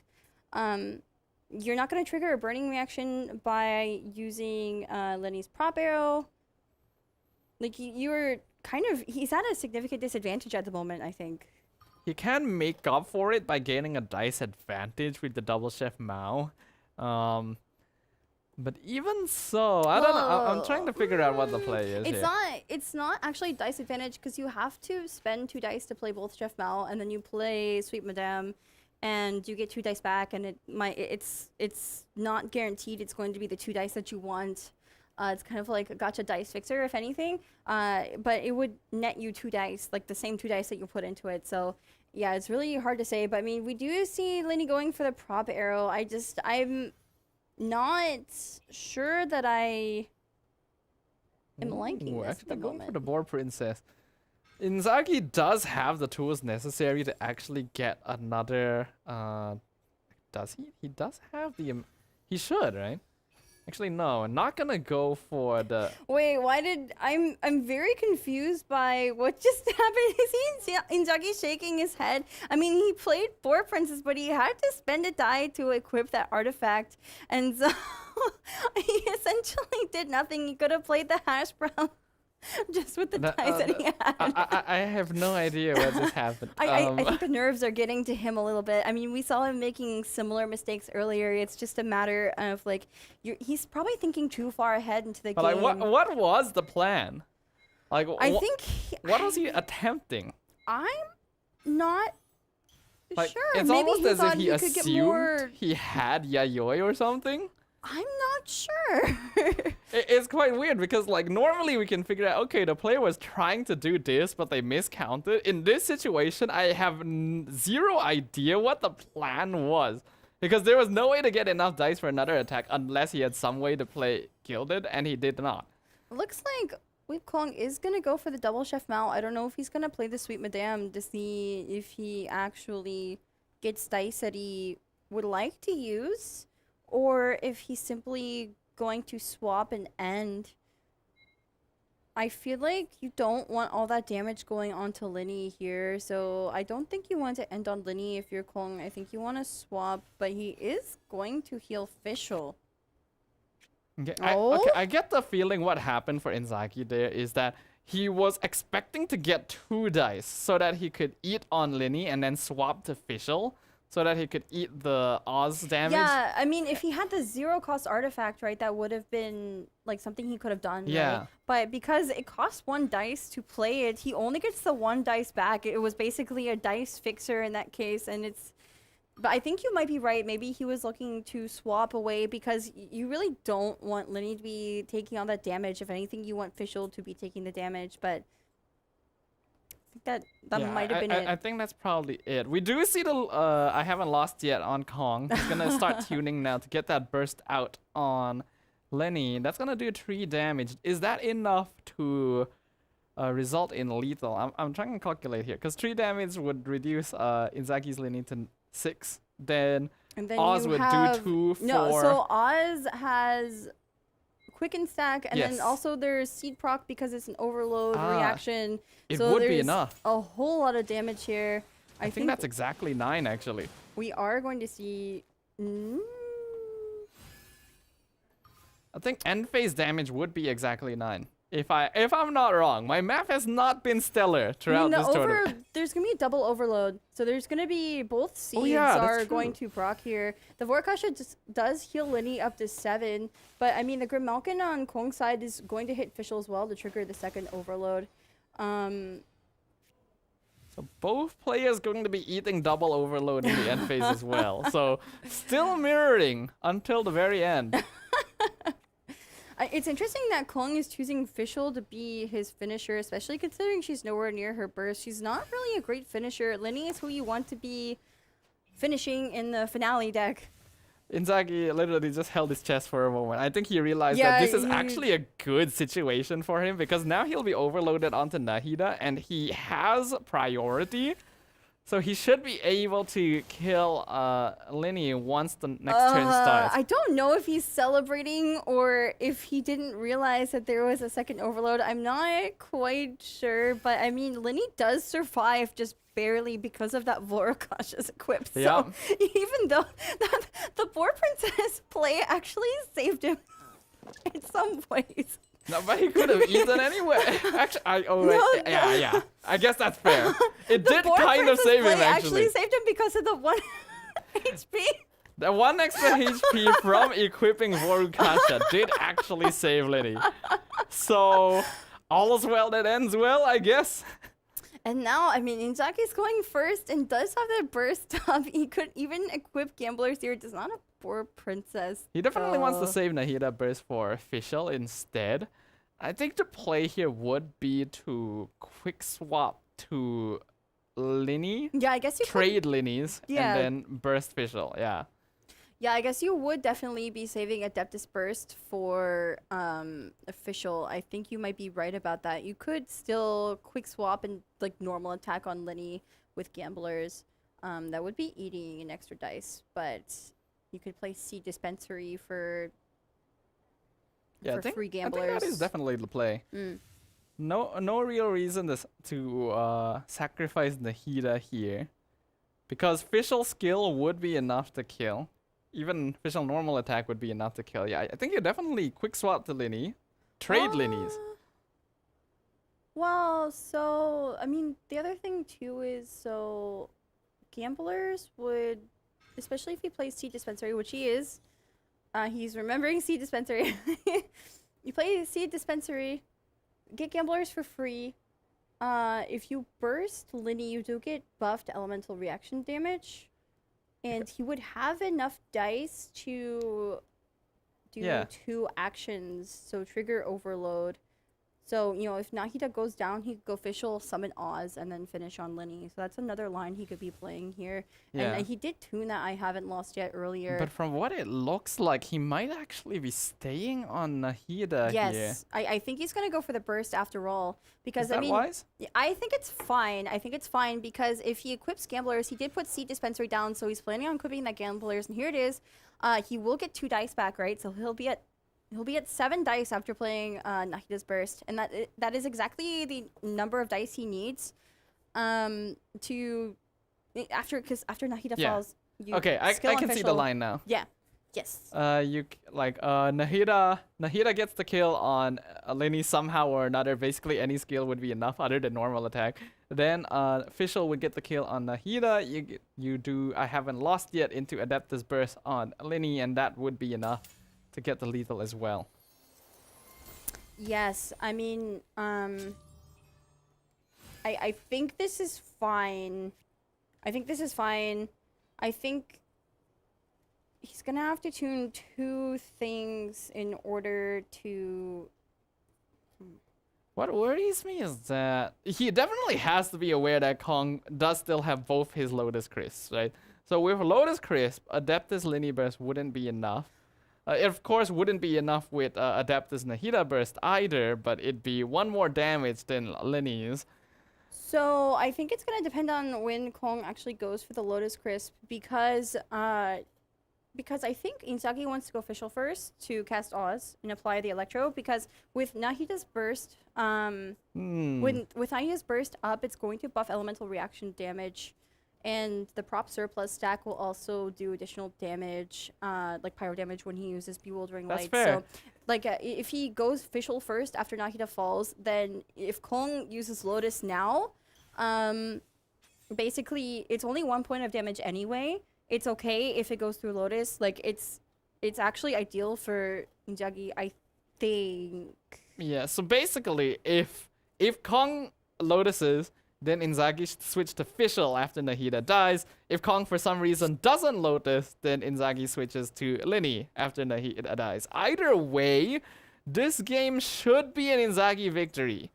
I think so. So, I mean, Bewildering Lights does 3. The prop surplus stack will be an additional 1 for 4. The Nahida Burst makes the Overload go up to 5, and then it's enough damage. It's enough damage. It's enough damage. So yeah, Lotus here means that after Nahida falls, you go Official Oz. Yeah, I think that makes sense here. But Kong has egg. Does he? Did he have egg? He has egg. Oh no. I wanted to point this out earlier, but he has egg. Wait, will that change anything? Okay, I did not factor egg into my calculations. Can egg save Kong in this situation? I feel like Izaki definitely is aware of the fact that egg is a possibility right now. Yeah, so he is going to go to Fischl. Go into Oz. That's gonna eat the Lotus. So I mean, Bewildering Lights does not summon Grimalkin. Yes, because right now I'm thinking because Izaki needs to skill on both Fischl and Linny in order to get the kill on Kong's Fischl.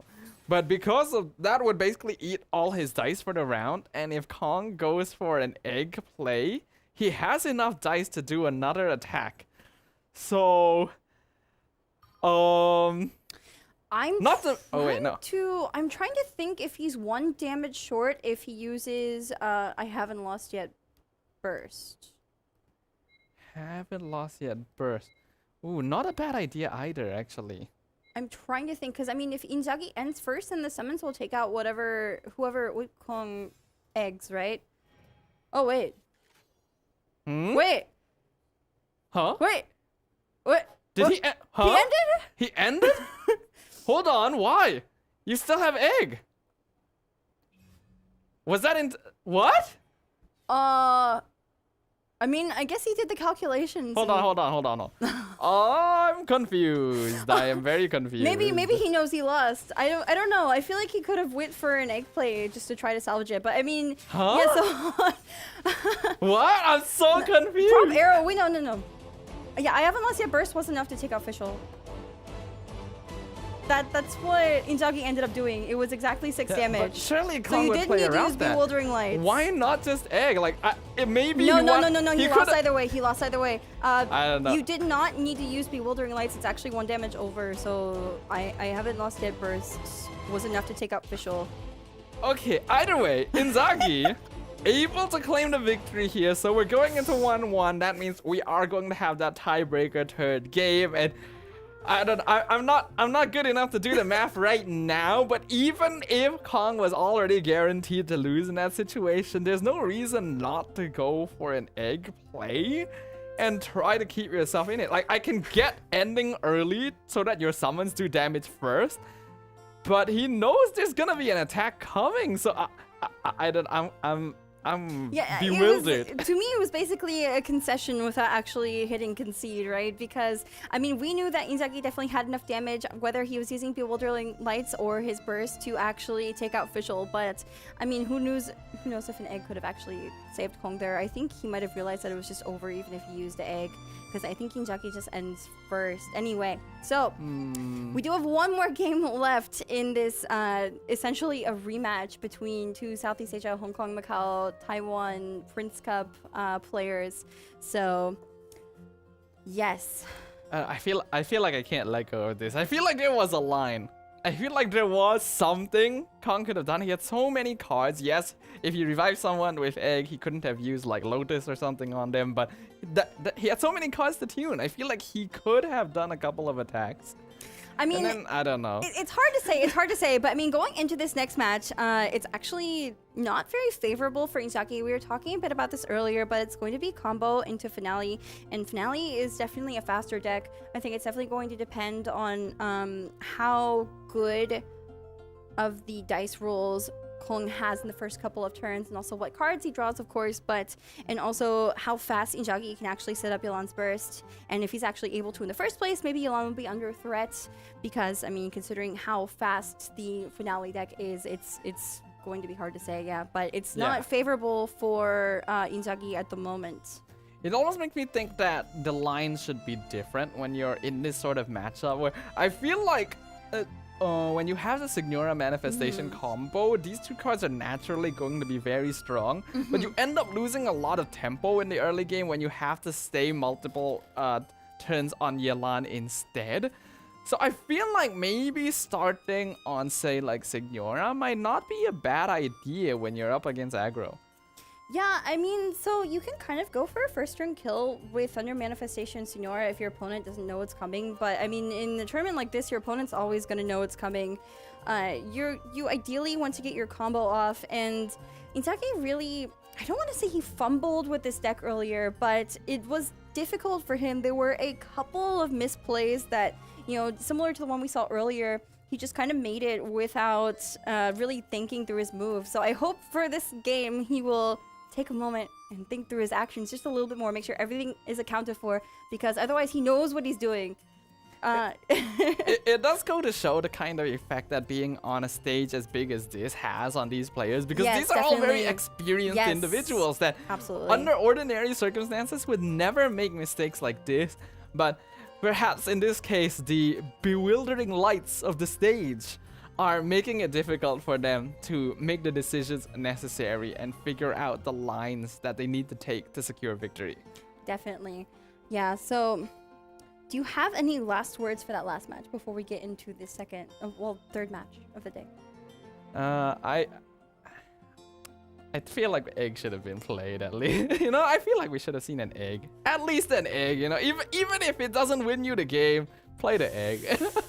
Yeah, I mean, I would have at least liked to see the egg. Maybe Kong thought that Inzaghi didn't have enough damage to finish Fischl. Maybe he thought it'd be one off, but it was exactly the amount that was needed there. So Because I was also trying to decipher, because like after Kong ended his turn, he was definitely having a look on his face, and I was trying to like identify what is this look on his face. Was that a mistake? Did he intend to do that? But I'm not very good at reading faces in the first place, so yeah, that didn't quite work out.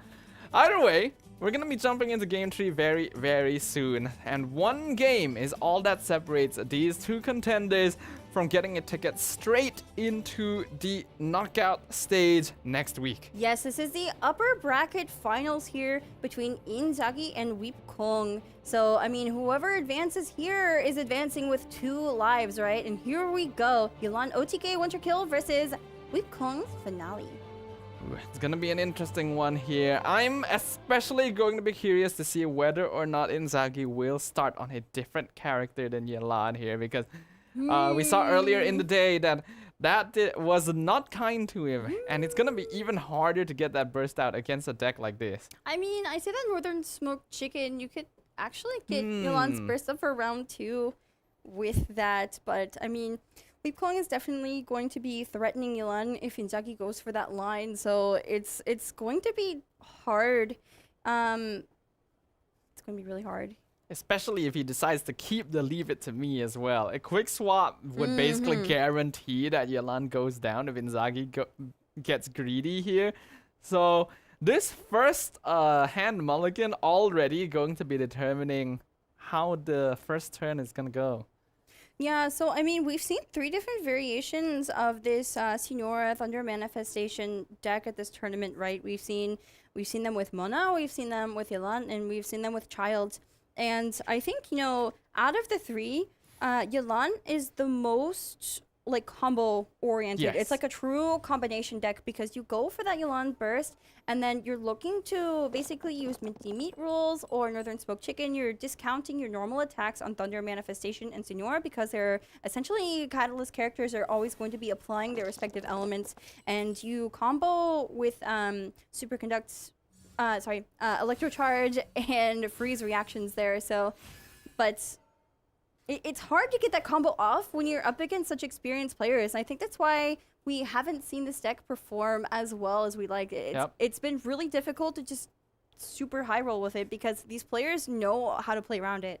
Yeah, it's interesting to really consider because out of all the variants of the Senora Manifestation combo, this is definitely the slowest variant of the deck because you are looking to build up burst on Yelan. When you play with Tartaglia or Mona, it gives you a lot more tools. Tartaglia can instantly start applying pressure. Mona can quick swap between the other 2 characters and allow them to shine a bit more. So personally, I am becoming a little less of a fan of seeing the Yelan version. Yes, it's so oppressive when you get that burst out, but that has not been happening very much. Yeah, I feel like it feels strong when you're playing it normally, but in a tournament like this, it's just so hard to actually get off the Elan's burst and make it count. But Inzaki might be able to do it here. I don't think he's under immediate threat, even with that quick swap. Yeah, I think because Inzaki was able to start first here, that is going to allow him to greet things out, even against the Leave It To Me.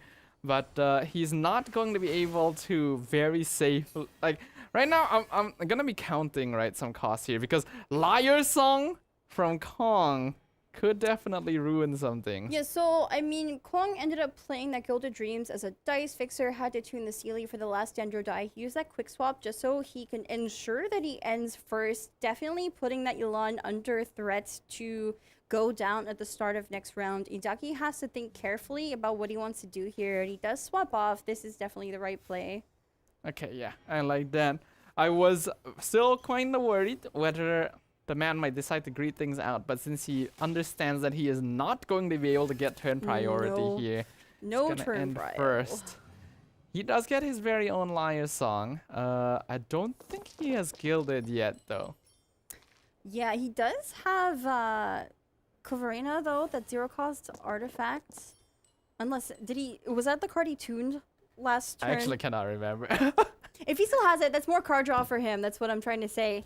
One good thing about Elan is her card draw that is built into her deck with her breakthrough stacks. And so basically it's part of the combo, right? You're trying to draw your hand so you get everything you need for the magic engine with the Gilded, Liar Song, Yayoi, etc.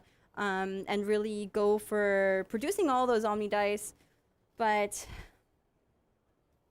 yeah, it's a awkward sort of situation because Inzaki, unfortunately, not quite high rolling enough. And again, this is already a matchup that isn't exactly favorite to him. In the meantime, though, Kong actually drawing a lot of the cards he needs for his own magic engine. He actually did keep both Gilded Dreams in his hand, so he didn't decide the mulligan either. And in quick succession, he's been able to pull out Liar Song and now Boar Princess. And so, he also has Yayoi that he could play if he needs to. I mean, yeah, this is looking a little bit rough. You could definitely play that zero cost artifact in Boar Princess and then play Gilded over that zero cost artifact just to get the extra Omni dice. There's a whole lot of magic in Kong's hand. And I mean, Linny is the magician of Finale. Yeah. Right now, he is pulling precisely the cards that we are looking for out of his deck. And that is definitely a magic trick right now. Inzaki in a really difficult spot because not only was he forced to switch to Signora to try and like keep Elan safe, now Signora is left on 3 HP. And I'm pretty sure that Kong will be quite happy to leave her there because she will transform next round automatically. She will be transforming into that Crimson Witch of Ember state. So if you end the turn on 4 HP or less on Signora, you automatically transform into her Pyro form, right? And then you lose that revive because, I mean, if Signora goes down now in this turn, she will revive with 1 health as Crimson Witch of Embers, but once that happens, the revive is gone. And so this is actually really bad for Inzaki. There's no way of healing her above that 4 HP threshold.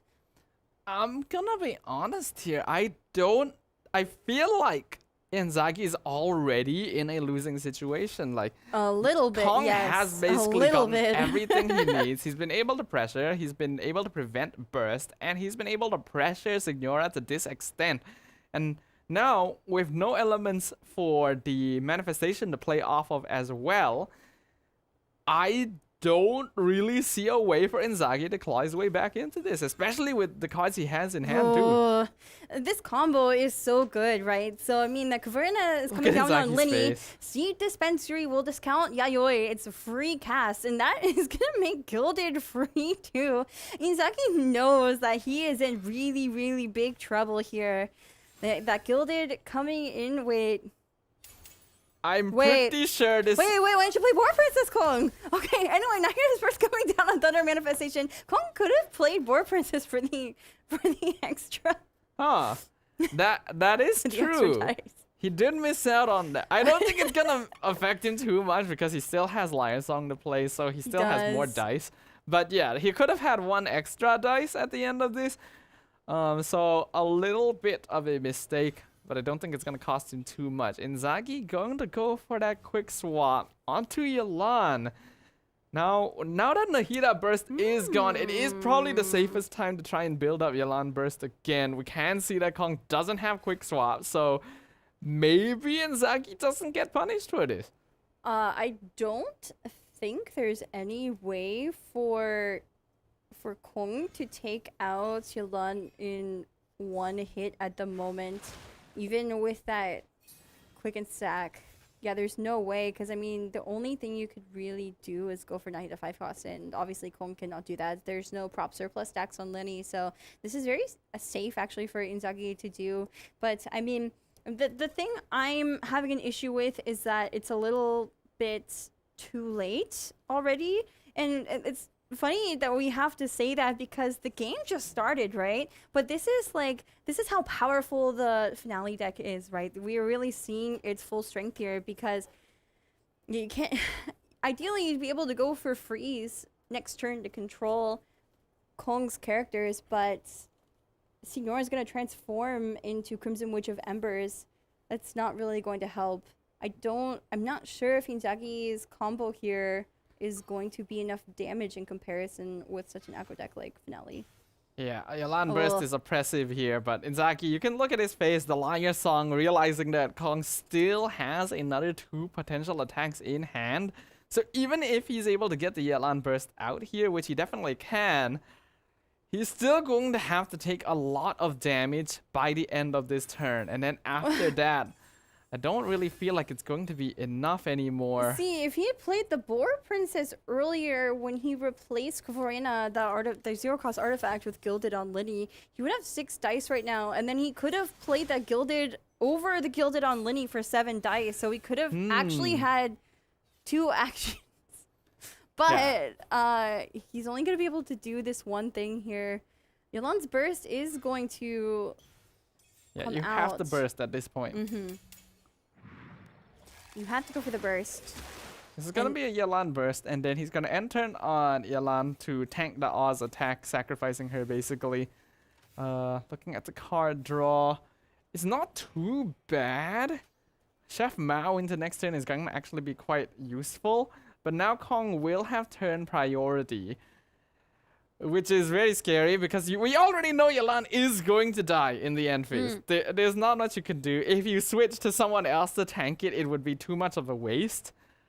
But Knight, he has to switch to Manifestation, who is also going to take a good amount of damage from Nahida. I think Inzaghi's best bet here is actually to go for some extra damage before this turn ends, because Kong already ended his turn, so this is the only chance he's really going to get before next turn to whittle down. Actually, can he do something here? He can do something here. He played Seed Dispensary, so he's going to get to play... Hold on. Chef Mao into Minty Meat Rolls into Covenant gives you a good number of attacks, actually. He's going to get to play... yeah. Okay. So... he's going to go for an Electro Charge reaction on Thunder Manifestation, I think. Thunder Manifestation has to be your finisher, I think. He has to make sure he gets the lines correct here. Because right now, he can either go Chef Mao or Covenant. Then into Minty. Is this, I'm trying to figure out if there is a way here for Inzaghi to get more than 1 attack. Does he have Gilded? I'm trying to remember what artifact that is on Yelan. You do play Mao here and go for Minty Meat Rolls play just to at least get that 1 attack off. I don't think it's going to be enough if I remember correctly. Yeah, I think he can only get 1 attack off. I'm playing Sealy.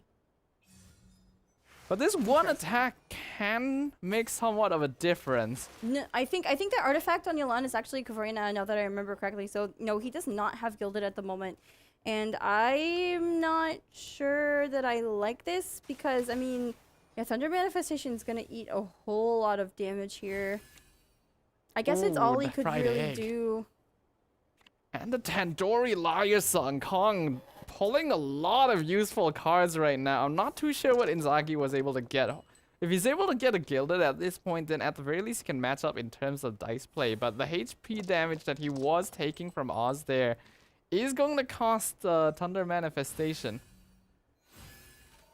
Here we go. But he did draw leave. I haven't lost yet. Yeah, Signora transformed into a Crimson Witch of Ember State, but I mean, everyone on Inzagi's side is very low health right now, and I'm looking at his reaction in the camera right now, seeing all the Gilded Dreams being played, War Princess, all the dice generation on Kong's side. It's exactly what Inzagi needs for himself, and he's just not drawing it. We haven't seen a single Gilded.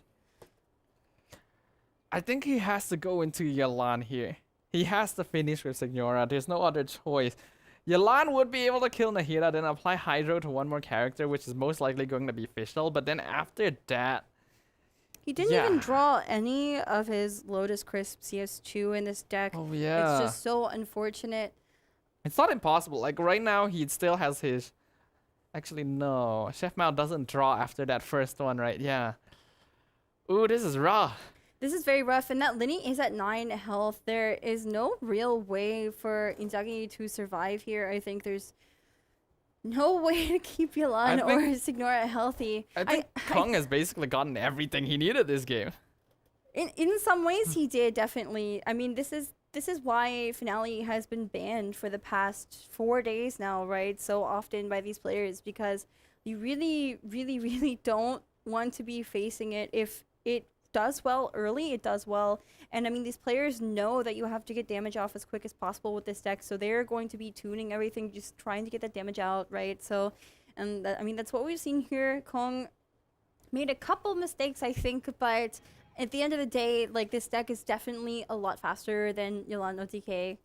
Yelan just not really able to get her burst off, and even if she does, like, there's not much you can do with it, right?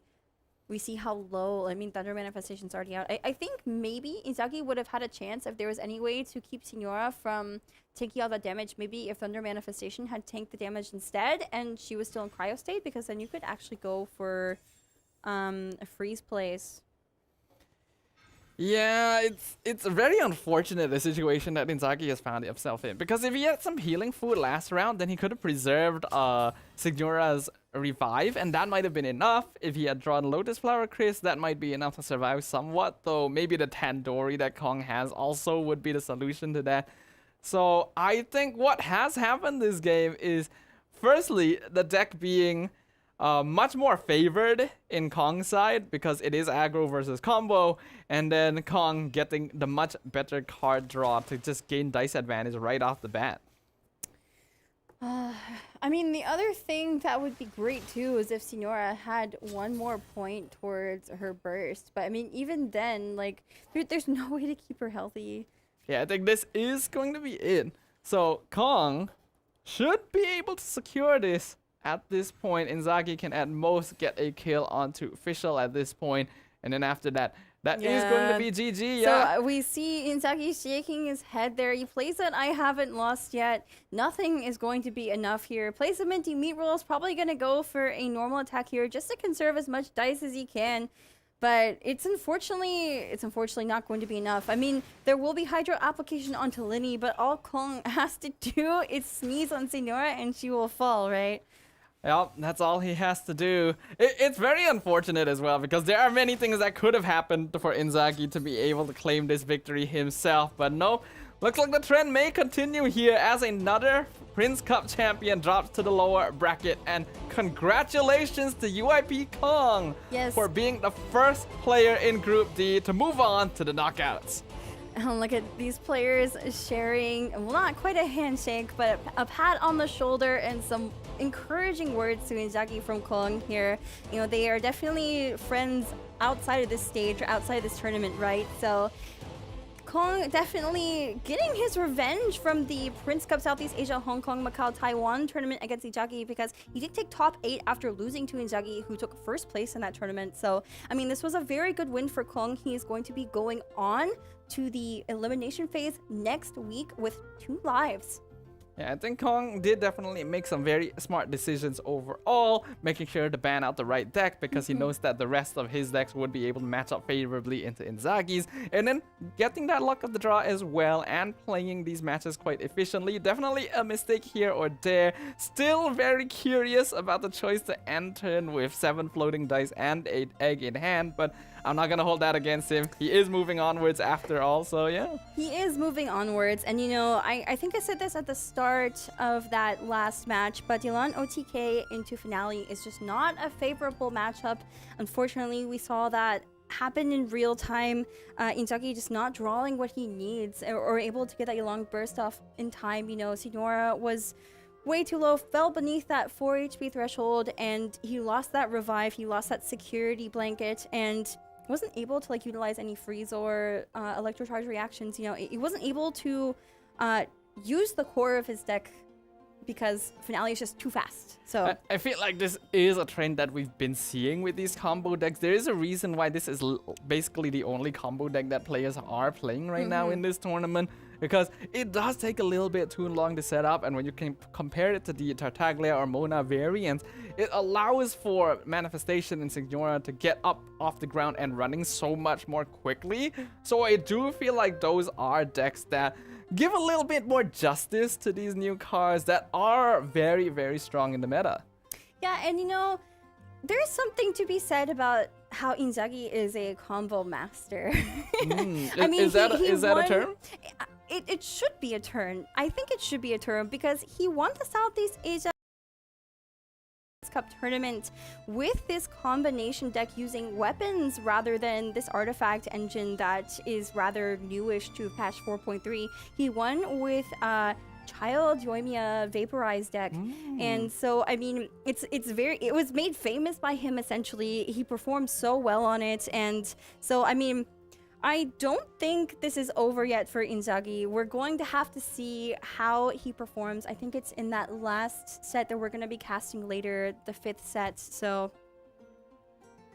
yeah, I'll be excited to see what's going to happen there. But of course, we are going to see whether or not the storyline continues, right? Yeah. Is another Prince Cup champion going to make it into the knockouts through the lower bracket, or will they be some kind of upset? I'm very curious to see, but of course, before we get to watch Inzaghi play again, we're going to first have to watch the lower bracket semis, which is going to be coming between up next. Amanbo and Kirisa.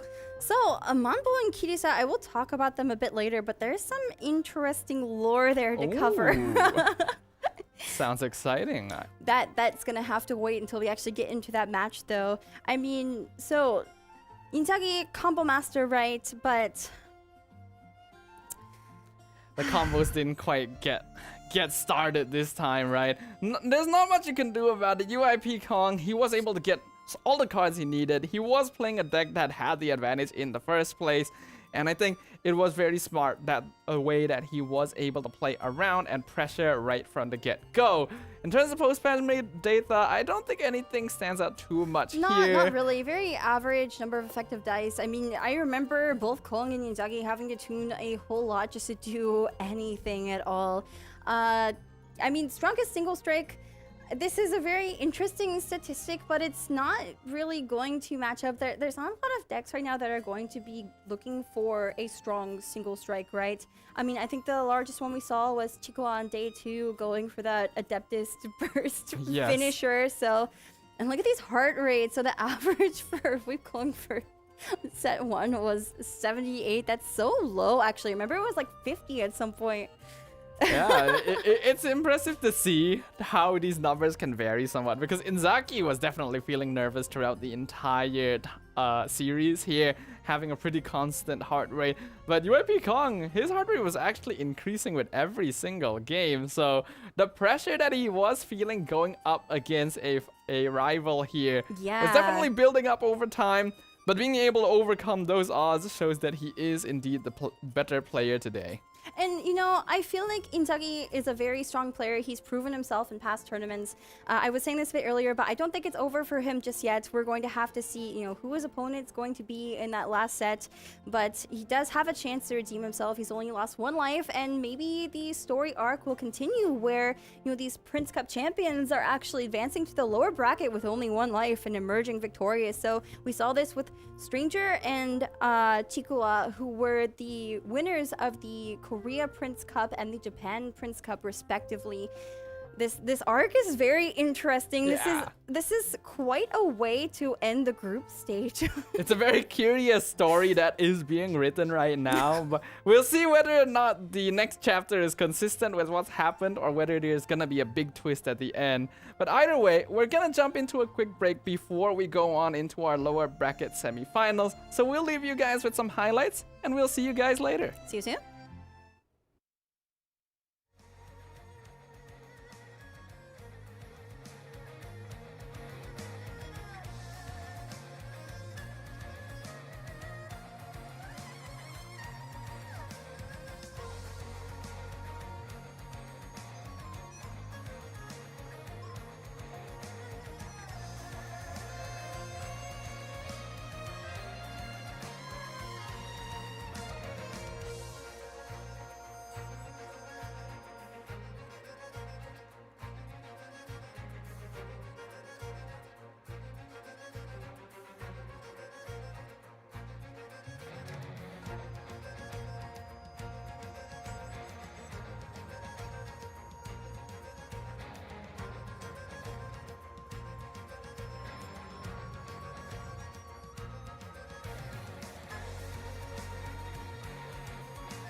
This invitation is yet to be sent.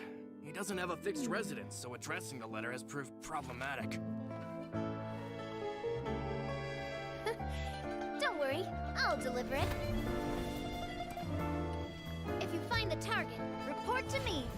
Yes, mademoiselle.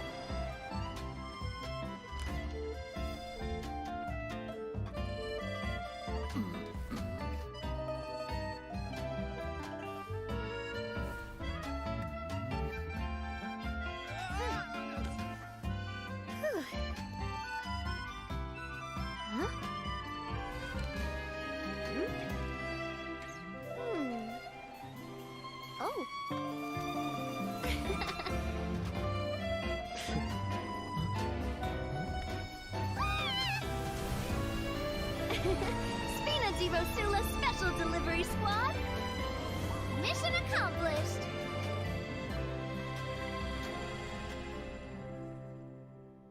What would a banquet celebrating Poisson's reconstruction be without you? Come on, partner, let's go!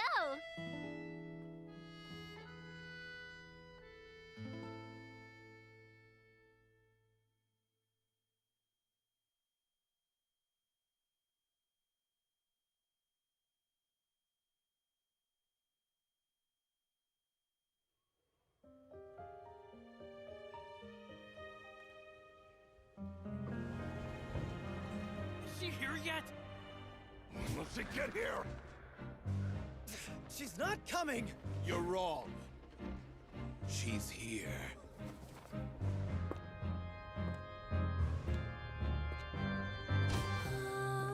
Si je pouvais vivre dans l'eau, le monde serait-il plus beau? Me pardonneras-tu, ô chère mère? L'eau dans son courant fait danser nos vies, et la cité elle nourrit, ainsi que toi, mon doux amour. But what about your wish? My wish.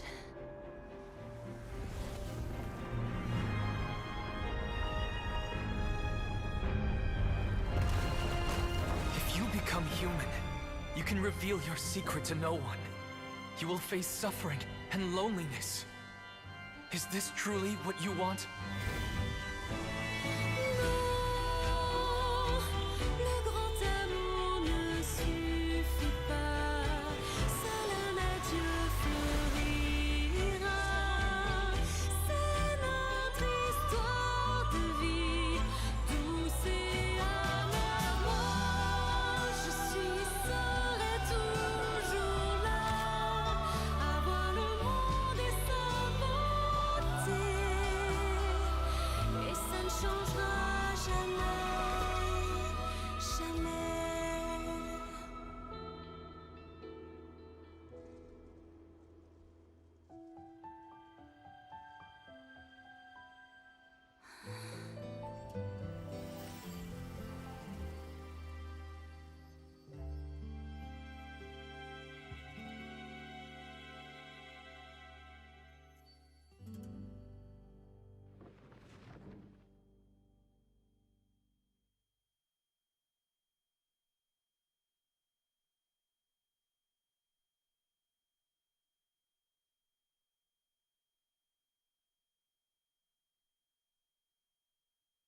The hour of my execution is almost here.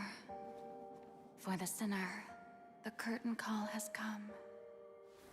I know I may not sound it, but faced with death, I find myself a little afraid. Perhaps this is one thing both gods and humans have in common.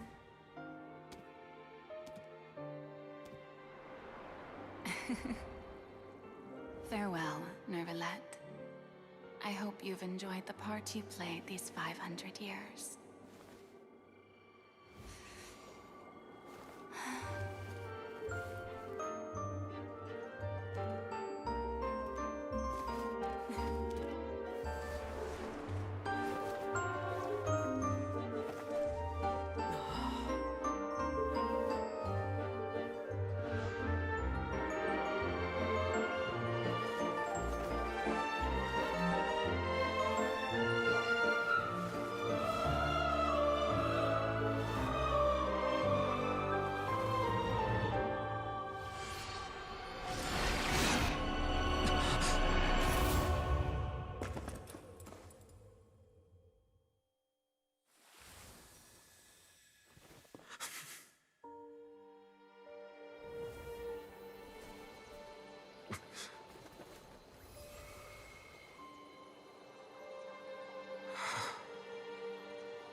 I, Eudex Nouvelette, hereby declare, people of Fontaine, your sins are forgiven.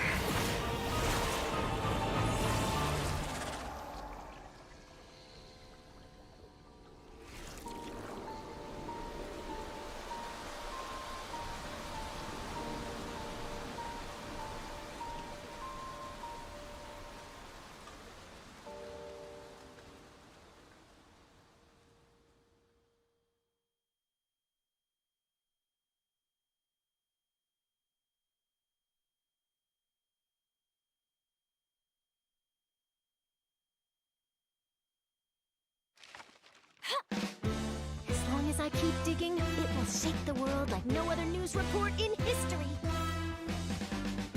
Your credible source of the unbelievable truth. That's my journalistic motto. What's the news? To put it in adventurer terms, I guess for me, it's all about the thrill of the chase. All right, let's get this interview started.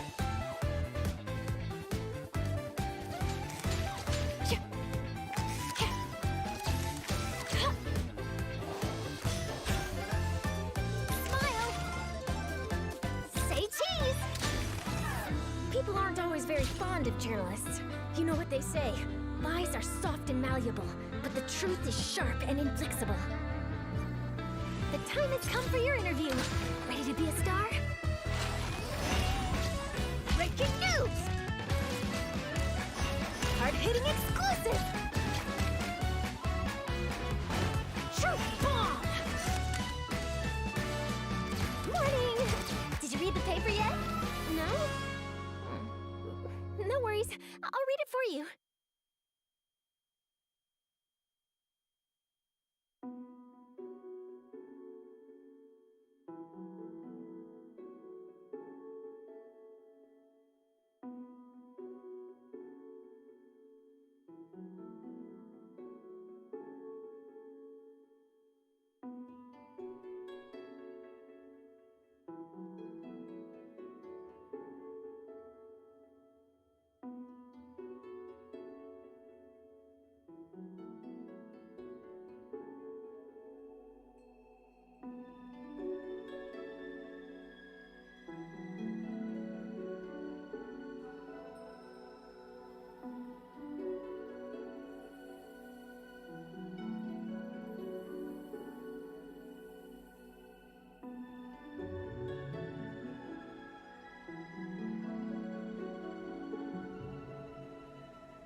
Good evening, travelers! Our adventure continues here at the Genshin Impact Genius Invocation TCG Asia Invitationals. And we thank you all for joining us once again. We'll be your commentators for the rest of the day. My name is Staffa, and along with me...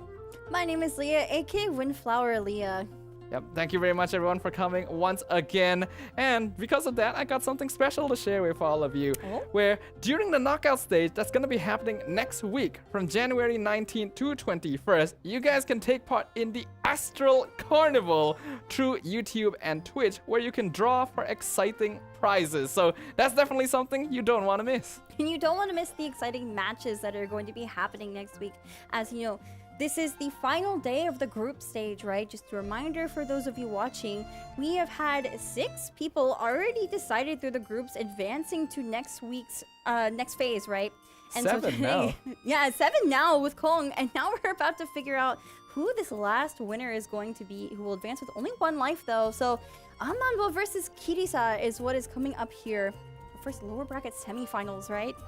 Yeah, both of these players were unfortunately not able to make it onward in the upper bracket, and now only one of them will be able to come out on top to face off against Inzaghi in the lower bracket finals.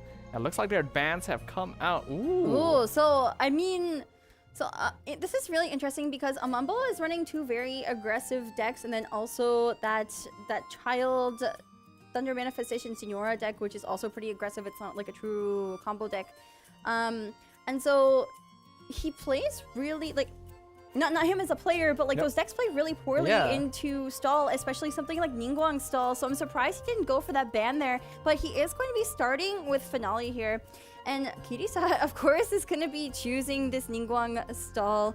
This is the perfect deck to be playing against Finale. Not only that, look at the arcane. Wait a second. The arcane legend there. So we did not get a chance to see this deck played earlier when Blep and Rin were casting. And there is a very interesting arcane legend here. I think it's a trend in Group D to be bringing interesting arcane legends, because we saw Joya's Celebration. It did actually get played for the first time ever earlier. Now we're going to see Judgment. By the same player, mind you. It was Kirisa as well. So maybe he's cooking something. Hopefully we'll get to see, because for now we're going to jump into the player introductions for our next match.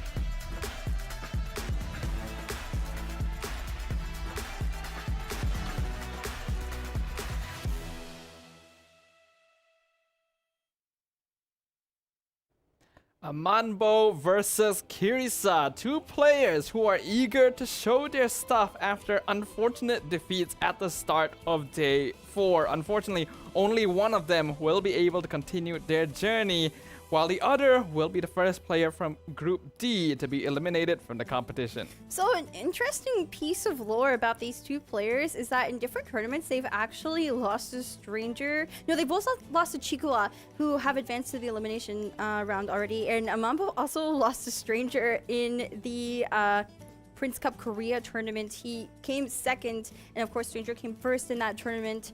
And so... They have already lost in the past to some players who have advanced to next week's phase.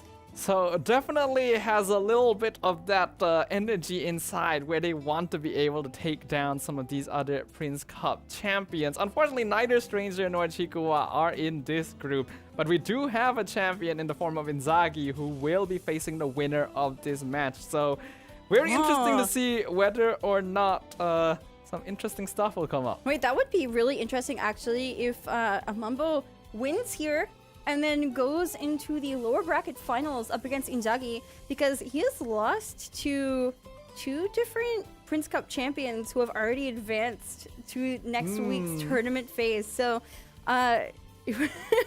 that's an interesting pattern to note actually. But I mean, obviously both of these players have something to prove here. Amambo again taking 2nd in the Prince Cup Korea tournament, and Kirisa took 2nd place in the Prince Cup Japan tournament. So these are fellow runner-up players from their respective Prince Cups. Interesting. It's definitely unfortunate that they have to meet in this position here, the lower bracket semis, but I imagine they are going to put their all on the stage here now that it has come down to this. My question still remains a little bit curious why the Ningguang stall deck would be allowed through here, considering that, yeah, like you mentioned, most of Amanbo's decks are kind of aggressive. So actually, I was thinking about it just now a little bit, and I feel like with Amanbo taking such aggressive decks, he only needs to play Kirisa's Ningguang stall deck once, because if Kirisa wins with it, he can't play with it again, right? This is a conquest format. I guess that's true. Whatever deck you win with, you can no longer play it in that best of 3. And so this is the worst matchup for Amanbo, essentially. I think, you know, finale up against Ningguang stall, but if he loses, then he would basically be up against Ilan OTK, and we've seen so far it's a very inconsistent deck, right? It's not really as strong as players are hoping it to be. So perhaps what Amanbo is hoping for here is that he basically gives the win to the Ningguang stall, and by getting rid of the finale deck, he basically guarantees 2 wins against Yalat OTK, which would be pretty sad to see if that's the case, but if it does work out, then man, the mind games are really really above what I'm expecting. So, I mean, I think the match to watch out for after this one, assuming things go in Kirisa's favor for that Ningguang stall deck, it will actually be, I think, Mew, the Mona Eula Wanderer, against Yelan OTK, because I think that is the better matchup for Kirisa in that case, rather than Finale. I think that Yelan OTK, we've seen it continuously lose to Finale, and it's because Finale is just so much faster. And I mean, of course, there's always some element of like RNG in both the dice and the card draw, but I do feel like it stands a better chance against Mew, personally. I can definitely see where you're coming from, but whether or not those decks get the chance to match up in such a way will remain to be seen, right? Because there is a certain degree of strategy involved in not just banning, but picking which deck you do decide to go first. And if you end up winning with a deck against something that you ideally don't want to use the deck up against in that way, right? Then you actually put yourself in a really difficult spot. So we'll find out how this goes. What I'm gonna be most interested to see is going to be that passing of judgment, though. Yeah, so I mean, that is an interesting arcane legend that has been recently added in patch 4.3. It is a 1-cost arcane, and basically in that same round that you play it, it's a form of control. You're controlling your opponent. Your opponent cannot play 3 event cards. It cancels the effects of 3 event cards. If you like cast like food, for example, like if you want to play Adeptus, food is counted as an event. It is in that category, and so it would take the 2 dice for Adeptus, and then you wouldn't get the effect from it. And so, I mean, some players think that it's kind of not the best arcane to take, because you would just play a bunch of like 0-cost event cards that you don't really need, and then play what you need afterwards, or you just wait for next turn. But I actually wonder if Kirisa could use it in a very critical moment. I absolutely think so. This is basically the first true instance of actual direct negation that has been added in the game. Usually it's a little more implied and less like direct. So we'll see, but Amanbo unfortunately not gonna be re-rolling the best starting hand here. Look how beautiful that card is too. Now that it's like on the screen, this is the first time I think we're seeing it played, right? Yep. It's beautiful, you know, with Frina and Nuvolet there. I really love the art for it. All of the Arcane Legends, they're all like different like Archon stories, so and then there's Guoba. He is gonna throw the Passing of Judgment back into the deck. I guess that does make sense. It's unlikely that you're really going to need to use it in the first couple of turns. Yeah, I think this is something you're looking to draw later on during a very critical moment. I mean, so the goal for Kirisa in this matchup is basically to stall the game out as long as possible. So Amanbo uses all of his resources up and can't really go for any like surprise, like heavy hits. So, you know, all of his, like, for example, Gilded Dreams, Liar Song, those single-use cards, and like their effects after Amambo has used them all up. Only then can Kirisa like come in, unless he gets a surprise burst off on Ningguang, but that's very unlikely. Yeah, we've already seen from the past the calculativeness you need to be able to pilot a stall deck here requires you to really think about every single move, almost like a chess match. In this case, what is going to be interesting is that Amanbo has started with Nahida instead of the usual official, and Kirisa just going for a full ramp right off the bat. I mean, this is kind of ideal for Kirisa.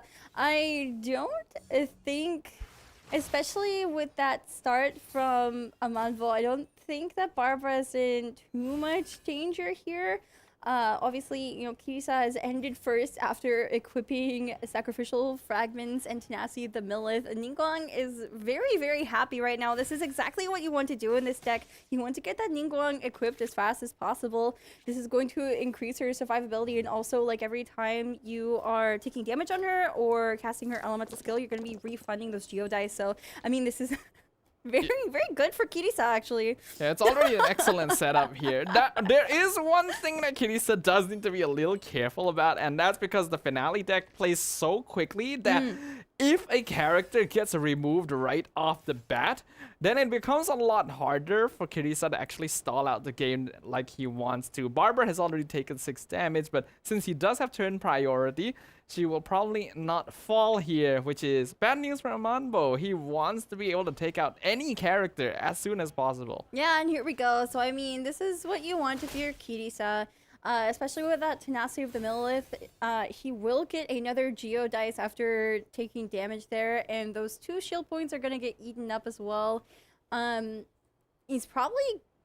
I wonder, he might have to play around Quick Swap a little bit. He doesn't really want to take a whole lot of damage onto Ningguang quickly, but he can survive another hit. Goes for an Elemental Skill here, which also refunds the Geodice because of Sacrificial Fragments, by the way. Yeah, it's so difficult to have to play against because she takes damage, you get dice. She does damage, she gets dice. So it's a great setup for a stall deck because you just want to be able to play with the dice resources that you're able to generate here. And we've already seen this in the past where if a player is able to generate a larger dice advantage, it doesn't matter how aggressive their opponent plays, there will always be a chance to make something happen once the enemy side has been forced to end round early. So Amanbo in a tough spot here. Unfortunately, the rest of his remaining dice are not really cooperating with him either. Yeah, I mean, that Jade Screen offers damage reduction as well. So we're probably going to see a swap, I would imagine, onto Kokomi because Barbara is fairly low, and probably going to see her elemental skill come out considering those Hydro Dice. I don't think you'd want to stay on Ningguang here any longer because you want to avoid those elemental reactions. Though, unfortunately, I do think that there would be a Hydro Aura. Yeah, I think you do probably still go No, because it's a slow swap, so then you can cleanse the pyro. Yeah, it's not ideal for Amanbo because in a normal matchup, you actually wouldn't mind too much your opponent switching around because you're still able to apply elements to every character. But the way that this happens in this particular matchup is unfortunate because the damage comes out a lot slower when the elements are split up among different characters like this, and when you have slow damage, a stall deck, that's exactly what they want. And this is really perfect for Kirisa because, you know, that slow swap on the Kokomi, Amanbo's kind of forced uses dice there on Linny having all that pyro and, you know, just enough to summon Grim Malkin there with this prop arrow, but Kirisa is able to cleanse that pyro aura with Kokomi's elemental skill. So the overload is going to sending Kokomi back out to Ningguang, who should be healed by Kokomi's summon. Yeah, putting up to full health. This is actually perfect because then Kirisa can also crystallize at the start of next round. Yeah, absolutely. He even just drew that fried egg as well. So even if somehow Amanbo is able to surprise pick off a particular character, then the revive is always an option as well. I'm just gonna be straight up in saying that I really don't like playing against this deck. It's just not fun. The fact that all the damage that you painstakingly put resources into doing is just healed up as if nothing happened in the end phase can be very discouraging. So we'll see whether or not Amanbo can find the line necessary to be able to overcome these odds.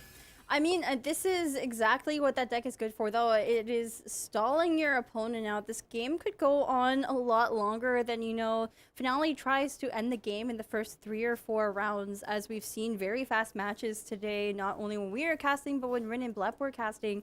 So, this could be a much longer match, actually, because you want... If you're Kirisa, you want Amanbo to be using all of his resources so he no longer has them. And then you go... You slowly corner him. And then you end it all. Yeah, the scary part about this Ningguang stall as well is that the whole reason you bring Ningguang is because her burst does a deceptively high amount of damage. So we can see here that Kirisa is actually farming up that energy. Yes. And again, generating dice with all the equipment she's got. He's even keeping one Cox's art in hand. So the Ningguang burst is possible. He just has to take that energy off of Kokomi. I think it's interesting. I mean, he did tune one of the calcs, but it was probably the right play here. He does have that one in his hand if he wants to use it, but I think he's sitting pretty comfortably here. You know, Linny being at 4 health is not ideal for a Mumbo. Normally, Linny is your finisher. Nahida and Fischl are not exactly good at finishing on their own. I think Fischl's a little bit better than Nahida. Do see a quick swap onto Nahida, most likely going to see a tune into her burst just to buff that elemental reaction damage. But then, I mean, Amambo's out of dice at that point, right? Yes, officially out of dice, and we know that he doesn't exactly have the artifact engine necessary to generate more, so that's basically it for now. I was about to ask how much damage Ningguang Burst would do at this point, but I do doubt it would hit 9. So we see Kirisa going over to Barbara instead. I think it depends, you know, it depends on whether she has Jade Chamber up. She does have her Sacrificial Fragments equipped. If I'm remembering correctly, I believe her burst is a base damage of 6.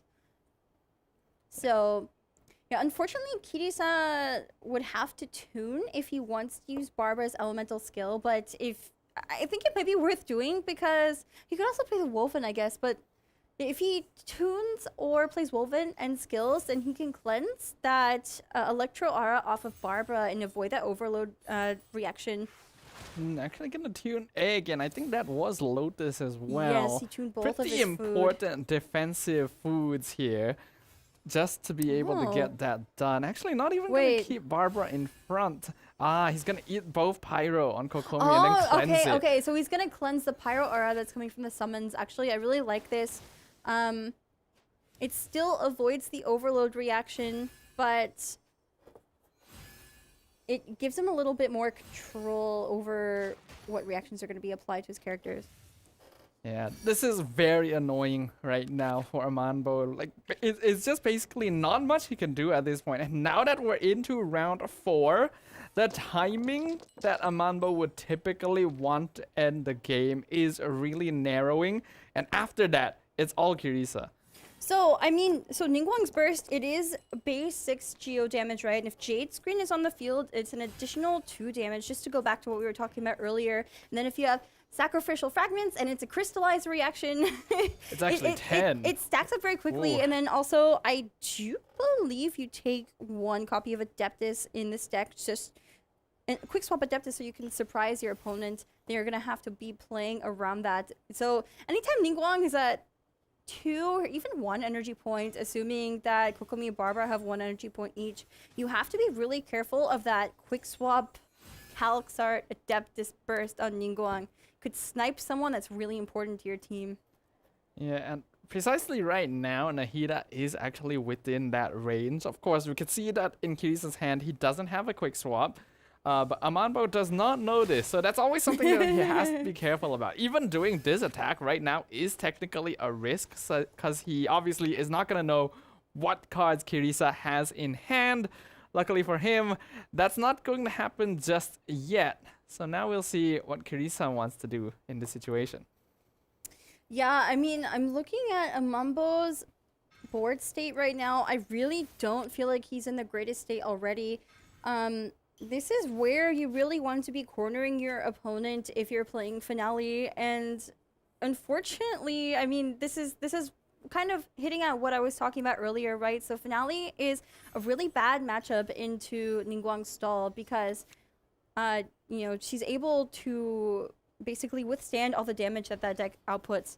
Like, one thing that a lot of matchups against Finale really struggle with is just surviving the first couple of rounds. But when you're playing a stall deck, you're actually, that's the point of your deck. You're trying to survive for as long as possible and finally take your opponent out after they've used their resources. So, I mean, this is exactly what we're seeing here, right? Yeah, it is. And now that Kirisa has slow swapped onto Ningguang, Amanbo has to be aware of the possibility of a Cox Art burst.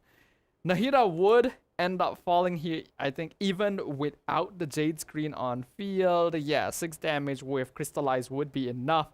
We know that Linny is obviously under the threshold already, so switching the Fischl probably makes the most sense, especially since Ningguang also has Dendro applied to her.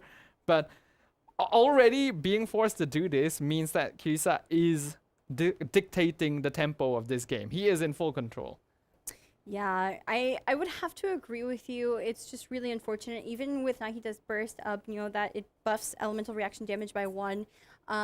He's going to keep trying to cleanse all that Pyro. I think specifically Pyro from Amanbo. You don't really want to cleanse the Dendro because that's just going to buff...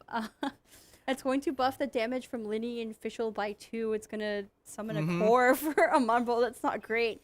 So I think the goal for Kirisa is to keep cleansing the Electro and Pyro, and just to make sure there's always one character on his side that does not have any elements applied to them. Oh, this is actually kind of an interesting situation because Amanbo decided to Lotus into the attack on Nahida because he wanted to farm up burst. He has Adeptus in hand. He was able to take out a lot of shield on Ningguang. The problem is Kirisa, he knows that he would still survive Adeptus burst from Nahida at this point. And now he doesn't even need Cox to burst himself, not to mention the Jade Screen increasing Ningguang's burst damage. So by 2, yes. This is a very tough spot. Is Amanbo actually even going to end on Nahida? So Ningguang could burst right now and remove her from the field in exchange for a little bit of tuning. I feel like, you know, I'm just looking at all those Hydro dice. So Kirisa could definitely tune into Ningguang Burst just to take out Nahida. I think that's what we're going to see here because Nahida is one of the key components of that deck. I mean, Nahida did get her seeds spread to all Kokomi, Ningguang, and Barbara, but I just... It's... I just think Ningguang with Sacrificial Fragments and Tenacity the Millith is like... Having it equipped round 1 is just way too good. Like, you are normally like... trying to draw into those things as the game goes on and get them equipped onto her as fast as possible. But like the dice refresh, it's like essentially like free ramp every turn, right? And the more turns like that this game goes on, the more efficient those equips are. So we just look at the end phase healing as well. It's just insane. Basically, Kirisa's entire field is healed back up to full HP with like 1 missing on Kokomi. But what does that matter at this point? He's even drawn the Hydro Resonance now. So now that we have reached this stage in the game, it is basically already over. Amanbo no longer has the tools to be able to dish out the damage necessary. Yes, he's still got Adeptus and Linny has energy, but considering the amount of defensive utility, I think we are already in a state where we can confirm the results of game 1. And look at Amanbo's dice right now. This is not ideal. Having to tune 2 different things. What do you even do in this situation, right? Like, I would never want to be in Amanbo's seat, but it's just unfortunate. Like, even the Cox art here, just to give Ningguang more energy. Just threatening. Yeah. Very threatening aura. Has Electro aura and also threatening aura. Like, is there anything Amanbo can do in this situation anymore? I feel like this is the beginning of the end. I feel like that started a while ago. I mean, it did, essentially. I mean, if you're Finale here, you really, really, really have to high roll the first few turns against against Ningguang's stall, and instead Kirisa high rolled by having sacrificial fragments and tenacity of the middle of the quib onto Ningguang in the first turn. Like basically using that first turn to ramp, especially because Amambo started on Nahida, like was totally able to do that and ended up switching to official instead of to Linny. So, oof. With Chef Mao here, Linny can go for go for the egg. I actually thought he might adapt this burst. Welcome back, Nahida. But Nahida does return. I'm trying to figure out what the play is. He does go for the burst, but again, all of this damage is very superficial to Kirisa's side of the field. He does finally get passing of judgment. But to be honest with you, I don't think he needs it. I mean, he really doesn't need it, but we might see it played next round just to make sure that Amambo cannot. I mean, there's 2 Liar Songs and 2 food cards in Amambo's hand, right? So, of course, Kirisa does not know what exactly Amambo has in his hand, but we've seen these players twirling around their pens. They're taking very careful notes about what their opponents have played, and those are all event cards. That Arcane Legend in Kirisa's hand, it is 1 cost, but upon playing it, the next 3 event cards Amambo plays are negated, and the dice cost will be consumed. So, I mean, it only lasts for that round, but I mean, next round might be all Kirisa needs to secure a win, right? Even this round, Kirisa's gonna be able to do a lot of damage. Like, he has 7 dice to 0 on the side of Amambo. So, yeah, at this point, you can just burst Fischl as well. I can't remember if Jade's Green is up. If it's not up, then it won't. Actually, no, it would be because you have sacrificial fragments. So, yeah, you can just burst Fischl, take her out. You know for sure there's no egg left. And even if the summons on Amambo's side do a good amount of damage, it isn't going to be enough. Yeah, I mean, so Jade Screen Sacrificial Fragments does make that Ningguang burst a slight overkill, up to 9 damage on Fischl. It was only at 7. And Kirisa can afford to go for these Ningguang bursts. And like, there are some matchups in Ningguang's stall where you are kind of like swap stalling between Kokomi and Barbara, just waiting for the right moment to swap to Ningguang and go for that burst. But he's very comfortable casting these elemental bursts and taking out his opponent's characters, first Nahida and now Fischl, because he knows that there's no real way that Amambo can respond, especially with that Judgment Arcane in his hand. I really feel like we're going to see it played at the start of next turn. It's just so oppressive to have them. I do feel like Ningguang's stall is a deck that is very thematically correct in the sense that Ningguang is just so rich that she can sit there and do nothing and win the game regardless. You want burst? She's got it. No. You want heals? She's got it. Double woven, double hydro res. If you just in case you need more case, healing. no? Just in case. Why not pull a second Jade Chamber out of nowhere?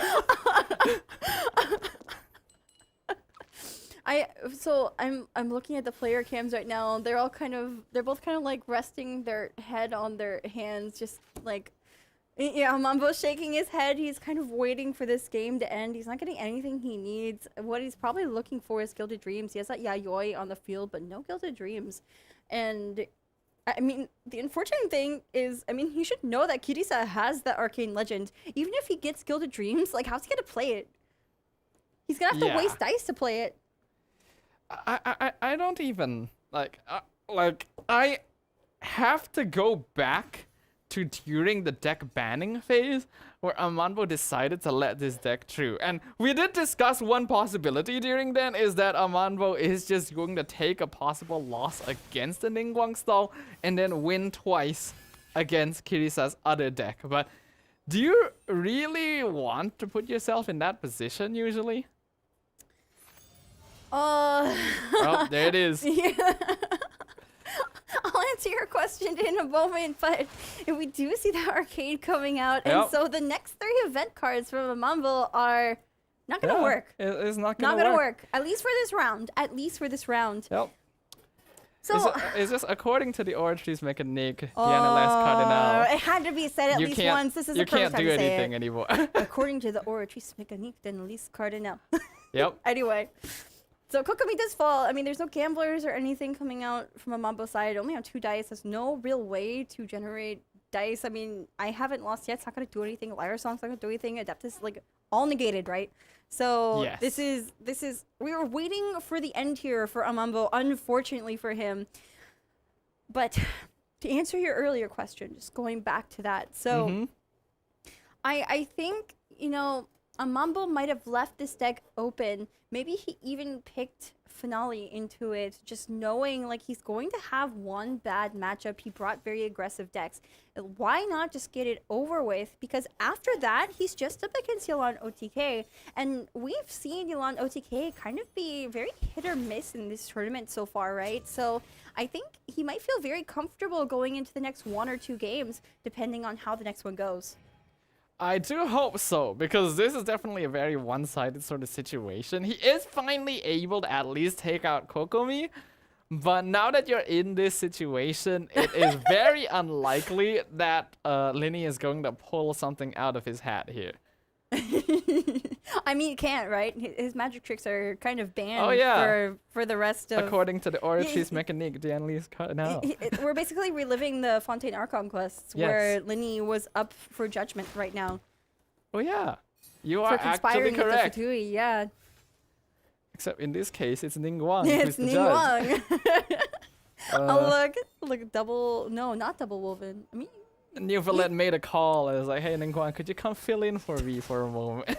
Kirisa is not even avoiding this overload reaction onto Ningguang. She's still at full HP with all those shields, like despite taking all those summon damage. The strength of this deck. Yeah, I mean, if you're okay with throwing like your life's work into the ocean, you're probably okay with eating some damage from a bird and a cat. So I forgot, but because Tenacity of the Millilith grants you a dice corresponding to your character's like element when you get hit, the summon damage actually gave Kirisa a Geodie. That's why he didn't play a second Woban for Levin. He accounted for it, and so Levin got 3 dice, and so now he has 2 extra Omni and another card. So yeah, I wanted to make note of that. I have to ask honestly, do you think he was calculating that, or did it just happen?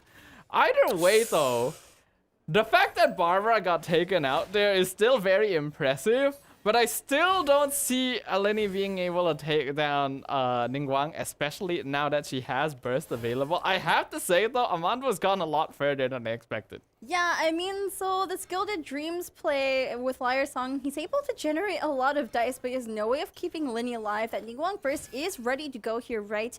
And Linny was able to take out Barbara with those prop surplus stacks, but he has nothing up his sleeve anymore. His magician tricks are banned. And the Adeptus, just to add some look at insult Amambo shaking his head like, to what injury. is going on? -12, rivaling Chikoa, another very similar ending. It's literally the same ending here, but Kirisa will be the one to secure victory in game number 1 in a very oppressive performance. We knew that Finale was not going to be a good deck matching up into Ningguang's stall, but man, seeing it in action really hits that fact home again. Oh, that is so unfortunate for Amambo. And, you know, I'm just remembering when, I don't think I was casting that match, but, you know, Gold Olive just looked so defeated when Chikoa used that Adeptus Ningguang burst. And, you know, that was the game that he got sent home during, I believe. And this isn't quite that situation now, but it is another Adeptus Ningguang burst for 12 HP. It's like soul crushing in some ways to experience that as a finisher, I think. So yeah, it's gonna be important for Amando to be able to climb over this hill, and if he went into the deck bans with the thought process of losing to this deck, then I wouldn't be surprised if he's okay with this result. But that means he is going to need to win the next 2 games in a row. He's going to be sticking with the Finale deck here. Kirisa bringing in Yelan OTK. Yeah, so I mean, this is the only deck Kirisa can play now, right? Because this is a Conquest format, so that Ningguang's stall deck, it won, and he cannot play it anymore. Of course, Finale was banned, because that is the other strong pick. I think Amambo really wanted to just let that deck through, lose against it once, and now he has a really good chance of defeating that Yelan OTK deck. honestly, if it works, you know, why not? But we will have to see whether or not the results speak for themselves. All it really takes is that one single misstep. But in this case, Kirisa is going to be the one unfavored here. We've already seen how much the finale deck can mess with building up that Yelan burst. So we'll see whether or not he does something different to be able to fix the mistakes of his predecessors here. Yeah, so I didn't catch the deck that Amambo picked. Was it actually Finale again? It was Finale, I believe. So I think that's the right choice here because I think what Amambo wants to go for, this matchup is better into Yelan OTK than Mew, which is that Mona Eula Wanderer deck, at least in my opinion. So I think he might want to win first, like really hard with Finale, and kind of demoralize his opponent a little bit, and get revenge for that Adeptus Ningguang burst. And then that last matchup is probably going to be the one that's a little bit harder for him. But yeah, here we go. So Amambo's Finale deck yet again. Honestly, I don't know. If Amambo really planned all of this out the way you described, that feels like evil mastermind sort of planning, right? So, I don't know. We will see. But this is, of course, going to be the same deck as before. Amambo, unfortunately, was not quite able to get the rolls he wanted as well. So was also forced to do a little bit of tuning on important cards. And, well, we'll see whether he can overcome that this time. Yeah, and thankfully, there is no passing of judgment that is going to be happening in this match. You know, this Yelan OTK deck from Kirisa running very standard Covenant. Nothing is striking me out of the ordinary here. I mean, sometimes there's like really small variations. Sometimes there'll be like a hash brown or an egg or like only one quick swap or something like this. But I mean, the core of this deck is very much the same. You have that magical artifact engine looking for basically a ton of dice generation and Yelan's burst and comboing with normal attacks. I do want to propose a bit of a question. So, when the tournament started, me and Rin especially pointed out that we were only introduced to the Yelan OTK deck specifically by Bleb. We watched him play it, but he played a different variant of it compared to the players, where he took Stove God and he took Flowing Rings plus Echoes just to be able to draw as many cards as possible. In his own words, he says that the deck can typically draw all his cards by round 3, round 4. So the players are not doing that. And we've seen a lot of times where this deck is looking for a card and they don't get it. Do you think they should be leaning more towards Bleb's style of draw your whole deck? So actually, I play a very similar variant to Bleb. I'm playing one that has a lot more card draw. I would actually agree that having more card draw in this deck is ideal. I mean, that's why you see like sometimes like we've seen people tuning just to use Yelan's skill and then normal attack because you get that one extra card from those breakthrough stacks, right? And it's so crucial to draw your deck as much as you can so you can actually get that magic. Like the magic needs to unfold, the magic has to happen, right? So I would actually think that if we do see Yelan OTK going forward into next week, maybe there will be some adjustments to account for the lack of card draw. I mean, there are other ways to make up for that card draw. You do have Thunder Manifestation Talent, you have Kavarina, you have Warcaster's Glow, you have Gilded Dreams. Gilded Dreams also has card draw in it. Yelan has card draw built into her deck. It's just really hard to say, but here we go. Finale versus Yelan OTK. Will Kirisa be able to overcome the difficulties of this deck that other players have faced? Or will Amambo be able to tie up the series once again? Looking at the opening hands, Amambo can be forced to do a big mulligan, but now he gets double Chef Mao. Is that good? I think I just saw him shake his head a little bit. I don't think that's what he really wants right now. That's like something you want to draw a little bit later, I think. I mean, you have to spend those 2 dice just to play him. You would get them back, but there's no guarantee they're going to be usable dice. You know, Amambo is playing Finale. He needs bit better cards than those Chef Mao's at the moment. Yeah, looking at it, Amambo is going first as well, which is why we did see Kirisa actually go for the Signora start instead of the typical Yelan start. Looking at his hand, he actually did draw Minty Meat Rolls and Lotus Flower Crisp. So I felt like that was a good setup for him to actually greed for the burst, but since he's going second, I guess it's probably safer to go this way. Yes, I think it's much safer to start on Signora here because, I mean, your Yelan is going to be under threat, especially against such an aggressive deck like Finale, right? Like, you don't really want to start on Yelan, especially if you're going second. because she is going to be under threat so quickly. So I think, you know, taking a bit more damage on Signora, or even going for a lot of damage between Signora and Thunder Manifestation is fine. I mean, looking at Kirisa's dice, we might... The players need to exchange dice. Yeah, the players kind of do need to exchange dice, but we might see, like, a tune into Signora skill. You need to have a double tune, actually. Maybe just to swap the Thunder Manifestation. It's hard to say. Those dice tell me Thunder Manifestation skill, but... But I think, but Thunder Manifestation is literally the last person you want taking damage. The reason why Signora is kind of a better secondary starting character is because she is surprisingly tanky with the reviving. So we'll see. Yeah, even Amando gonna be forced to do some switching. He literally, like, he has got 3 different elements and he literally doesn't have dice for any of them. Yeah, I mean, it's not like Kirisa can... really do a whole lot here. Does equip the Kavarina artifact 0 cost onto Yelan. Thinks it's safe to swap over for now, because I mean Amambo did have to use one of his dice to swap to Linny, right? It's just a bad start all around. It is a bad start all around, but he knows that Yelan isn't going to be under big threat, right? Oh my god, is that round 1 stove? Huh? Wait, liar song? Wait, Amambo. He's basically desperate to pull something. This is already not looking good, I'm gonna tell you right now. And the fact that he has a basic attack on Linny, I think this is basically all the signs to Kirisa pointing.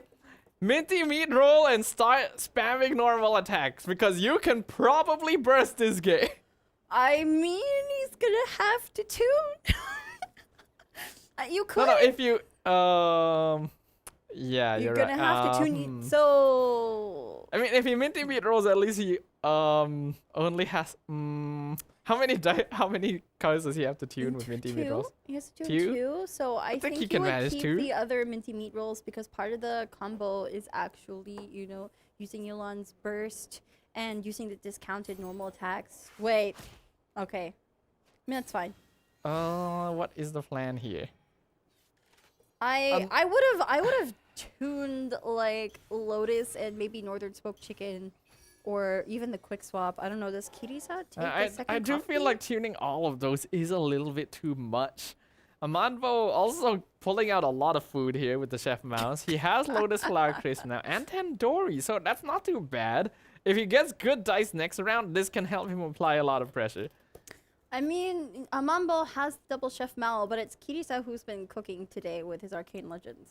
That is true. Honestly, Passing of Judgment and Joyous Celebration almost makes me wish that he brought something different for this deck as well. But no, it is just the normal Covenant of a Rock here. And he's definitely wishing he had kept it in his hand. He specifically mulliganed it because he knew he was going to start on Signora and figured, there's no way I'm going to get my burst turn 1. But who could have expected that both players would roll so badly that... Yeah, normally you don't really keep Covenant round 1 anyway. You're kind of looking to use it a little bit later. I think, you know, with Yelan OTK, especially, you know, Yelan OTK, this variant of this deck, you really want to have the perfect cards to get her burst off as fast as possible, you know, if possible at all. You know, despite the bad start from Amanbo, it's not looking great for Kirisa either, because, I mean, Yelan is under threat here, right? 5 HP with that Pyro Arm. We do see Amanbo swapping to Fischl. So, like, I don't know. I think if you're Kirisa, you just end. I'm kind of surprised that Amanbo wouldn't just end on Linny here, because I feel like based on the way Kirisa has been playing, it's kind of likely he might choose to end on Yelan if he doesn't see a reaction coming. And then Linny Tandoori next round would just kill. So, I mean, Fischl Tandoori is also pretty scary, but I think... Actually, wait, does Fischl Tandoori kill? Oh, it does. I believe Overload does too, so... Okay, then this actually does make more sense. But, yeah, Kirisa needs to play around potential Tandoori. Oh, those dice are not... How are you gonna go for Yelan's burst with those dice? You're not! I mean... But based on what we know of he's not gonna go Amanbo's for it hand, anyway. He's not gonna. Oh, there's the hold on. Lotus though. Hang on. Lotus. Oh, was not Hydro. He was really looking for that Hydro and playing that Lotus. But I mean, I don't know if he realizes that he has to realize that the Lotus is gonna be protecting Elan from that Tandoori skill. He literally has 0 Hydro. If he had like 1 Hydro, he could Northern Smoke Chicken, basic attack, then tune dice with Gilded to get burst out. Oh but my looks like he's gonna have to do that. He's actually. Yeah. Okay. Makes sense. Okay. Wait, but. But now wait, is he intending to tune 3 cards to burst? I mean, so my thoughts were, if he because he used Lotus, so he can't play Northern Smoke Chicken because Yolan is already satiated. So there's no way to preserve the extra dice to go to Thunder Manifestation and skill onto either linear or official. So this doesn't kill because of Lotus. But the overload is going. Okay, right. Kirisa was accounting for the overload, and Amambo did play into it using Tandoori and leaving it on very low. But this will enable Kirisa to get off an electro charge reaction onto official here with Thunder Manifestation skill. All things considered, it really isn't that bad. Now that I see the line he went for, I see why he went for Gilded on Thunder Manifestation instead of Yelan. He was already predicting the overload. Oh, wait, we're about to actually see like Yelan do something. We're gonna see a quick swap out to Yelan next round, and then Signora is gonna be able to just get her freezes off, or I mean, you could even go to Thunder Manifestation, even though it's kind of like low health. Yeah, for now, at the very least, that's gonna be the end of Amanbo's turn. Like you mentioned, we should be able to see a quick swap to Yelan and then burst next turn, but Thunder Manifestation has taken a lot of damage here. So we'll see whether or not Kirisa gets the play. So far, both players have not been the most lucky with their dice. But, there we go. Finally, he doesn't have to tune. Except Kirisa doesn't even need that much Hydro anymore. Needs 3 at least. It does not need 4. But yeah, we are going to see this quick swap to Yelan, and Yelan Burst is going to start the combo here. This is what we've been waiting to see for the past 4 days, right? Yes. I mean, we've seen Yelan Burst, but normally, like, it's come at, like, a really inopportune time when Thunder Manifestation and Signora are both really low. But, you know, Signora is nice and healthy at the moment. I actually feel like, especially with her freeze against Finale, we might see this game go in Kirisa's favor. This could be a 2-0. We will see. He unfortunately only has 4 dice left. He has Minty, of course. But nothing else to produce dice, so it is a bit of an awkward spot, especially since now Amanbo with Gamblers will be able to get even more of a dice advantage with this kill on Yelan. This is not great, though, in my opinion. I mean, if you're Amanbo, I think you want to really like Lotus or hash Linny here if you're gonna go for this burst, because in taking out Yelan, like it's going to enable Kirisa to do so much here.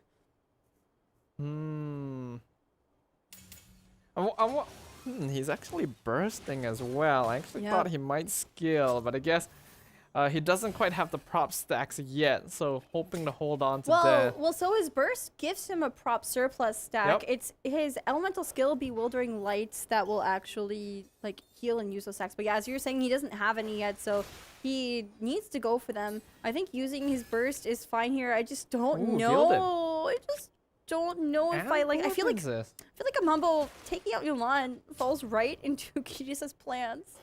I'm wondering if Kirisa can do some magic now, because he does have Yayoi Gilded Boar Princess in hand. Is there any line he can play to get more attacks out? Absolutely. I mean, you could Yayoi Boar Princess Gilded replace the artifact on Thunder Manifestation. You could also replace the talent to draw another card and look for Liar Song.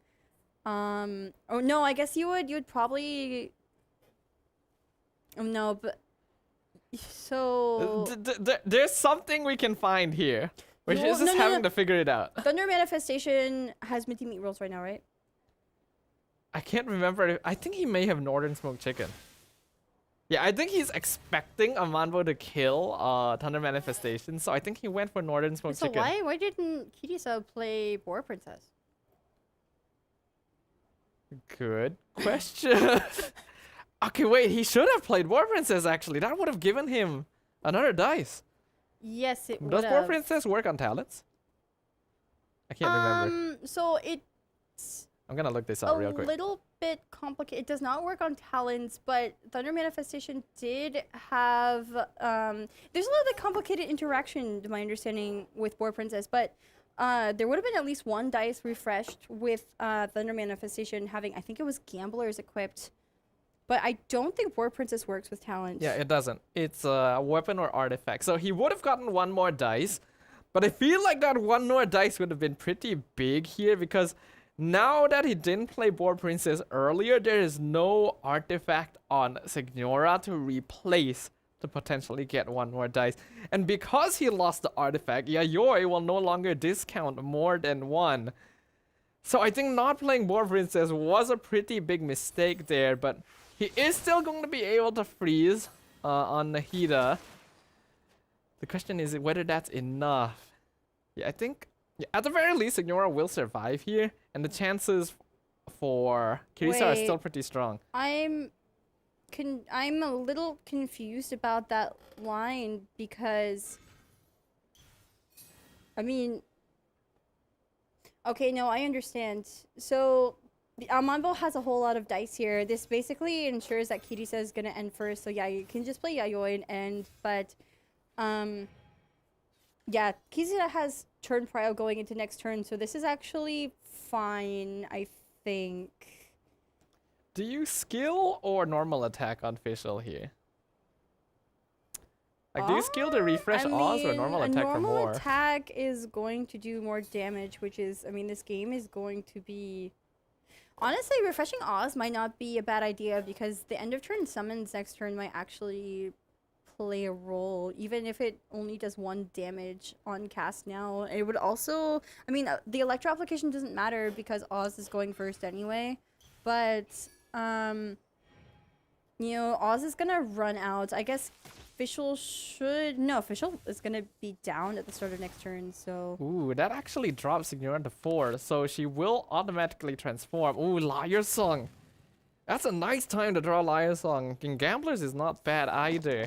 Wait a second. Does Amambo win here?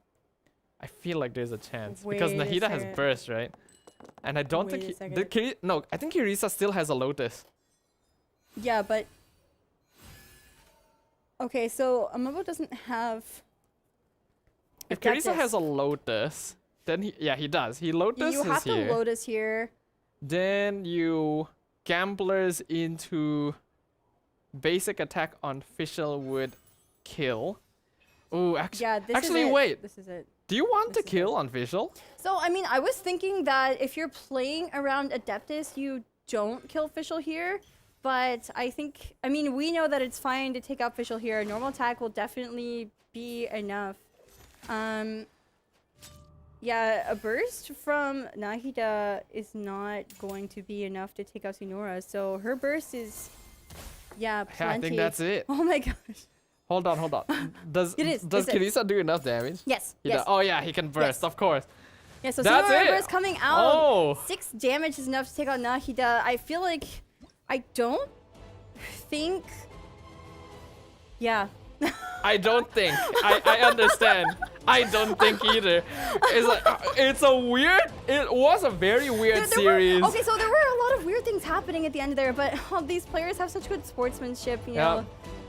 Kirisa going to be the winner of our 4th match of the day, and he will be moving onwards into the lower bracket finals to face off against Inzaghi. And that unfortunately also means that Amanbo, his journey will end here. Not even going to get a chance to face off against a Prince Cup champ again.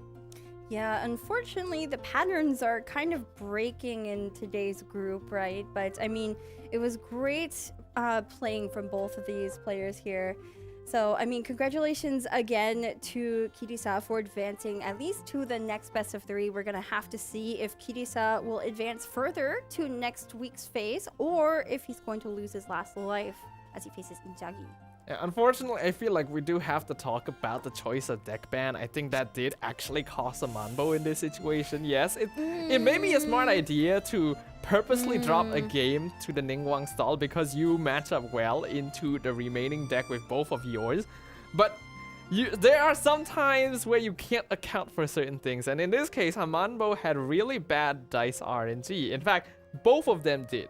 But that bad dice RNG allowed Kirisa to get burst out, which is always a massive win condition for the Yelan OTK deck. Yeah, so, I think that's actually a good point. Like, I did make the case earlier that Amambo might have intentionally left that stall deck open just to eat up the loss and go for the win afterwards against, Yelan OTK. But I feel like considering Kirisa did take Joyous Celebration in his finale deck, so I feel like there is a chance to actually beat it because that Arcane isn't really the best choice. I know we were saying he's kind of cooking here with it, but it could have been something that actually, especially if it was a mirror matchup, because cleansing Dendro is just, with Joy Celebration, is just not going to do much for you. So, I mean, maybe the ban choice could have been a bit better for Mumbo. I also feel like there were a few misplays from both sides, especially in that last match, but especially on Amambo's side. So I feel like there are things he could have done better, but I mean, also, like, there were a lot of cards he was missing as well at the end of that last match. Yeah, it's very unfortunate here where obviously game 1 he was in an unfavorable matchup and then he rolled badly. So the loss was already almost guaranteed from the start. Game 2 he had the more favored matchup, but then the dice wasn't listening to him.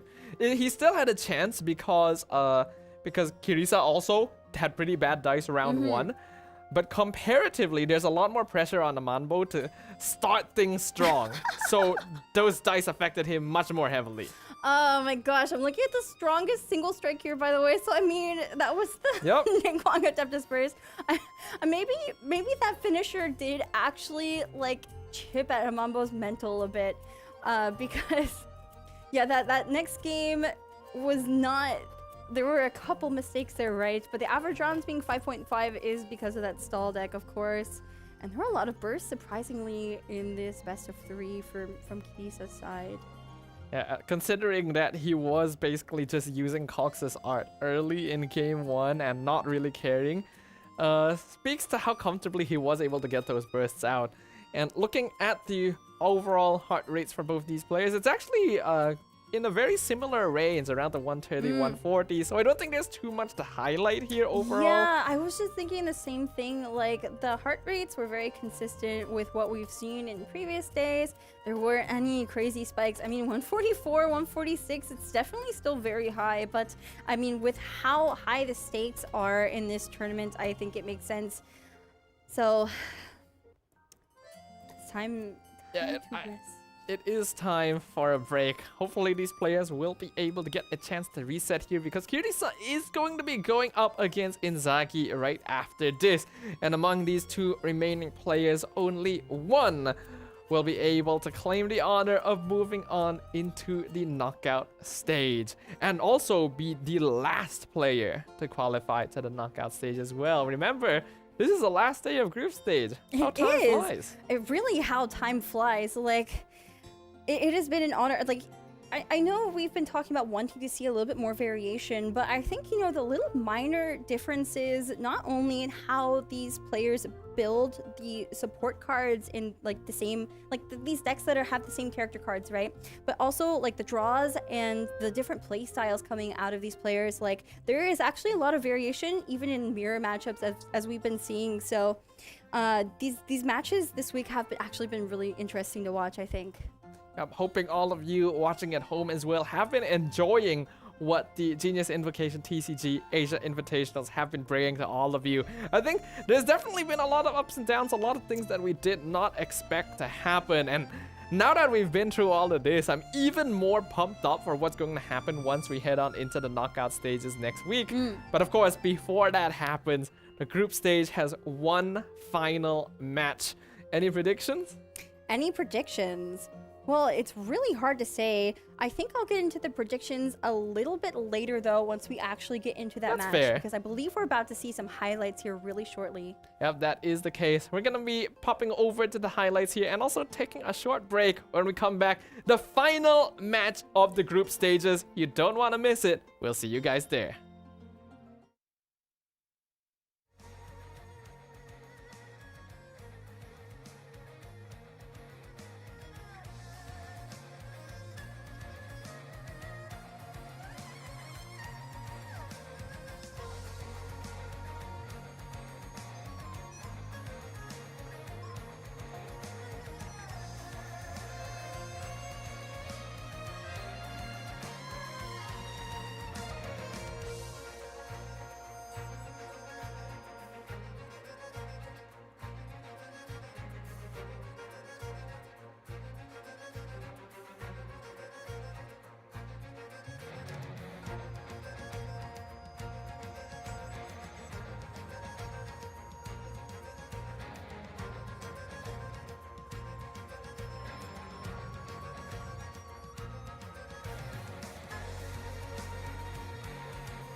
This invitation is yet to be sent. He doesn't have a fixed residence, so addressing the letter has proved problematic. Don't worry, I'll deliver it. If you find the target, report to me. Yes, mademoiselle.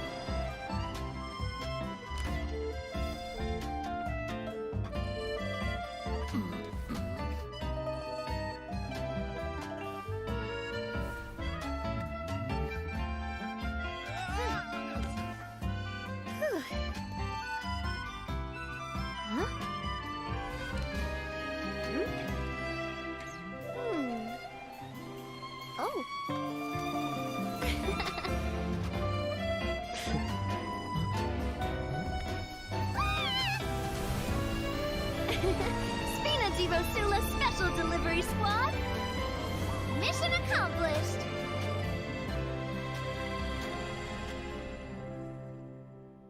What would a banquet celebrating Poisson's reconstruction be without you? Come on, partner. Let's go.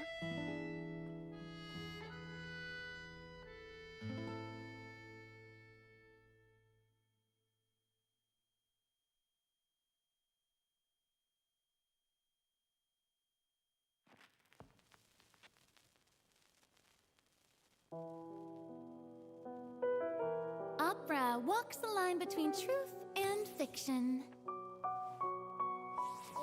For though the story is fictional, as far as the characters are concerned, their fate is real.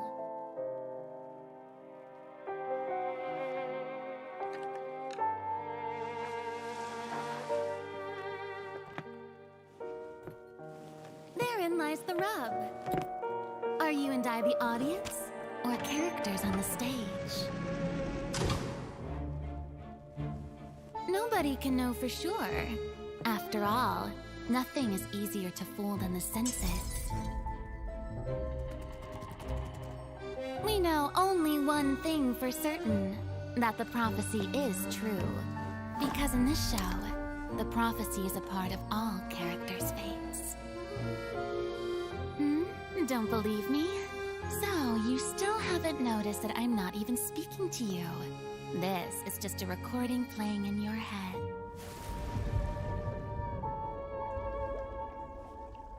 Now, do you see? The prophecy has come true, and everything has been lost to the Great Flood.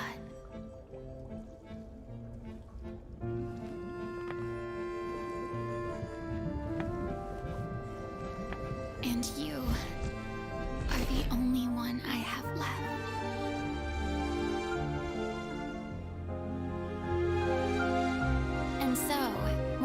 may seem like it's playing cruel jokes on you, only fate will not deceive you.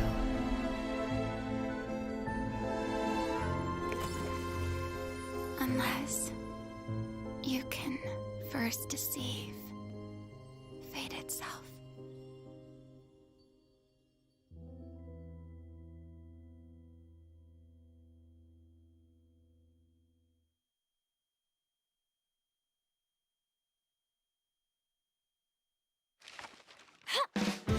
As long as I keep digging, it will shake the world like no other news report in history.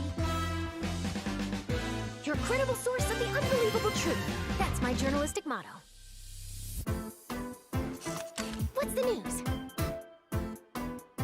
To put it in adventurer terms, I guess for me, it's all about the thrill of the chase. All right, let's get this interview started.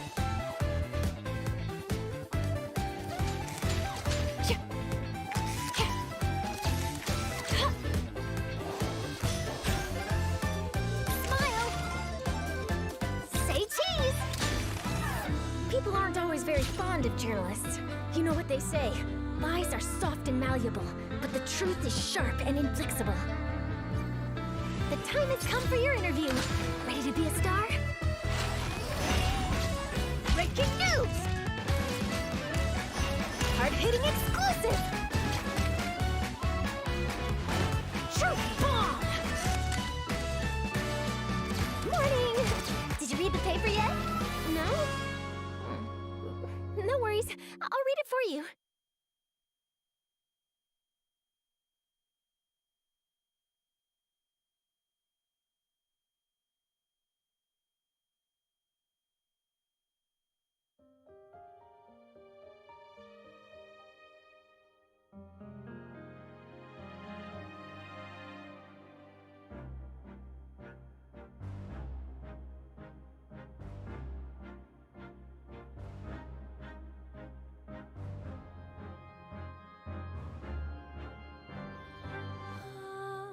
Si je pouvais vivre dans l'eau, le monde serait-il plus beau? Nous pardonneras-tu, ô chère mère? L'eau dans son courant fait danser nos vies, et la cité elle nourrit, ainsi que toi, mon doux amour.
Travelers, it's time to write the final chapter as we enter the final match of the final group of the final day here in the Genshin Impact Genius Invocation TCG Asia Invitationals. My name's Staffa, and together with me...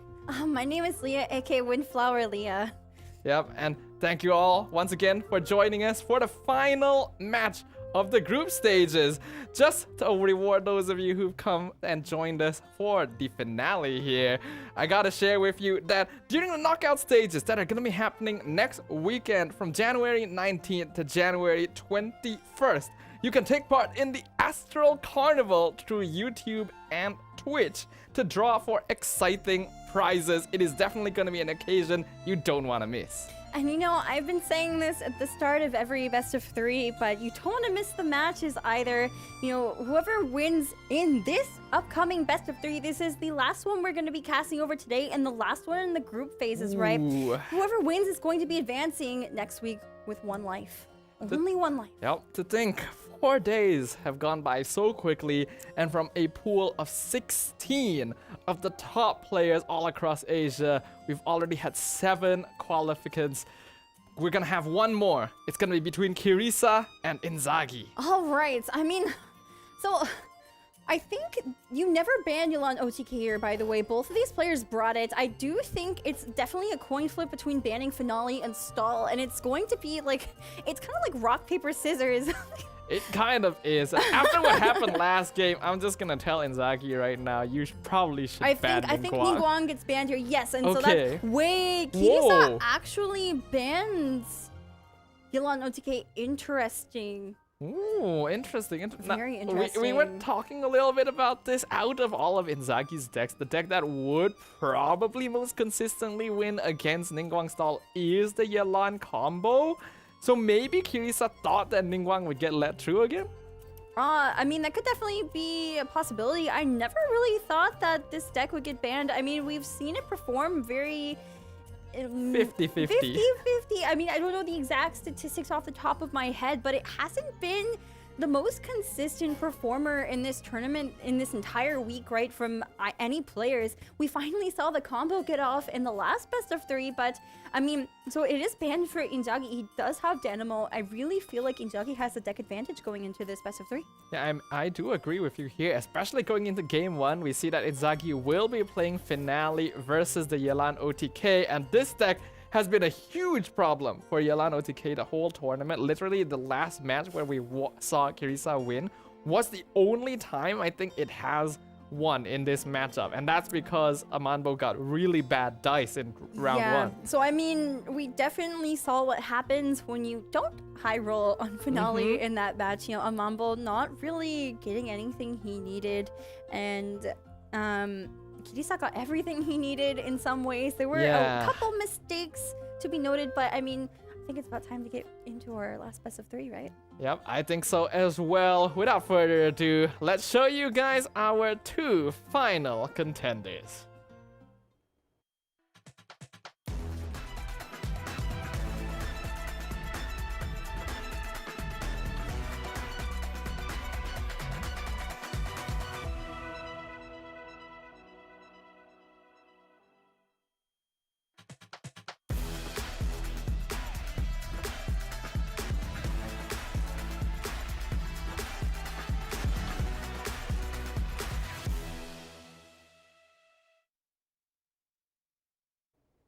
Kirisa and Inzaghi, 2 worthy players, but only 1 slot to the knockout stage remaining.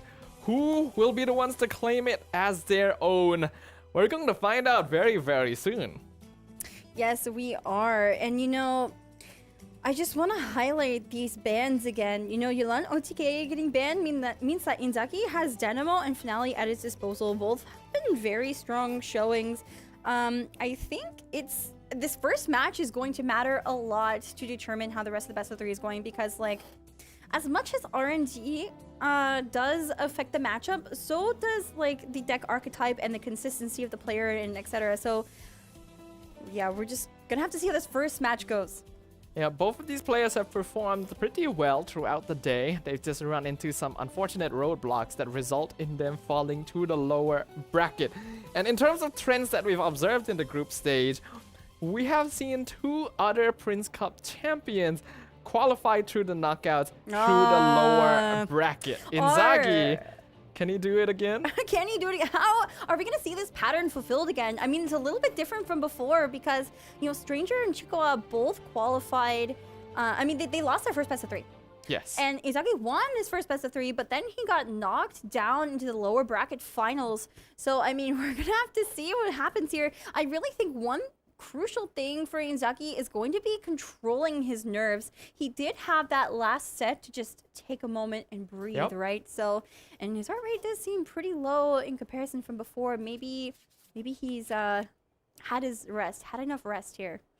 In terms of starting hand, not the best, but it's okay enough, all things considered. Kirisa actually having both Gilded and a Liar Song, as well as Covenant Minty in the starting hand. So a lot of options. I don't think he's going to keep all of them for sure. Actually, mulligans all of his hand. I did not see that coming. Yeah, so I mean, I think Inzaghi is definitely favored in this matchup here. And I mean, assuming he loses, it would be a little bit rough to face. Oh, he's got great dice actually. This is much different compared to what Amanbo was able to get earlier. In comparison, Kirisa doesn't really have the dice he's looking for here. Not just for Signora, but for in general. That's kind of a low roll. That is definitely a low roll. And I mean, high rolling on an aggro deck like Finale. Well, I mean, so if you're joining us for the first time, Finale means official Nahida Lini. I feel like we neglected to explain it today because we've explained it so many times this week. But it is such a good name, especially because, you know, Lini is your finisher. It's the grand finale, right? So, but having these dice on this deck is actually so crucial in the first turn. This is kind of the perfect start for Inzaghi. He's probably going to take this line where he goes to Lini and uses Prop Arrow. Yeah, I think that does make the most sense here. The dice are perfect for it, basically. So, yeah, I think that is what you'd like to go for. And considering that Kirisa did just switch from Signora into Yalan, I feel like Inzaghi, if he was watching the last match, has to know there's a very good possibility that Kirisa doesn't have good dice here. This is really interesting. So Inzaghi choosing to go to Nahida, and of course that zero cost artifact gets equipped onto whoever he's swapping to because he's anticipating them taking damage, so he draws a card. But he's going to have to tune if he's going to go for Nahida's 3-cost skill. I mean, I feel like going to Lini is fine, but it looks like he's going to want to tune for Nahida's seeds. Maybe to put Yalan under a bit more threat. Yeah, perhaps so. If one good thing about Kirisa swapping from Signora to Yalan is that he doesn't eat the initial electro application, so it kind of discourages Inzaghi from going from full out pressure since he's not going to be able to apply overload to Yalan straight away. But there is, of course, the risk of doing this. He does draw the Opera Epiclipse, which is really high rolling right now, Inzaghi, basically not needing to tune a card either.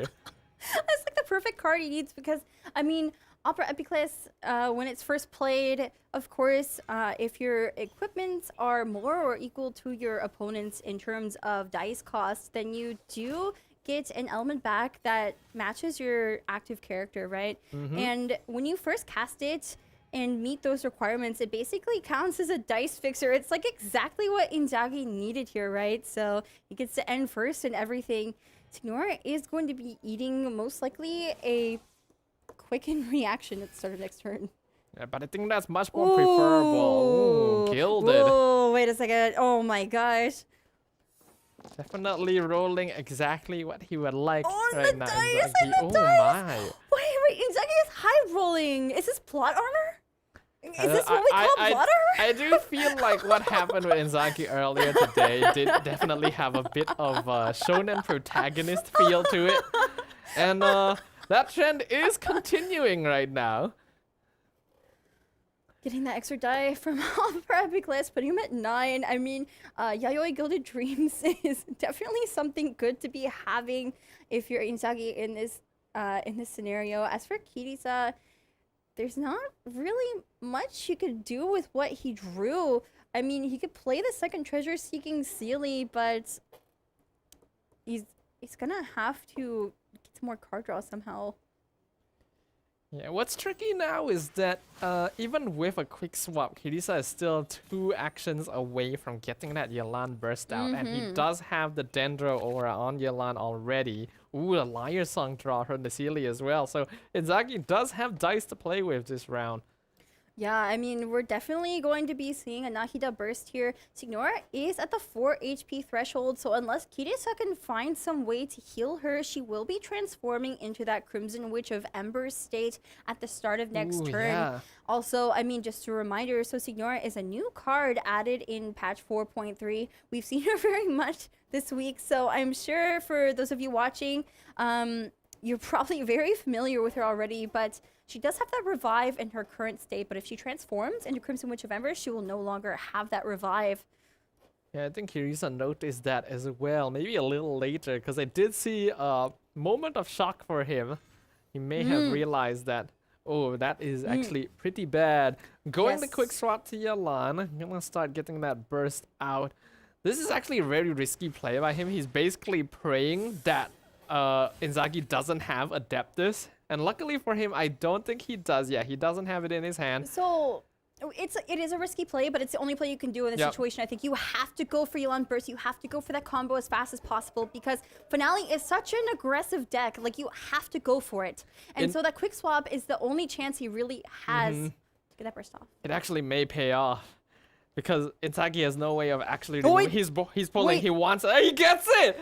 Wait a second. Look at him. He knows what he just did.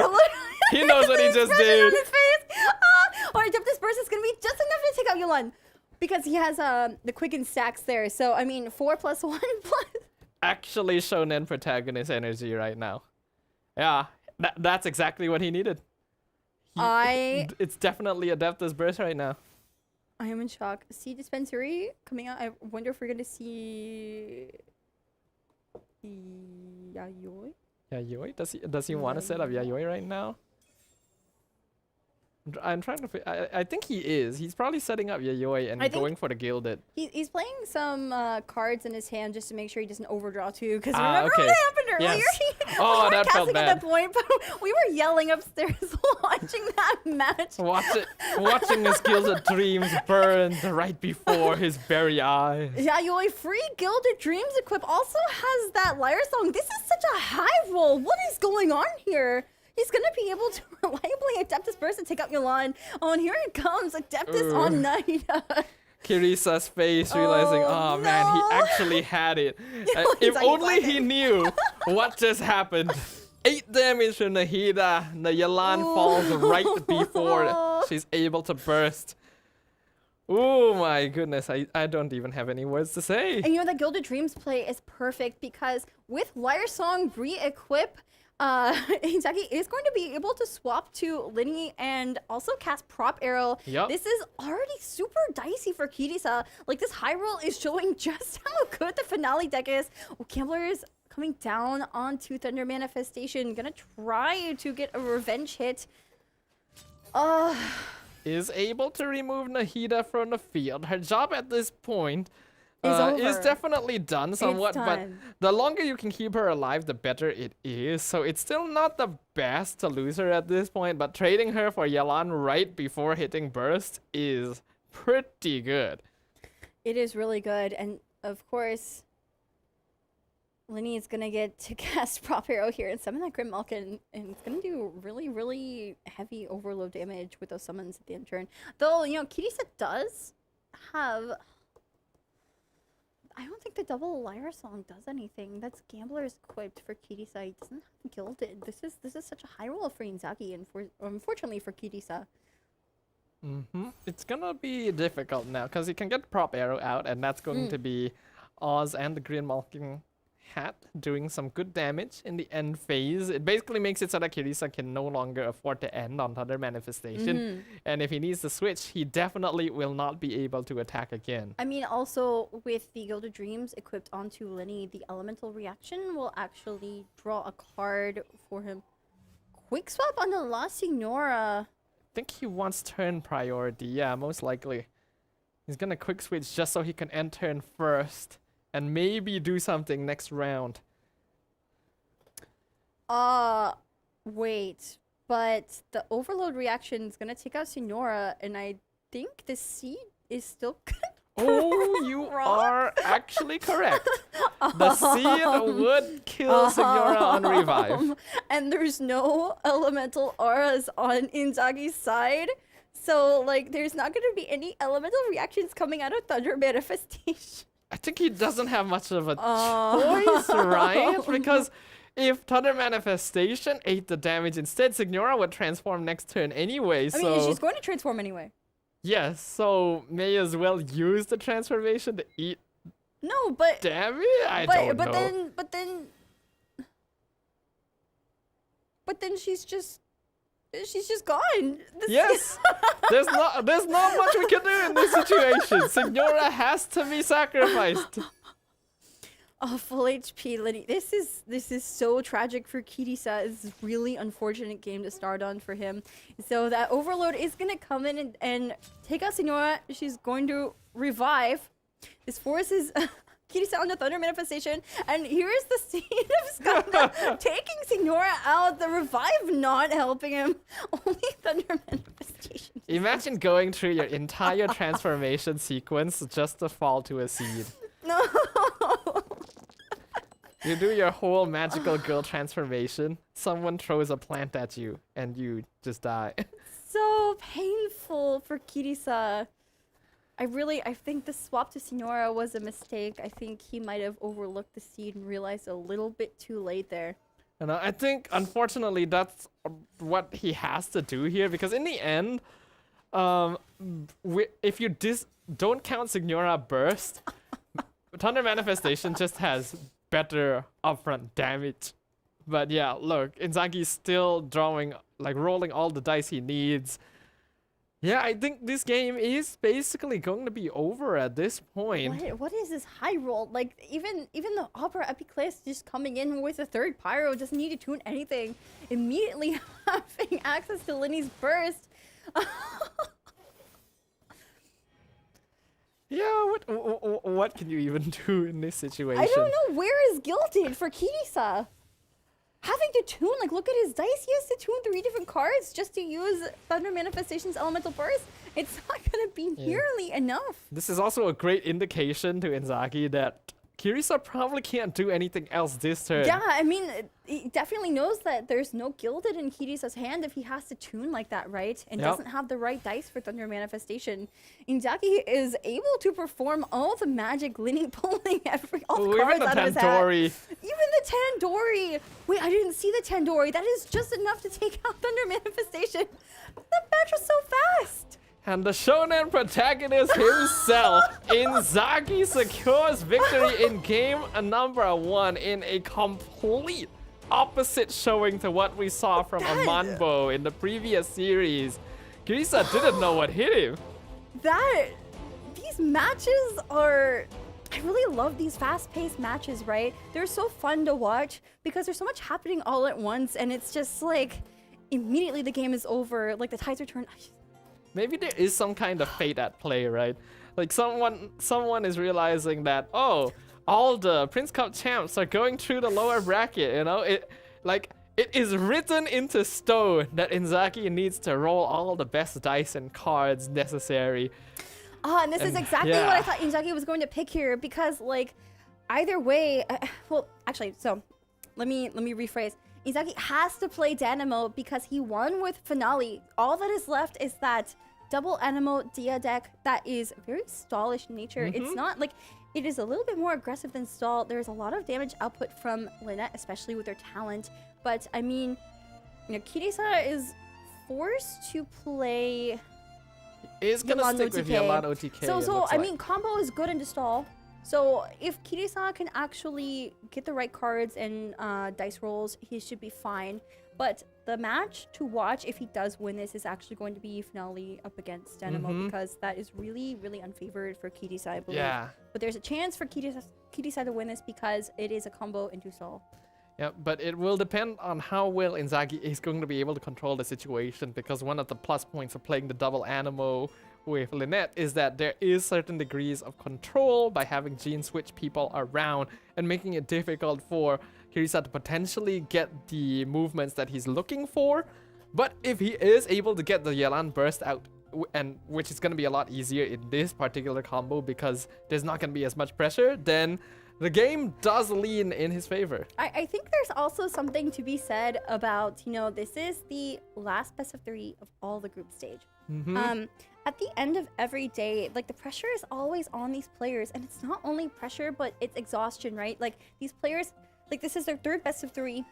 It's been going on for a very long time today, this stream, and like, this is the 4th day in the group stage. So like, they're probably tired. They're probably really tired. Mental could be affecting this game, right? So yep. All things considered, though, I do feel like today has definitely been going quicker than the past 2 days. So I think these players definitely have a little bit more energy as compared to the people in Group B and C. For now, though, Kirisa, this is going to be the same deck list as before. Unfortunately, not able to get the Gilded that was necessary, and Yelan being taken out in a very unfortunate time.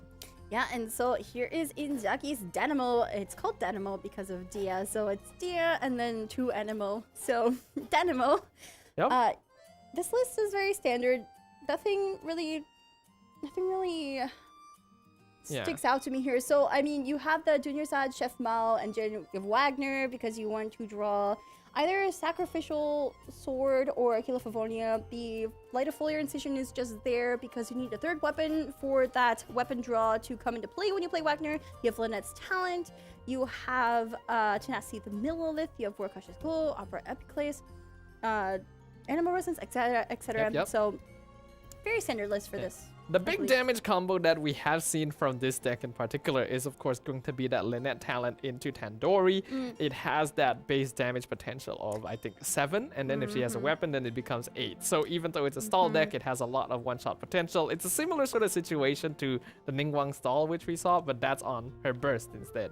Yeah, so I mean, the only thing with Lynette's Talent, to get that +2 bonus, you have to be casting her talent a 2nd time. But I mean, that's why you take weapons like Sacrificial Sword, because every time you use an elemental skill, it will actually refund an Animo dice in this case, because you're going to be equipping it on either Jean or Lynette.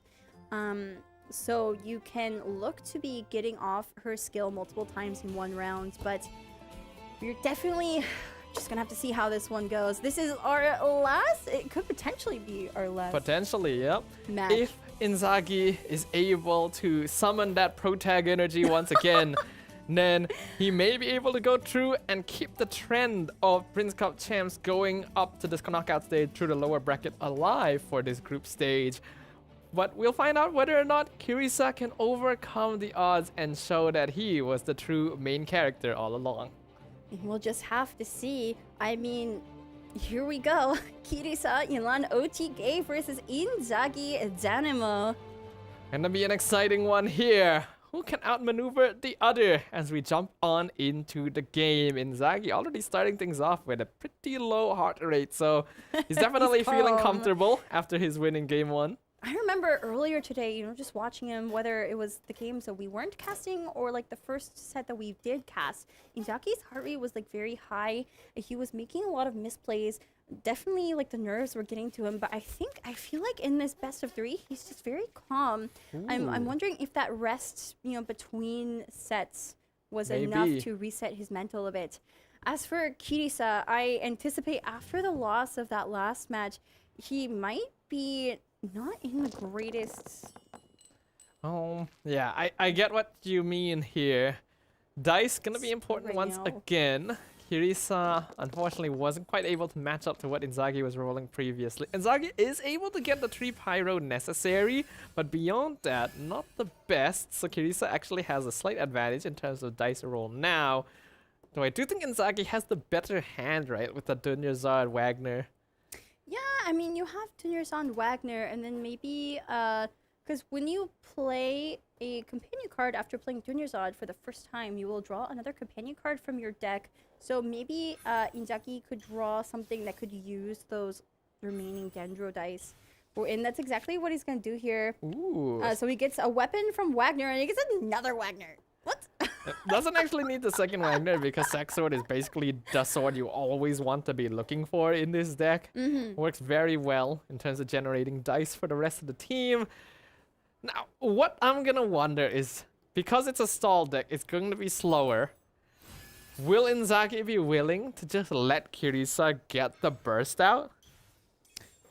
You know, there's something to be said about that, but I mean, I feel like there's nothing Inzaghi can really do other than play that Wagner, actually. And it's not bad to play it because you're going to have another weapon in hand. So it's basically 2 free equips next round for Jean and Lynette. That's true. Hopefully for Inzaghi, it will not be Light of Foliar Incision, but it would be something like Aquila Favonius, which would be healing every time if your character wielding it is the active character. Every time the opponent uses any kind of skill, you'll heal 1 point. So that would definitely help against a deck like Kirisa's. It does feel like, based on the way that the lines are going right now, Inzaghi is not going to go for hyper pressure here. Even if he is able to switch off of Yelan next turn, I don't think it's going to do very much. So Kirisa is most likely going to be able to get Yelan burst off. Therefore, the game plan for Inzaghi is to be able to survive that initial Yelan burst. So what he wants is definitely Aquila Favonius, probably for Jean. Maybe. Because Jean is probably going to be the active character for a while. Inzaghi probably is going to be looking to disrupt Kirisa's plans at freezing and controlling him. Or, you know, if Kirisa chooses to go to Thunder Manifestation, do that extra damage. But yeah, so Kirisa this turn, I should note that he was able to use Yelan's elemental skill to begin with. So that added the 2 stacks of breakthrough. And so with the Northern Smoked Chicken, which discounts his normal attack by 1 on the line dice, he was able to normal twice, get Yelan's burst totally up and ready to go, and also draw a card with those breakthrough stacks. It was kind of the perfect start for that deck in a lot of ways. Yep, so this is already looking to be an excellent round 1 for Kirisa. Inzaghi does have turn priority going into round 2, but again, even if he just switches Kirisa off of Yelan, he does still have a quick swap in hand, so that Yelan burst is coming out no matter what. Here, it's going to be really few crucial rounds. Inzaghi is going to have to figure out how to survive, because Yelan is definitely going to get her burst up, especially with that quick swap in Kirisa's hand. He knows that, so he's using Stove here to draw everything he can. He needs all the resources right now. He does get his own quick swap, so that does give him some tools to play around with, as well as the Vorukasha. So that's not too bad. I think no matter what, the play is still to go like Aquila into skill. Because you do want to swirl that Pyro. Wait, so he did draw Aquila Favonius? Yes, he did. That is so critical. 1 to 50-50. Pro tag energy. Again. So, I mean, I think Saxord is going to go on to Lynette definitely this turn. And Aquila Favonius should go on to Jean. Should go on to Jean. I think so. Inzaghi gonna be thinking about this right now. I think he's wondering if he wants to equip Vorukasha onto Jean as well. Just to draw extra cards as Jean inevitably gets hit with Yelan's burst. Because, you know, assuming that Inzaghi does do what I think he's going to do and toss Yelan off just so Kirisa has to waste resources swapping to Yelan to burst. That would leave, you know, Jean the active character. So Vorukasha would enable Inzaghi to draw another card. Unfortunately for Inzaghi, this time his dice are not quite as good. He can get 1 skill out, but after that, some tuning may be necessary. So we'll see what his plan is. I think it's still gonna start with Galeblade for sure, because there's no reason not to. He's hoping that Kirisa doesn't have a quick swap to make it like more difficult to get the Yelan burst out, but we all know he does. The other thing to consider is that, I mean, so he does equip the Vorukasha's Glow. That's what I expected. But I mean, Kirisa could also choose to go to Signora and take the alarm burst a little bit slower, and or even go for like an electrocharge reaction. I think he's just considering all the lines. You know, he waited till the very end of his timer to even equip Aquila Favonia, just so he has that extra time to think his turn through. So Kirisa's got the magic combo. He's got the Yayoi into the Gilded, even a Lion Song in hand. So honestly, I think you do definitely just go back to Yelan here, the quick swap into the Yelan burst, because once that happens, not only do you not give Inzaghi an element as well, it also pushes you back to Thunder Manifestation automatically. I would agree with you. I think what Kirisa should do is quick swap onto Yelan and go for her burst. It's a tricky situation for Inzaghi now, because we've all seen how scary the Yelan OTK deck is once you're able to get that burst out. The whole reason its win rate hasn't been best is because it's been playing into matchups that don't allow that burst to come out. But this is obviously one that allows it. So I think what's going to I feel like it'd be weird if Kirisa doesn't go for the switch back into Yelan. Like, I'm trying to think what else he might be planning, but it just makes so much sense. I mean, so sometimes players will use up their time just thinking about what they do after they do an action. So, like, maybe Kirisa has planned... Wait a second. Ooh. No burst. I mean, that does do a lot of damage, but... Interesting. I mean, I think this is fine. Is it because he doesn't have the dice necessary, so he's just like allowing Inzaghi to switch him onto I think Signora? he did have the dice necessary though, especially with Lyra Song Gilded. I'm wondering why Kirisa didn't just quick swap and go for the Yelan burst. I guess he's just playing a little bit slower maybe. This is definitely gonna force Inzaghi to swap off, except... Wait a second. Wait. No, but... What are you thinking right now?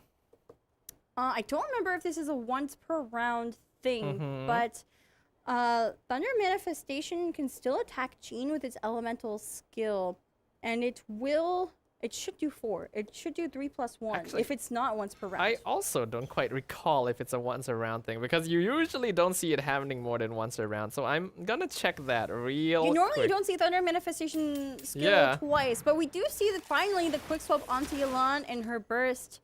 Kirisa not opting to go for that skill on Thunder Manifestation. It is once. It is once. Okay, so it's already happened. So it would have only brought Jean down to 1 HP. 1 HP, yes.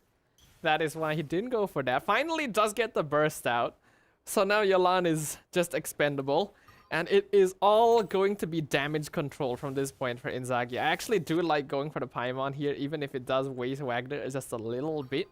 Because he needs dice advantage. Definitely, and I think, yeah, it looks like we're going to see a Mushroom Pizza onto Jean. I wonder if we're going to see the Sack Sword equip onto Lynette, or if he's going to just hold on to it for now and wait to see what happens next turn, because he can use those Wagner stacks later. It doesn't have to be immediately. Okay. I think this is a tense situation. And Jackie just did like a little happy dance, nodding his head. He was very worried about the possibility that Kirisa could magically pull out some dice again and do one more attack. If he was able to do one more, then Inzaghi would be in a very difficult spot. But because of this, and him having turn priority, it's still not too bad. Kirisa is definitely still the one in control, but as long as Inzaghi can survive this round of Yelan burst, then the favor of the game shifts back to him. So, something Inzaghi has to play around is Kirisa's last quick swap. Kirisa did have to use that resource in order to swap to Yelan and use her burst in the first place. But I feel like a good time quick swap for Kirisa could be very, very crucial in determining the outcome of this match. Of course, we know that Kirisa doesn't currently have it, but there's no telling when he will draw it, and Inzaghi has no idea. Yep, absolutely. For now, I think it might be just a smart play to start building up Lynette. Because we know that Inzaghi has Lynette talent in hand. We know that the second cast with talent does a lot of damage, honestly. So if he just skills once here, gets the swirl again, does some damage, and then potentially threaten the big hit once Kirisa switches to one of his anchors, then it might be pretty good. Could be pretty good. I'm wondering if I think Inzaghi is considering all the lines right now, but we might see a sack sword equip onto Lynette and a skill. I think he's just wondering if she's going to be under threat if he does that, because that would attach the lightning rod to Lynette, and it wouldn't be moving in this round. So Thunder Manifestation could definitely be threatening Lynette in some ways. Unfortunately for Kirisa, not gonna be able to draw that quick swap here. Gonna play the board Princess Interest. Okay, yeah. He knows that Yelan would probably die to a swirl here, and actually going to stay on Yelan as well to try and force Inzaghi to waste some dice here on another attack to take her out. I mean, I think this just gives Inzaghi a free swap on the Jean. Yeah, actually, it's not bad. Like I think Inzaghi can just swap to Jean, and then whoever Kirisa swaps to, Inzaghi just knocks them away. Yeah, this is going to be a bit of a swap stalling situation, I feel like, because there's no reason for Inzaghi to try and waste dice here to force aggression when he is not going to be able to damage anyone other than Yelan. Not to mention that his dice are actually not that good right now. So, play the long game. This is really bad for Kirisa because, you know, it wasn't very expensive for him to go for that Yelan normal attack, but I think, you know, especially using that Northern Smoked Chicken, Yelan's burst is only up for this round. Yes. And she's 1 HP. And 1 swirl, which is what we're about to see, it's going to be enough to take her out. I don't actually think that Inzaghi goes for the swirl here, though. I think he wants to swap back to Lynette. He has to be careful because Lynette is at 7 right now. And with Hydro, Electro Charge from Thunder Manifestation would actually do 5 damage. So that would be fairly dangerous. Unless he decides to quick switch and heal, then it might be somewhat okay. Might go for normal attack on Jean, actually. I mean, yeah, Hash Brown on Jean. Huh. I see. Does draw the Lotus Crypts. That's something that he can play around with right now. I don't know if he wants to send Thunder Manifestation into Signora because that would enable Kirisa to go for a freeze on Jean, but I guess that's what he's gonna do anyway. I think out of every reaction, the one Inzaghi is most willing to take right now is the freeze. That's true, because I mean, I think if he survives this round, Signora does significantly less damage than the Electro Charge with Thunder Manifestation. I think, okay, this is fine. I think this is fine. Yeah, and I think Inzaghi by now realizes that Kirisa probably doesn't have his second quick swap, so he feels quite safe doing this. Yes. Yeah. Kirisa forced the slow swap back onto Thunder Manifestation, but Inzaghi still has to be quite careful, because with the number of dice Kirisa has right now, he still has enough to go for Minty into 3 attacks. He does, but wait a second, because I mean, a skill would take Thunder Manifestation out. A skill from Jean would. It's just enough damage. I don't know if he wants to tune into that, but like, that's you know, Kirisa's main damage dealer right there. If he actually goes for it, he would have to tune that Sacrificial Sword so Lynette wouldn't get it. But at that point, it's just Signora, and I don't think she can close the game considering how healthy Inzaghi's characters are at the moment. I don't think she can close the game in this round. I agree. I think that might actually be the play to go. And normally on a stall deck, you wouldn't want to have to make a choice like this. Yes, you would typically want to play it safer. Ooh, time is running low. Okay. He's going to go for it. I was wondering if he was going to go for normal or if he was like actually going to go for the tune. I think he's because he tuned the Sacrificial Sword, I think he's going to tune his last food and actually go for the Elemental Skill to take out Thunder Manifestation. And that's exactly what we see here. Whoa. All right, tough spot now. Signora can do 3 attacks, yes. That would be a fair amount of damage. Okay, also, Kirisa no longer has Gilded Dreams to Lyre's Song. I mean, so Boar Princess did give him 2 Omni Dice, but like, Kirisa's out of equips. There's no way for him to create any more magic here. Unfortunately, I mean, Signora is going to be able to take out Jean, but that's not going to do anything for him. There's no Gamblers, there's no anything. there's only one more attack that's gonna come out of Kirisa's Signora. It would take everything he has left for this last round with Yelan Burst to just remove Jean from the board. And we all know how good Lynette is at these endgame 1v1s. We could actually be witnessing Inzaghi secure victory here. Okay, so it's going to be kind of rough for Inzaghi. Despite how it looks at the moment, he's going to have to be careful about how he plays this because Signora does have that revive. Of course, there's also Hydro application on both Dia and Lynette. So this is going to actually be really hard, I think, for Inzaghi. Because Signora can just effectively freeze this both last of his round characters. Going to be determined by how well Inzaghi is able to play around these freeze situations, because now that he has tuned away the Lynette talent, that is no longer going to be a threat. He did draw Tandoori, so at the very least he still has some damage potential there.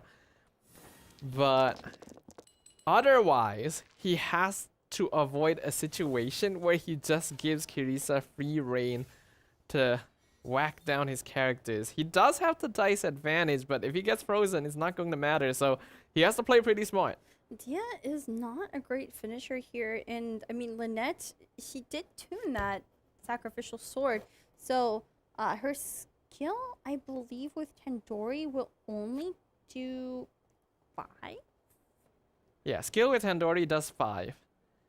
Which is not quite enough because Swirl is not additive, unfortunately. And even if it was enough, Signora still has the revive plus a burst. And unfortunately, Signora burst right now is actually enough to lethal both Lynette or Dea, depending on who's active. So Inzaghi has to be very cautious, not to mention that Kirisa still has Lotus Flower Crisp to play around with. So this game can still go either way. I actually think this game is looking to be in Kirisa's favor. Signora is just such a good finisher. So it looks like Inzaghi is going to go for the attack. Get some healing onto Lynette, but he will get frozen now for sure. Yeah, so I mean, Lynette's skill heals her now, but she's going to take 2 damage at the end of the turn. So he's going for this trade. Fortunately, Kirisa is going to be able to freeze both Lynette and Dia. If Kirisa, I mean, Kirisa could go for a burst here. I don't know. I don't think you burst in this situation. Because he can actually just go Minty into normal attacks, and that would actually allow him the greatest number of attacks, though the damage would definitely be lower. Trying to figure out what the calculation is here for Kirisa, because I'm not sure if he does quite enough damage yet this round to fully take out Inzaghi. He doesn't. I think, and if he doesn't have gamblers, so I don't. He would have to. He can't take out Lynette. It's a tense situation. He does go for Minty, so it's gonna be like normal attack span to save as much dice as possible, get both Lynette and Dea frozen. But if he's not able to if he's not able to win the game this round, or at least get to a point where he can win in one move, then there will no longer be Hydro application for him to freeze off of. So yeah, I think if you're Inzaghi, you just swap stall. Pretty much. He does still have the tenacity to play, so he can actually pull like 2 shield out if it comes down to it. I wonder if Inzaghi just ends on Frozen Dia instead of swapping around and equips that Tenacity the Millith onto Lynette, because Signora has 2 more normal attacks left with that cost 2 dice, right? That's gonna eat up 4 dice, and there's no way for Kirisa to generate another die. So I mean, basically, Kirisa's not even gonna be able to take out Dia here with just Signora's normal attacks. I think Inzaghi could definitely just end on Dia. And I mean, equip Tenacity the Millith on Lynette and then on Dia. What's going to be the most intimidating next round is when Signora transforms and has a 6 damage burst. That is going to be the biggest weapon Kirisa has left going into this, along with the Lotus Flower Crisp, which will allow him to survive 2 attacks. Okay, so I think this makes sense because depending on if Kirisa ends here or goes for an attack, like I don't think ending on Dia is actually the way to go because Inzaki still has to swap back onto Lynette. Inzaki wants, I think, wants Lynette to be out front when next turn starts, but if he miscalculates and Kirisa has been hiding some dice in his hand the whole time, then ending on Lynette will cost him. Wait. But What does he draw? Wait. Kirisa would have loved those gamblers earlier. He doesn't have enough dice now. If he had gamblers earlier, he just won. But because of this, Inzaki's still going to play the swap stall game. Kirisa probably going to end turn now with the gamblers. He will have turn priority next round, but he doesn't have burst anymore. Yes, Lotus. I think Inzaki had to get turn prio. I really think Inzaki had to get turn prio. He needed turn prio here. But now Senora doesn't have her burst step. I mean, she will have a bit more survivability because of that Lotus Crisp. But he has to choose some, like Inzaki now has to choose who gets tenacity, basically. Okay, yeah, Lynette. I expected it would go on Lynette, but she's just so low at the moment. Yeah, it was a difficult decision here for Inzaki. He wanted to keep switching around to make sure that Kirisa wasn't left alone with like magic systems in hand. He was playing around all of that. But because of that, he now doesn't go first. And he is hoping and praying that Kirisa doesn't get what he needs. Kirisa finally draws his Gilded. I don't know if it's going to make a difference now. Both players really need good dice. So, I mean, the cryo application on Lynette is actually going to be really tragic for Inzaki, even with those 2 shield points. Lynette is effectively at 3 health at the moment, and Inzaki did not draw any food to protect her. Yeah, I think doing the numbers now, Kirisa should probably win this because... Actually, wait, no. Kirisa doesn't do enough damage with Kirisa any of doesn't do Signora's anything attacks. Because he doesn't have Signora's burst. Yeah. So, I mean... He can't kill Dea in 1 hit. No, you can't. And you just normal attack on Dia if you're Inzaki, right? Yeah. You normal attack. But and with Lotus, Signora would be 6. Lynette can do maximum 5 HP right now because he has Tandori in hand. He tuned the Sacrificial Sword earlier. He had to for the skill. So if Dea is able to hit Signora twice, Inzaki wins. And if he can't, Kirisa wins. Wait a sec. But Tandori's skill from Lynette beats that's enough damage to take out Signora. So this Lotus is not going to do anything because it's only 2 damage on Dia. So Dia can just normal to get rid of that Lotus, and then Lynette can come out. Tandori's skill to get the win. I think That's it. Yeah. I think what Kirisa really needed to do here was to attack Dia without using Lotus first, but he was afraid of the quick swap. I think that could be it. Well, look how relieved Inzaki is. He's really thinking right now. He's doing some calculations, but Inzaki is thinking, what else is there that could potentially save Kirisa in this situation?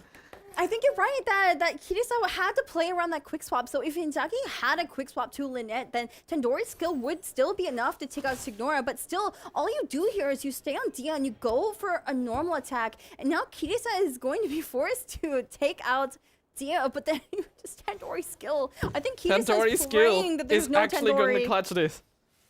Tandori's skill is enough. And look at Inzaki, he's laying back in his chair, hands on his head. He's like, oh, I got this. Here we go. Oh my god. Oh my god, he has it. He actually has it. He actually has it. It's enough.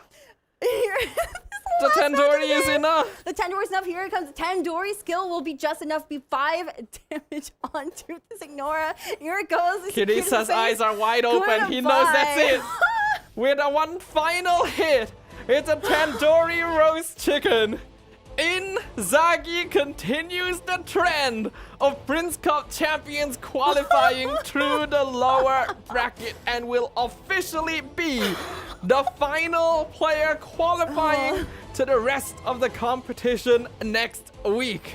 You know, this morning I caught both Inzaghi and Kirisa in the hotel lobby, and you know, they wished each other good luck, and you know, they had to face each other. Of course, the friendly handshake and the respectful nod. I love the sportsmanship from these players, but yes, congratulations to Inzaghi for being our final participant to win. To qualify into the knockouts. Whoa, what a way to finish. I think there were definitely some other lines both players could have taken to avoid being put into this situation. There's definitely been mistakes here and there, but man, is this not an exciting story to tell. On his last legs, Inzaghi able to overcome the odds, beating the combo deck on stall, overcoming his opponent, and we have yet another Prince Cup champion going into the knockouts. That's so interesting how this pattern has happened 3 times. I mean, I know Genshin has this rule of 3 thing going on, That's but who true. knew what would happen in Genius Invocation TCG? So, I mean, first we had Stranger, then we had Chikoa, and now we have Inzaghi, all Prince Cup winners, and they are advancing through the lower bracket to next week's knockout phase. Yep, and that officially concludes the group stages as well. A pool of 16 top players from all across Asia now cut in half, with the top 8 moving on into the knockouts to find out who is going to officially be the king of invocations. But that's going to be next week. That's me next week. What a 4 days we've had here. What a 4 days we've had here indeed. It's passed by so quickly, and I don't know, like, some of these games have been so interesting. Like, I know you've been seeing a lot of the same decks, but they're always played differently. There's always something that surprises you, and you know, us hyping up that last match was very genuine, right? We're just like, oh my gosh, yes. Like, what's going to happen? What's gonna happen? But we did talk about it, how the Yelan Burst is a really strong enabler for this deck, and as long as Inzaghi is able to survive the Yelan Burst rounds, then the match probably goes in his favor. It did, but it still was pretty close in the end. It was very, very close in the end, and you know, I think there were a couple of misplays on Kirisa's side, but you know, Inzaghi misplayed a lot earlier today. This was his 3rd best of 3, right, that he had to play, and in our experience throughout this week watching these players get to this 3rd best of 3, it's the 5th set of the day.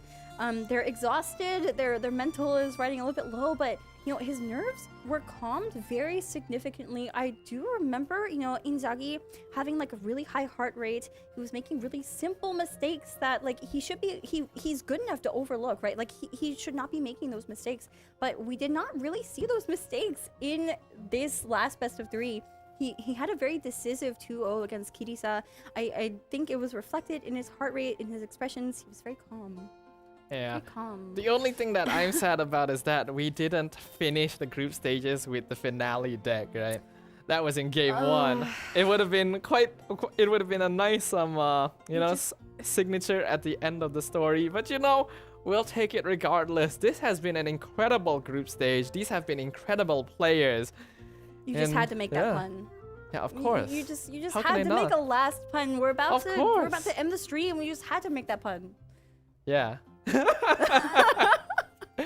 But let's have a look here at the post-match data from Inzaghi. The numbers here definitely a little bit on the lower end. I'm looking at the average rounds. I think, you know, the first game went so fast, I think. Yeah, and it really did. The second game went a little bit longer, so I guess the average was 4 between those 2 games. Yeah, there's nothing really that sticks out to me here. Strongest single strike being 8.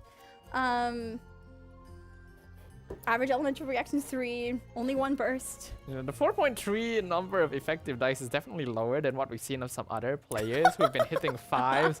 But Inzaghi look also gonna be joining the ranks of players who have a peak heart rate of lower than 100. In fact, I think this is the lowest average heart rate we have seen the entire group stage.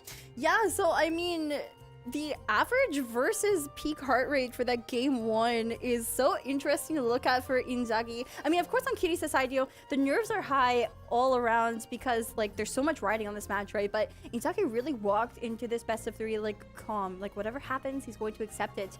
And the average being so low means it was low most of the time, but it spiked during very decisive moments. And he did get that win in that first match and went on to basically win everything. It's impressive that his heart rate was lower in the second set, considering that it was the first set that he definitely had the much more favorable deck and he was high rolling almost every single round as well. So who knows what's in the minds of these players, but looks like Inzaghi does have that protagonist energy after all, you know. After all is said and done, making it this far. I'm really looking forward to next week, actually, because like there's so much interesting like player lore, like player history. These players have all faced against each other in various tournaments, and so like I'm really excited to see some of these matchups going into next week, you know. So Yep. Of course, we're not going to finish things off just yet. We're gonna let you guys have a look at the highlights of that last series of the group stage, and then we'll be right back to tell you what's going to be happening next week. So don't go anywhere. Don't go anywhere.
And we're back, travelers. Thank you very much for joining us here at the Genshin Impact Genius Invocation TCG Asia Invitationals. Once again, that is officially going to be the conclusion of all the group stage matches and the first week of the tournament.